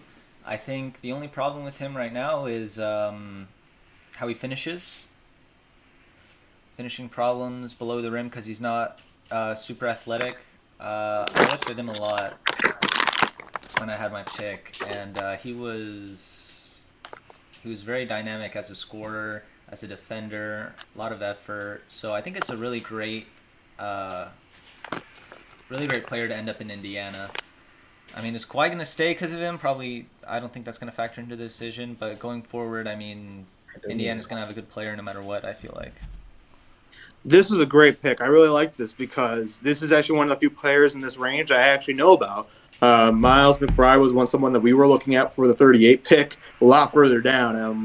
If we did not get Giddy with an earlier pick, like considering that Giddy's most likely seems to be projected to be a point guard, we thought that McBride would be that sort of backup point guard in the deep rotation, especially now that Peyton Pritchard had left. This is a great pick. I really like this. I just got to wonder, though, is this too high for McBride? I know there was a lot of talk of like late lottery, but I wasn't expecting here. I wasn't expecting in the NBN for him to go or not late lottery, late first round. That's what I said. That's what I meant. I know I said lottery. I meant late first round. I wasn't expecting NBN for him to go late first round. I don't think it's too high at all. I think it's a good spot for him to be picked. Pacers could use a younger guardish. They've got, who do they have right now? Brogdon and Halliburton, I believe. Yeah, pretty much. Edmund Sumner. Who? Anyway, but Brogdon and Halliburton, I think you play them together a lot, right? Or at least planning to this year. Yes, they could really use a potential defensive guard off the bench like McBride.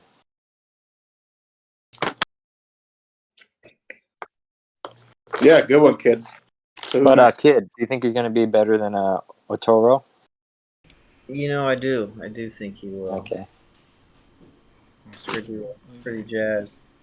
I'll tell you what, Miles McBride was higher than 18 on my big board.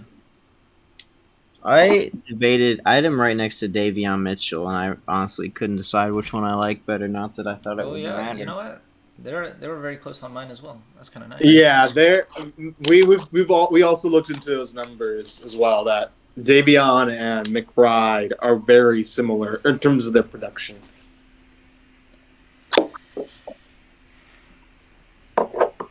I mean, I think he's definitely one of those guys with the potential to surprise in the NBA draft in terms of how high teams are willing to take him. And I was honestly a little surprised that he fell here to 26.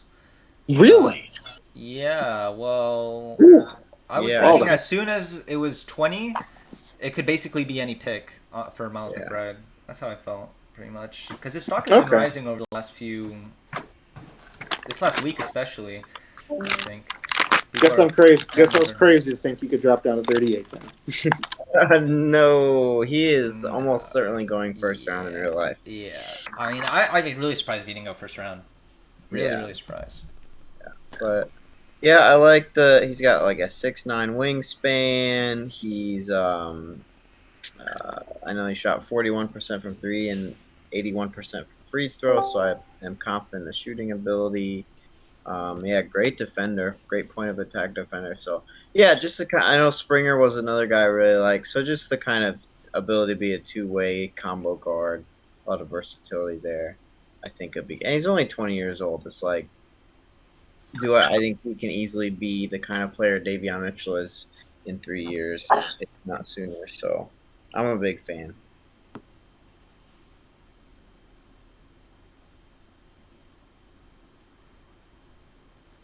Oh shoot. Yeah. Let's move on to next pick. Oops. We have the next pick? Yes. Ooh. I'm just All right, let's go. What team is next? This who is are we Chicago. looking at? Let's look at Chicago. Oh, once again Chicago. Yeah. I think this will be Jackson. With the 27th pick of the 2021 NBN Draft, the Chicago Bulls select Isaiah Jackson out of Kentucky. Ooh, okay. So Bulls really going for best player available. Looks like I was a little bit shocked by it just because of the fact that they do have a lot of good young bigs already on the roster. But maybe they're but I do respect the willingness to stick with that and just go and keep stockpiling on them, see if you can find another Moses Brown in the draft.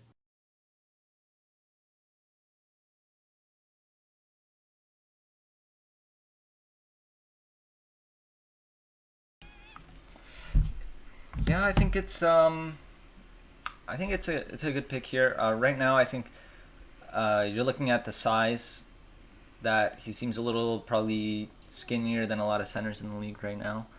If he's going to play full-time center right now, but as a small ball center, he's really in a proper place for where his tools are.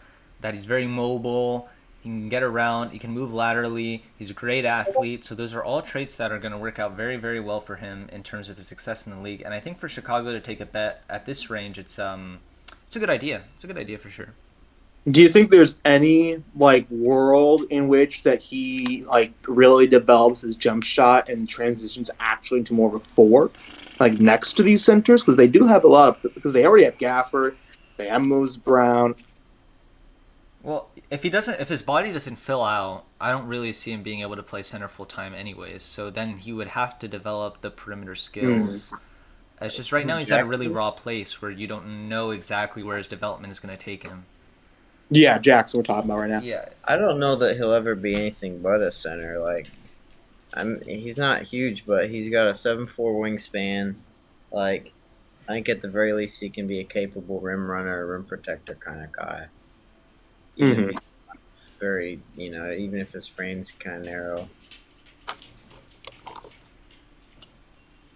Do you think he has the athleticism though to make up for that? Because I think we've seen that with these skinnier centers, they really got to be nth degree athletic just to make up for that lack of strength.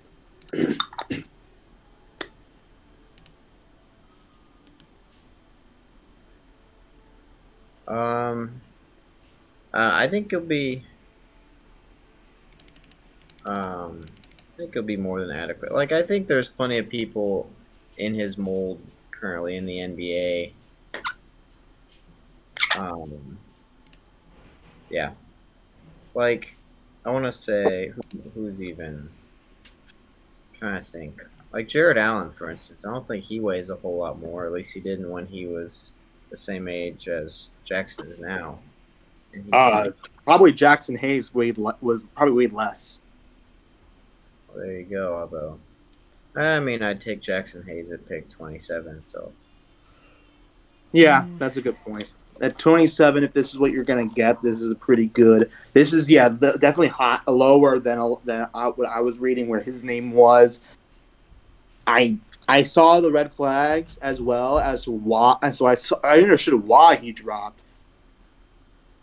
I do think this is a pretty good value for where they got him, and I think overall Chicago just continues to knock it out of this draft out of the ballpark for me personally.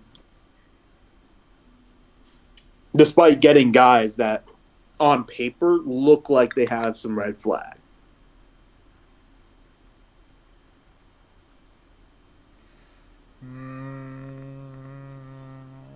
Yeah, usually you would see these high-risk prospects be in the second round that you're not really sure. Like, odds are this guy does not have that many skills. And I think the same of the other raw center prospect we had, Ty Jones, right? Like, these guys don't really have that many skills. If you were to drop them in the NBA today and ask them to play a part on a competing team, they would fail.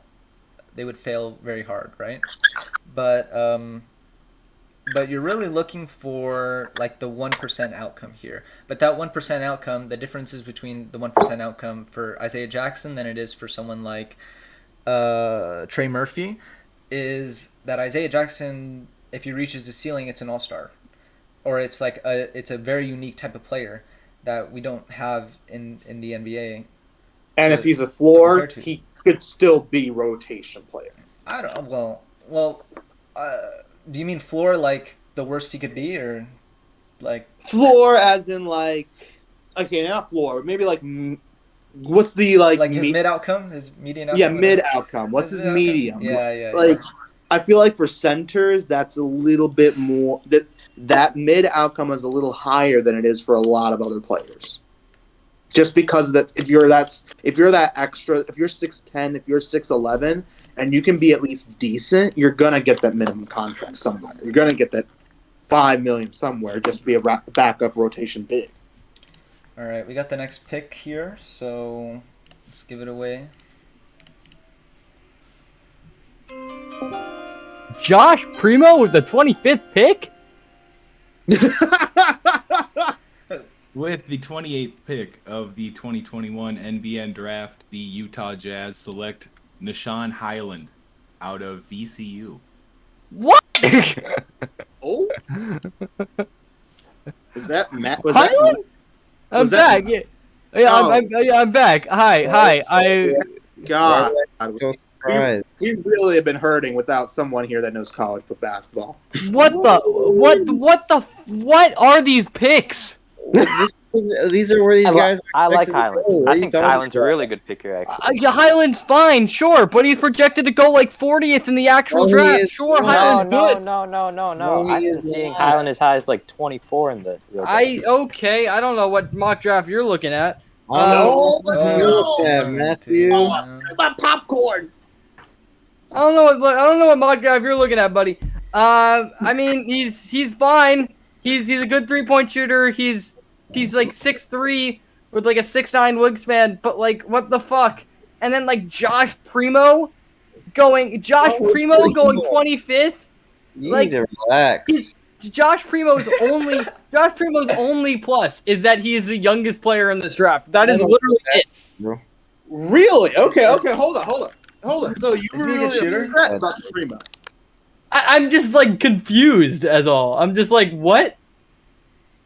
Primo's I mean, a pretty good shooter for 18 years old. Highland, Yeah, I Highland mean, has great Highland has great upside, sure, but like I'm kind of confused as to why like, and Josh Primo's fine, sure, but like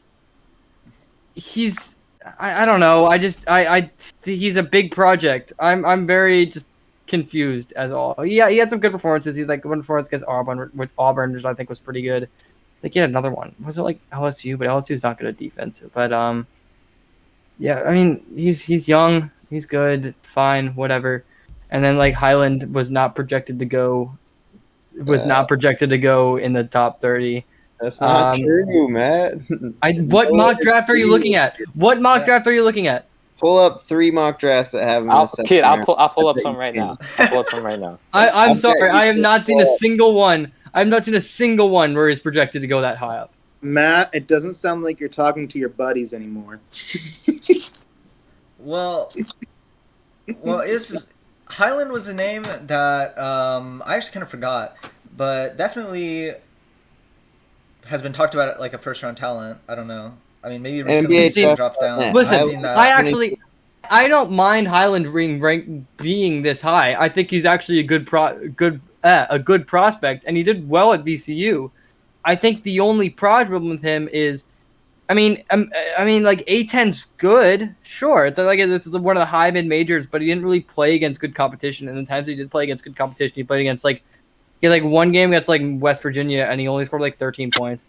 He had that one game against like Penn State, and he was not good against Penn State. I mean, he's really. I'm not sure.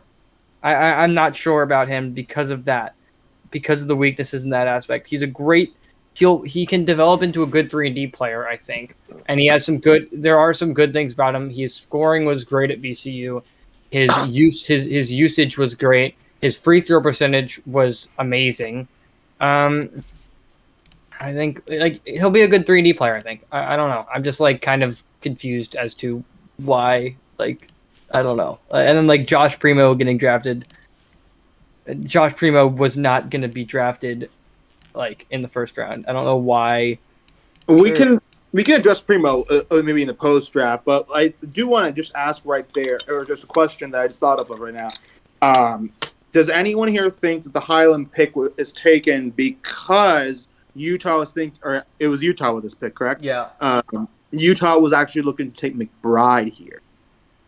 Was it already taken? Wait, I'm trying to look at these. McBride just got taken. 26. I mean, probably then. I guess that would make sense because the Miles McBride was taking. But like, honestly, I'm kind of surprised they're going with a player like Highland instead of like Josh Christopher or like BJ Boston. Those aren't similar players, though. Well, they're both like they can kind of both play shooting guard. I don't know. I'm just thinking of just like random ass shooting guards at this point. Highland's a And combo guard. Those guys are like. he is a combo guard. That's true. Yeah, it looks to me like they're looking for a point. I thought that I went about this thinking, oh, they're looking for a point guard. Well, then why did they go with like Knicks then? Like Deshaun Knicks. What? No, there's a guy who's not getting taken. Deshaun Knicks in the first round. What? Well, I'm sorry if you're putting Highland in the first round, then you might as well put Knicks in the first round. Like, actually, that's not true. Matt, are you looking at mocks from back in March? No. I mean, I like October? maybe like you know what? Even like Jason Preston out of Ohio. No.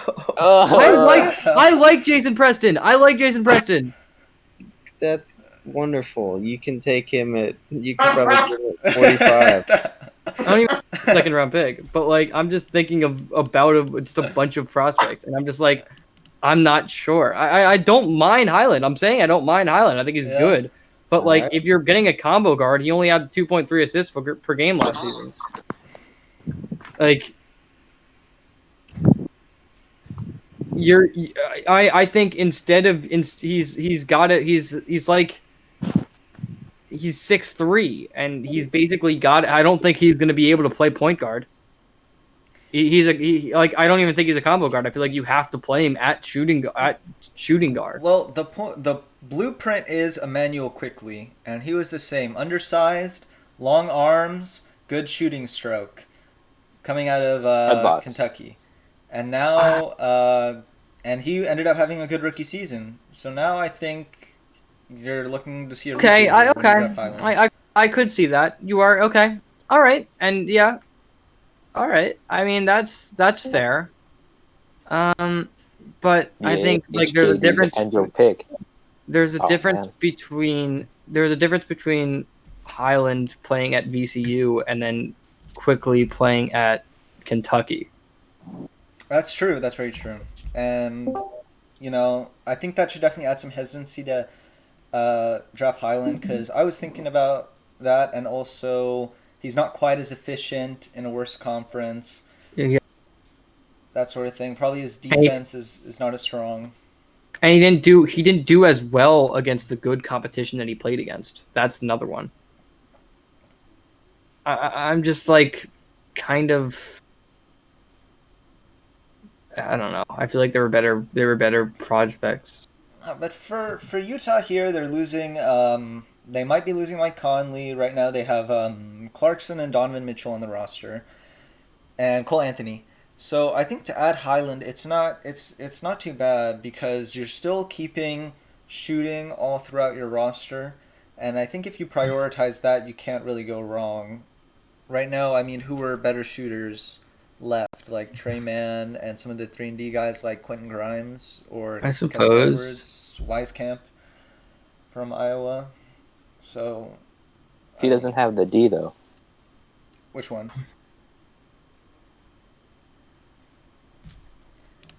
Okay, we do have the next pick, so let's move on to that.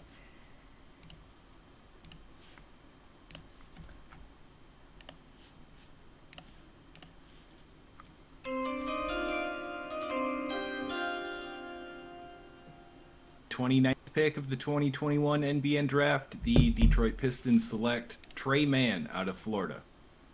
Okay. Whatever. Well, he kind of fell a little bit. I think he went a few spots below where he was projected, right? Because he's like I had him basically there, to be honest. Yeah. Stock's taken a little bit of a hit. I think I've seen him in the last week or two. I've seen him more late first rather than like mid first. I mean, I kind of had him there, to be honest. He's Trey Mann, interesting. I think there's his defense, his rebounds at point guard were really good. He's 6'4". He has that kind of frame to be a very good point guard in the NBA. It's just whether or not he's going to be able to actually make that and translate that into the NBA. And that was the thing with college too.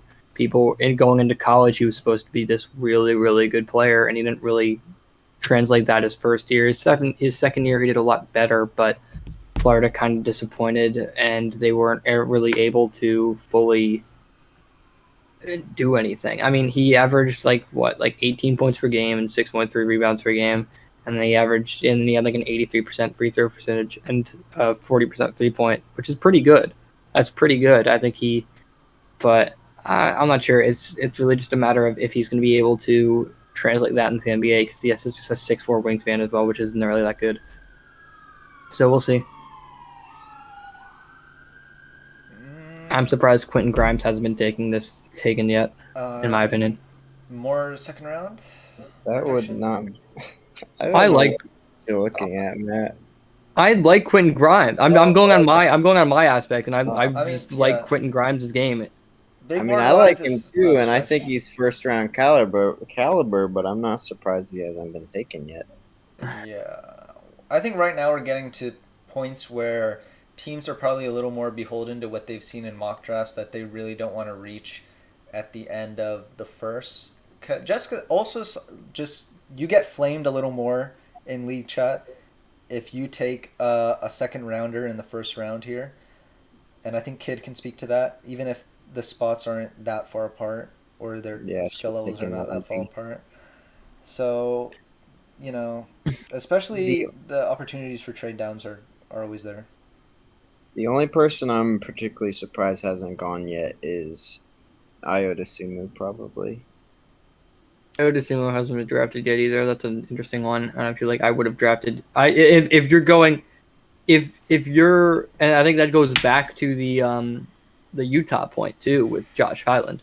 Like if they wanted not Josh Hyland with Nishan Hyland. If they wanted a guard so badly, they wanted a combo guard. I feel like Iota Sumu would have been a better option, because he played at a high level competition and he did better. Like, I mean, there's more to prospects than there is, but I'm saying like up at what level competition they played at.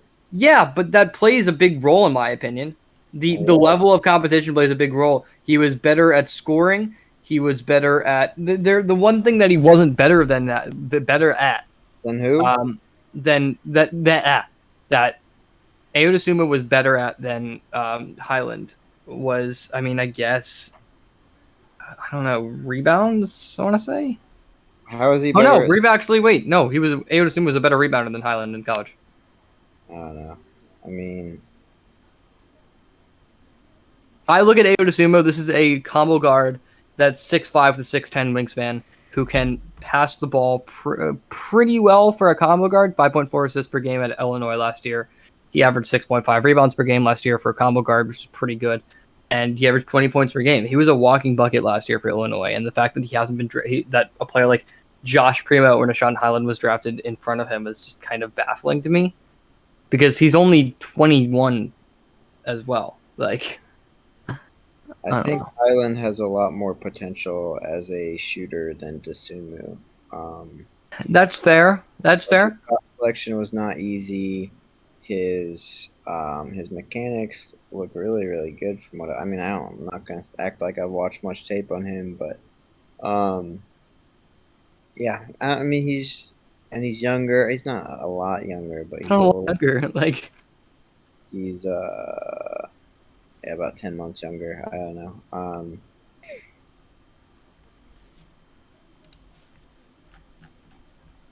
Yeah, he made a bunch of his shots from well beyond NBA range. So I don't know. I do prefer Dosunmu personally. But I get why they're kind of in the same range at this point in the process. Hell, even Rokas. That's an interesting one, but like Rokas is interesting.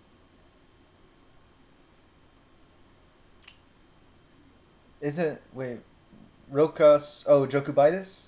Yeah. For in what range?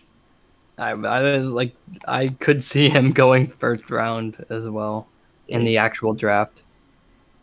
You say third round? No, first round. Oh, first round? Okay. No, he's going third round. Yeah.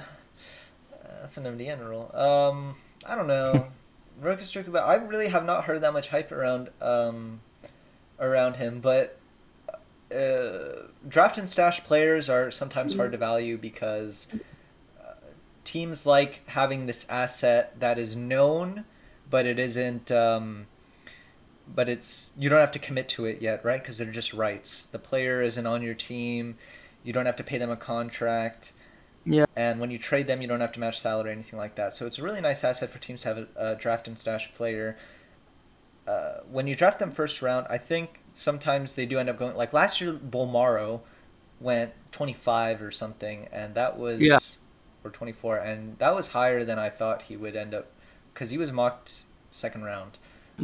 Actually, I've heard he's actually going to have a pretty good. Like I've heard he's actually been doing really well. And I feel like I heard some rumors that he's actually been doing well next year though, but I'm not sure about that though. I could be wrong. What you mean? Like he might come over next year? Well, no, I heard he's probably going to come over next year, but I also heard that he's like did well in terms of like his game and like elevating it last year. Also, the other one, Yamadar is the interesting one from I think he got drafted by Celtics, I want to say, and he's looking like he's going to be pretty good next year. He went undrafted. No, he got drafted 47th. I'm just checking it right now. I got drafted 47th.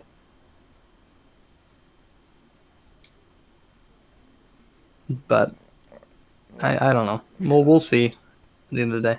I mean, guys, in the late first round is it's hard. After you get past like the top 20, it's a little hard to predict because things have a lot of variance around that range. Different teams want different things, and they're all playing smoke screen and trades and all that, and it gets real convoluted. Especially last year. Last year I felt like was so crazy with all the trades that were happening. You couldn't even keep up. Who has this? Who has this pick? This is Milwaukee Bucks with number 30. The last pick of the day. Last pick of the day, guys. Then we do it all again tomorrow. Well, not this. I'll just be posting by text. So I'm gonna have a lot of conversations with Cleveland, San Antonio, and New Orleans, and even the Orlando Magic. Wow, they have a lot of picks. Yep.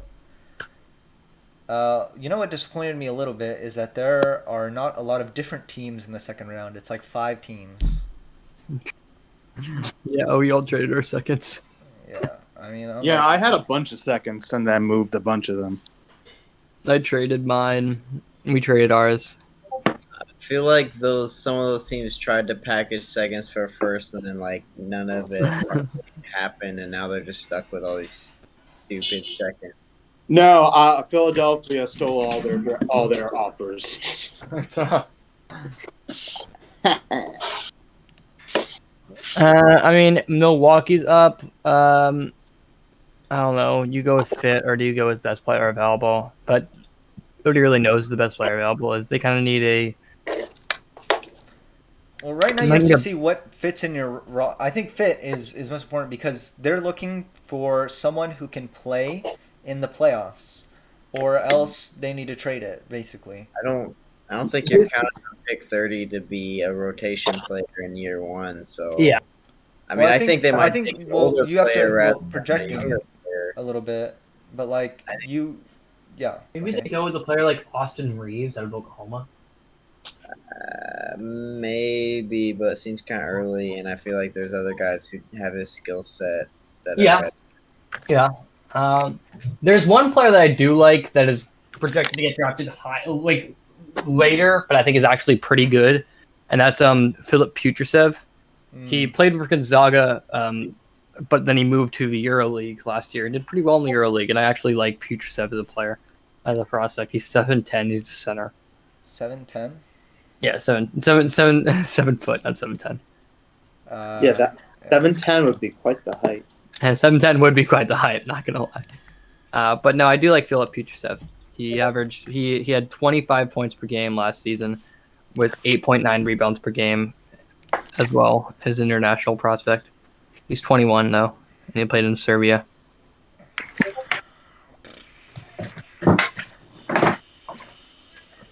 But we'll see. We'll see what happens with this pick. The thing with pick 30 that I think is that because of the way we structure our draft, which is day 1, day 2, pick 30 kind of has a sense of finality to it that people want to like get in something before we're forced to take a break for like 12 hours or whatever, or 24 Yeah, hours. I do And so agree. I think Milwaukee's probably getting a bunch of trade offers that they want to get the last guy in the first round. Who's it going to be? Well, we will see. Pick 30 though, it does have some good history. Last year, who was pick 30? Let me check right now. Isaiah Last year Stewart? it was Desmond Bain. Oh no, I meant an NBA. But yeah, Yeah. and NBA was Desmond Bain. no, I meant. Oh, you're talking about NBN? Yeah, Oh. well, NBA was Desmond? Desmond Bain, NBN was Isaiah Stewart. Tillman. So both cases. Oh yeah, I good think picks both times. Good picks. I And think then in- B-ball Paul was 31. And if we look at it, actually, in NBN, Desmond Bain went way earlier.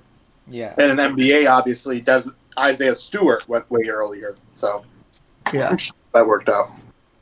it's kind of funny. I have 3 first-round grades still on the board. What's your next pick? 40. 40. Okay, so yeah, you shouldn't say then. Damn, Yeah, unlucky. I don't know that they'll be there, but we'll see. There's nothing Kid, surprised. let me know. Last year, what really surprised me, Emmanuel Quickly, Peyton Pritchard dropped to like 50. It was crazy. The one that surprised me a lot was the fact that oh my god, what's the name? He played for Michigan State. Who's the point guard? Cassius Winston went undrafted. I think he went undrafted. Am I right? Turned out to not in NBA, be- he went undrafted. In NBN, I think he got drafted. No, he No. went. We were feeling much offers for him. Yeah, he was undrafted. Here. Yeah, that was the one that surprised me a lot because he was really good at Michigan State. He is undersized, sure, but he was very good at Michigan State. And that's he comes from a team that has that credential. You expect to Exactly. Yeah, we were talking about that earlier. Exactly. The players I did not have a first-round grade on that have been picked so far are Sharif Cooper, Nashawn Highland, and who's the other one? I even know. The players for me so far were Did actually. Highland, Primo, Isaiah Jackson. Ooh, you had Isaiah Jackson second round. Did I? Wait, I'm trying to check right now. He's 30th on mine.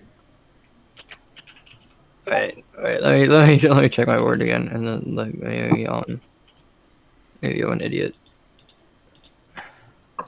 Oh, never mind. No. I had Isaiah Jackson. I am stupid. I was going back to my draft board. I had Isaiah Jackson. I completely forgot about him for a second. Actually, Jackson falling that much is actually a pretty good pick by Bulls. I didn't have Highland.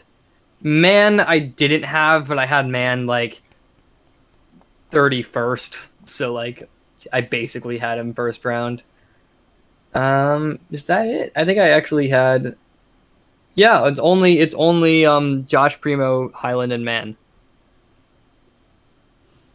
So Matt, then I want to ask you. Then let's go back to the Primo thing while you wait for the Bucks to continue fielding trade offers or scouting. Or whatever they're doing. What is your opinion of the Bulls' overall draft grade? I was saying earlier that they've done a really great job, but I didn't know who the fuck this guy is. So I mean,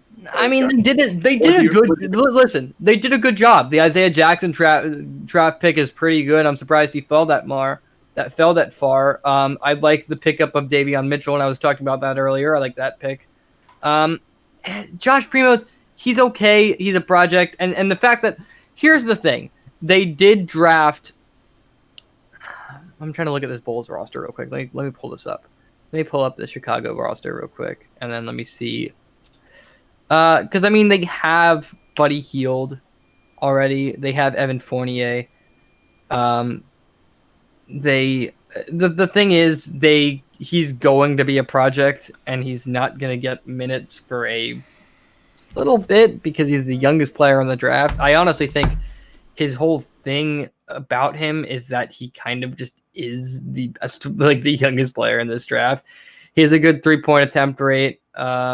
He shot it a lot. But couldn't you argue that whole thing of like they already have Buddy Hield, they already have Fournier, they have LeVert that can also play that position, but can also to the three. They have the exact type of players that you would want to have that like 2-3 year period. That was like what was the discussion that we had, was that they had the 2-3 years to decide whether or not this is a player that can stand next to LeVert or behind LeVert and on the bench. And within the 2-3 years time, Fournier will be gone, Buddy Hield will be gone, and they'll be looking for a new shooting guard. Here's my problem, though. 2-3 years. I think it's going to take him 2-3 years to get to a point where he can play NBA basketball. Oh, NBA basketball. 2 years away from being 2 years away. Oh, Yes, no. he's 2 years away from being 2 years away. But in 4 years, pretty good. That's my opinion on him. He's 2 years away from being 2 years away. Well, And then he'd be a 22-year-old, so he won't be that old. Like that's the He that's wouldn't the thing. Is that, that the other is, side of that coin is that like he's gonna be 22.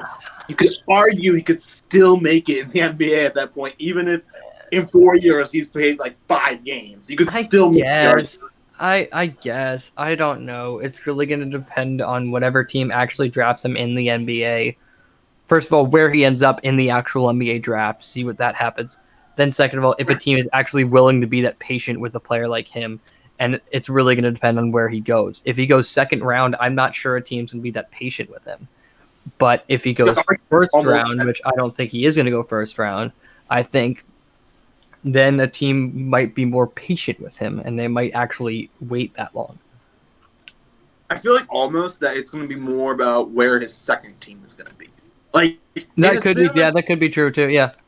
Like I'm thinking how Josh Jackson is like sort of coming back around in Detroit now.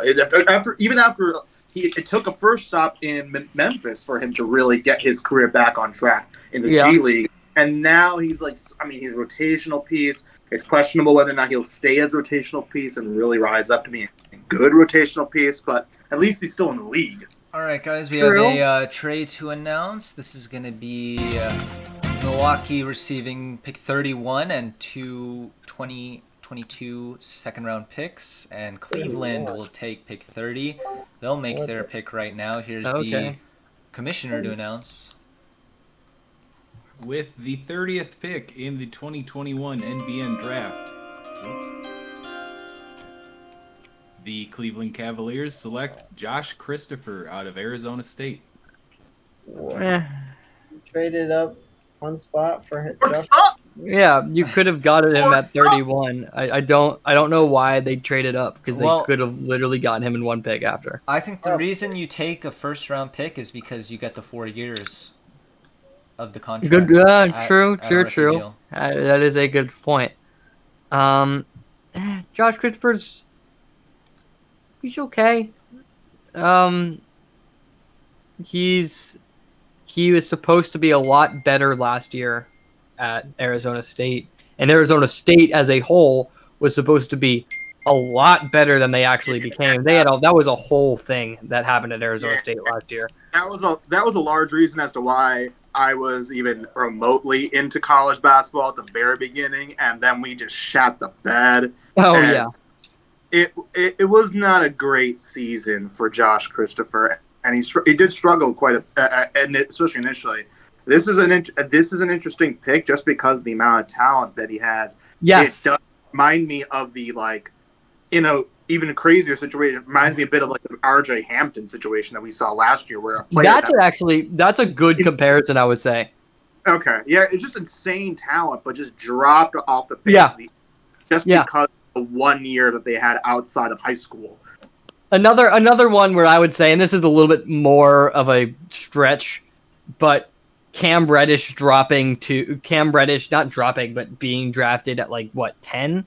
I want to say 10-9 in that draft, where he had a decent season with Duke, but it wasn't anything special.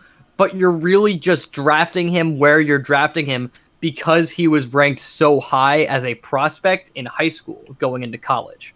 And so you're just hoping, oh yeah, maybe he can become this this player that we all expected him to be with the right development.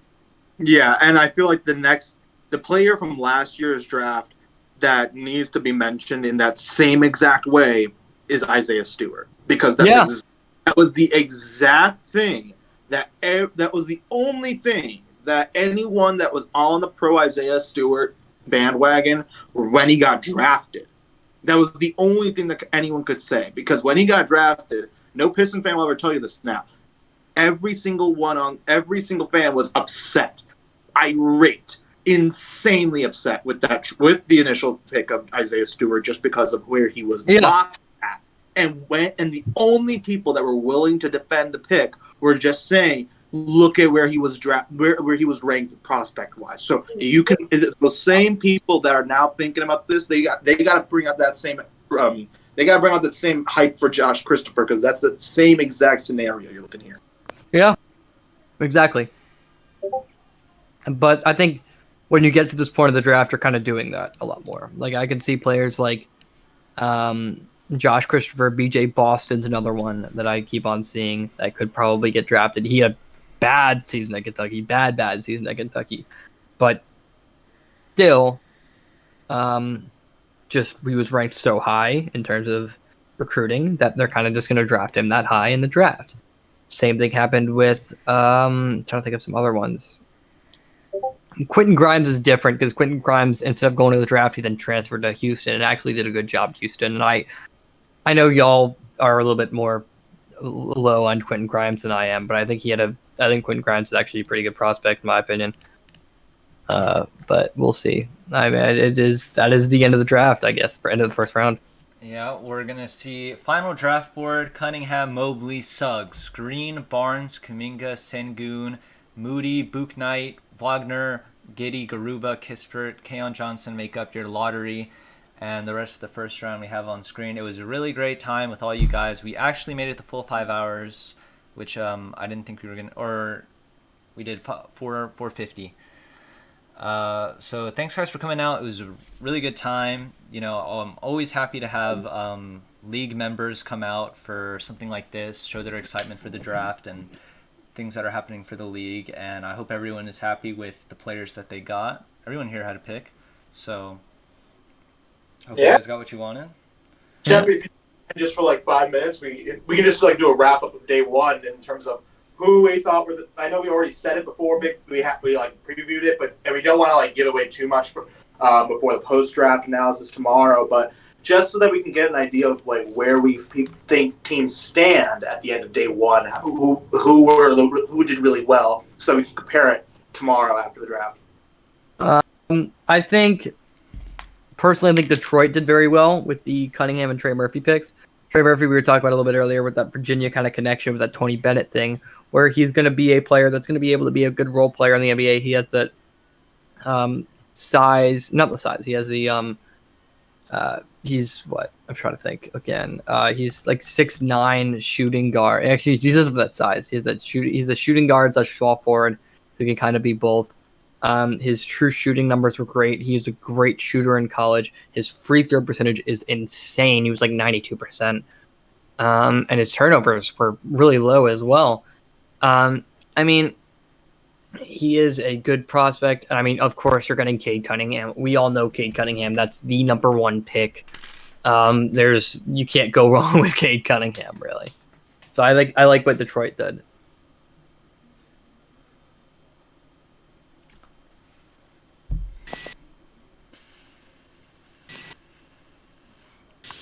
Yeah, I'll say it for K-Man, Philadelphia, they came out and they did, they missed out on their number one guy they wanted for the 9th pick, Şengün.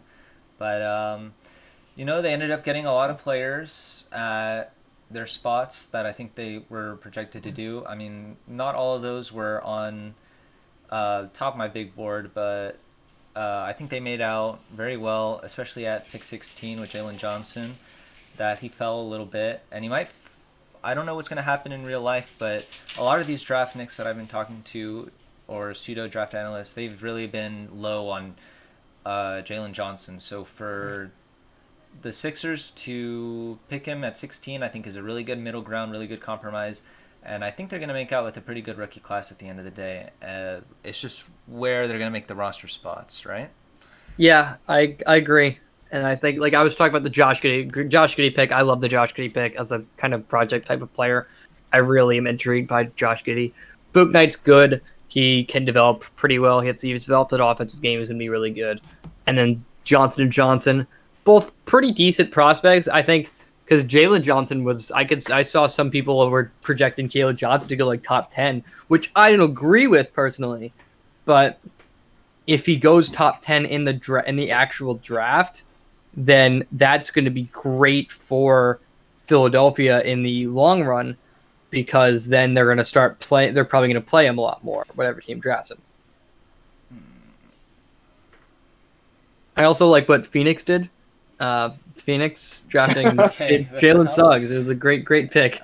Wait, we're allowed to talk about our own teams? Like, give me 20 minutes. I've already spoken about Chicago, what they did, how well I really liked, especially the two picks of the two ones I know of Mitchell and Jackson. Specifically, not because of I like them as prospects, but because of where they got them and the moves that they especially made fit for Mitchell to trade down and get him at 15. I think those are just great moves. Charlotte is the big swing, big dick in this group. I think though, if Sengun works at 7, it's great. If it doesn't, it's the shit out of luck. Like it's a big fucking big dick swing. Yeah. Well, they're in the lottery next year no matter what. I mean, unless Sengun actually becomes league MVP year 1, and they're in the lottery again. So and even then, it's still like playing probably. Sengun for MVP next year. It's gonna happen. Just wait for it. Just wait. Sengun is going to lead the Charlotte Hornets to be the 2020 76ers. But honestly, like, even with Sengun, I feel like that was the whole reason why what you're saying that their next year they're guaranteed for lottery. That was why I was convinced they were actually the number one target to take Bouknight at 7. Like a team that needs needs a solid player that's going to jump in and produce immediately and has also solid upside. Like that was to me the big fear with Bouknight why we were very up in the air as to whether or not to draft Bouknight at 7 or Bouknight at 9 or Sengun at 9. Yeah. Honestly, sorry. Oh, sorry. Oh, okay. I was talking about like if you're saying because we were talking about like how they're going to be a lottery pick team next year, Charlotte. I would rather risk it and go with a player like Sengun instead of and then maybe because they do need that kind of shooting guard potentially.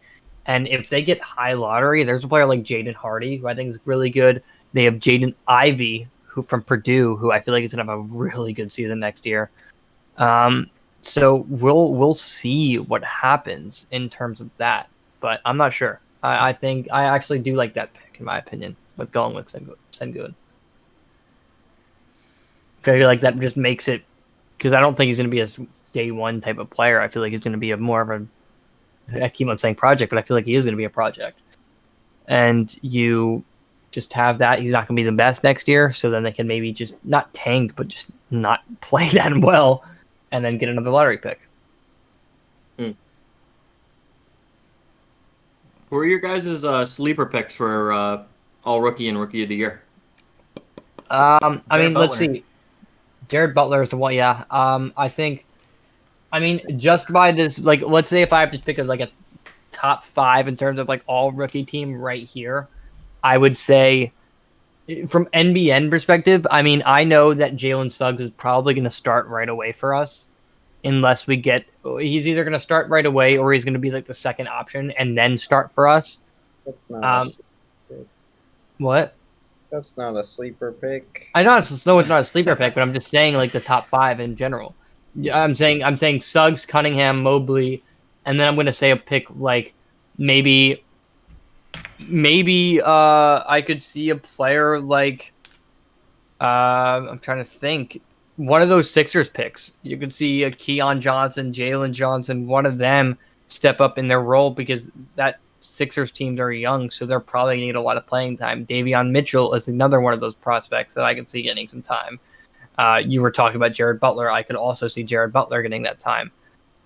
We'll see, though. King, just so I can say, saying this as the Sixers head, like book night, we plan. We're like already starting the campaign for not just first team NBA, first team. Like we're looking at rookie of the year with him. With like, we want him to be starting. We want him to be 30 minutes a game and be our shooting guard. Like that's the way we look at him as the guy that can really jump in. Which is why there's so many of the other picks that we were looking at. Like the primary person that we wanted at our other picks were a lot more project types because we have a very deep roster of young players that are around. That a lot of them play a similar position of wings, so it's going to be tough for the Johnson and Johnson gang to really get into the minutes first season. But book night definitely is going to be getting big minutes, and I'm very confident in him getting onto the rookie teams. Well, there you go. Yeah.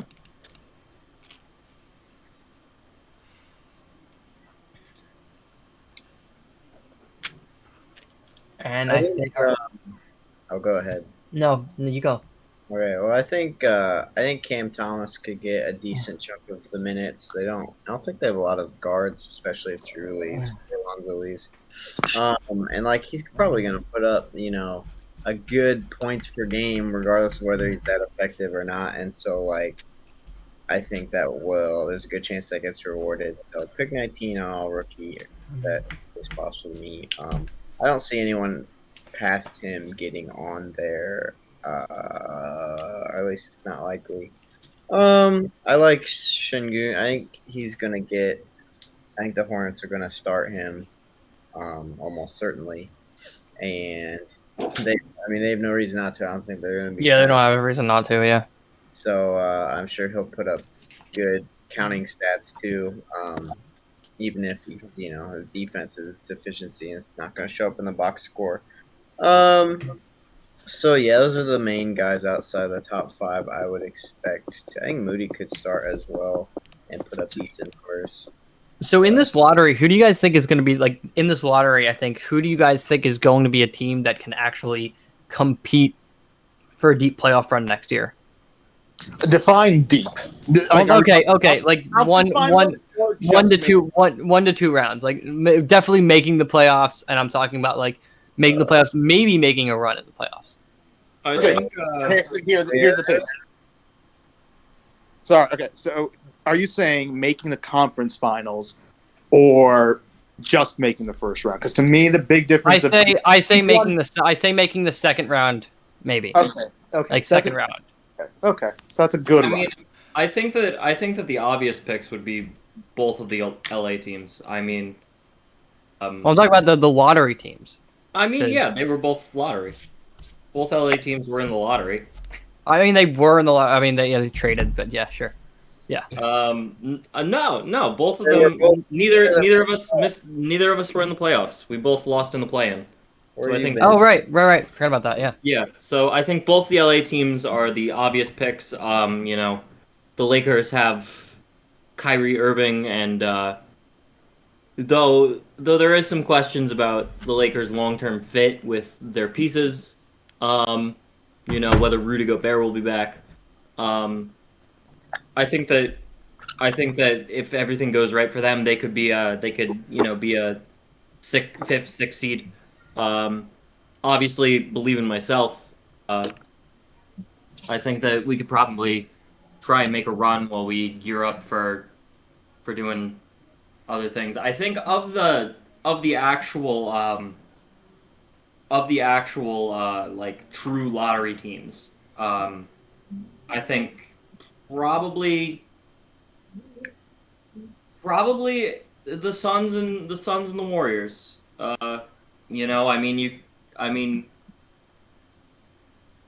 Devin Booker, DeAndre Ayton makes a jump. Mikal Bridges, Cam Johnson, all great players. They were just missing that last piece as we saw. You also have to remember that they're going to get a massive boost because they made the finals. Yeah. That's to me the bigger thing for them is the finals boost, especially for those guys like Bridges, Cam Johnson, Saric. You could even argue, even though we don't have Saric. Yeah. Oh yeah, no, I do, but still. Yeah, you do. Homie is currently in Philly. Love Dario. I have a friend. My really one of my really good friends. Lily. She is a Dario Saric stan. Shout out Kilter, by the way. Shout out Kilter. Yes. Lily is a just like big Dario Saric fan. That's her thing. That's her thing. That's her corner. That is her island. Okay. Yeah, that's her island. She is a Dario Saric fan, and it is one of the funniest things ever. We also have a what was it? Oh god, what's his name? Under a care package or something? What? Like, does she need water? I mean, you might have maybe. She was crying when he got injured. Oh my. Yeah, it was not good. People are upset. People were upset here. I don't know about that upset. Yeah, it was. Oh, it was bad. It was bad. It was very bad. But no. But yeah, the finals bump is definitely gonna help. And I mean, I won't speak too soon, but I mean, what we're thinking of doing is we're probably thinking of going for like a decent point guard. I don't think we're going for a star point guard necessarily, but we're going with the point guard that probably can get the minutes while Jalen Suggs is like a 74, 75. And then once Jalen Suggs begins to actually develop more and get those 2K ratings higher, we put Jalen Suggs as the starting point guard. Now, I just want to ask everyone in terms of, I don't believe this is going to happen. And I got no idea what he's going to do to build this roster now. But does anyone believe that the Thunder can pull it off and make a run? Will this year? No. Will Klay Thompson lead the charge? No. No. I'm sure Klay Thompson will lead the who is it, the Oklahoma City Blue to a G League championship, averaging 200 points a game. If he plays a game for OKC, I will be surprised. Oh, you think he's just going to sit him for a year and just go bank it? Like, do the send Shea to Paris. Send Shea to Paris. Call up Neats to find out what excuse he had. Higher back ball. Play Klay 20 minutes at center. At point guard. Make Klay point guard. That's how you make Klay point. No, I think it would be kind of funny if he sends Klay to the G League. I don't think he's eligible, man. He'd be eligible if he agrees. Yeah. I think we should add that system just to send him. We should. I just want you to know that under our rules, Luka Doncic and Trae Young are still eligible for the NBA G League. Oh God, who has Luka right now? I'm trying to. Is it just Mavericks that have Luka? Yeah. Oh, okay. Unfortunately, the Mavs aren't dumb enough yet to trade him. That I'm sure I will try. You know what? They got John Wall. They got if the Dallas Mavericks want a good pick next year, just say screw it and put Luka in the G League. He'll average 200 points per game. Yeah, that would be hilarious. Not gonna lie. Doesn't I think that's like, what is it? Worker client cruelty. There's some word for it.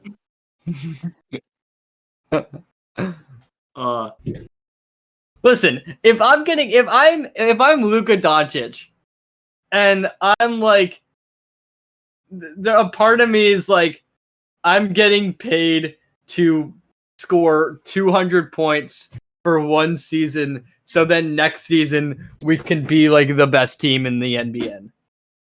And then he tears his ankle because some 31-year-old who's been playing in the G League his whole life is pissed off that this 20-year-old pudgy kid who's 30 pounds overweight because he doesn't give a shit, and he's just shitting on you. He's just shitting on you, just dropping 80 every single. Someone's gonna side check him. No, I mean, imagine if. I think if I was a G League coach, I'd pay it.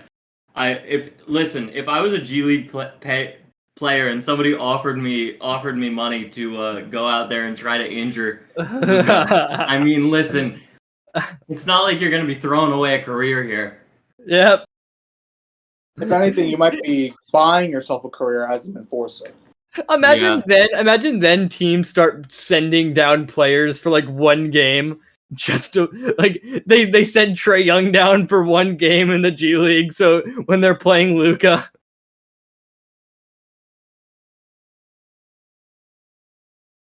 they just start dropping players to the G League for one game whenever they're playing Luka Doncic. That'd be hilarious. It would be. The G League just becomes the new NBA. Cheppy, I think we've run this too much. Yeah, we have. I think this is where we call it quits.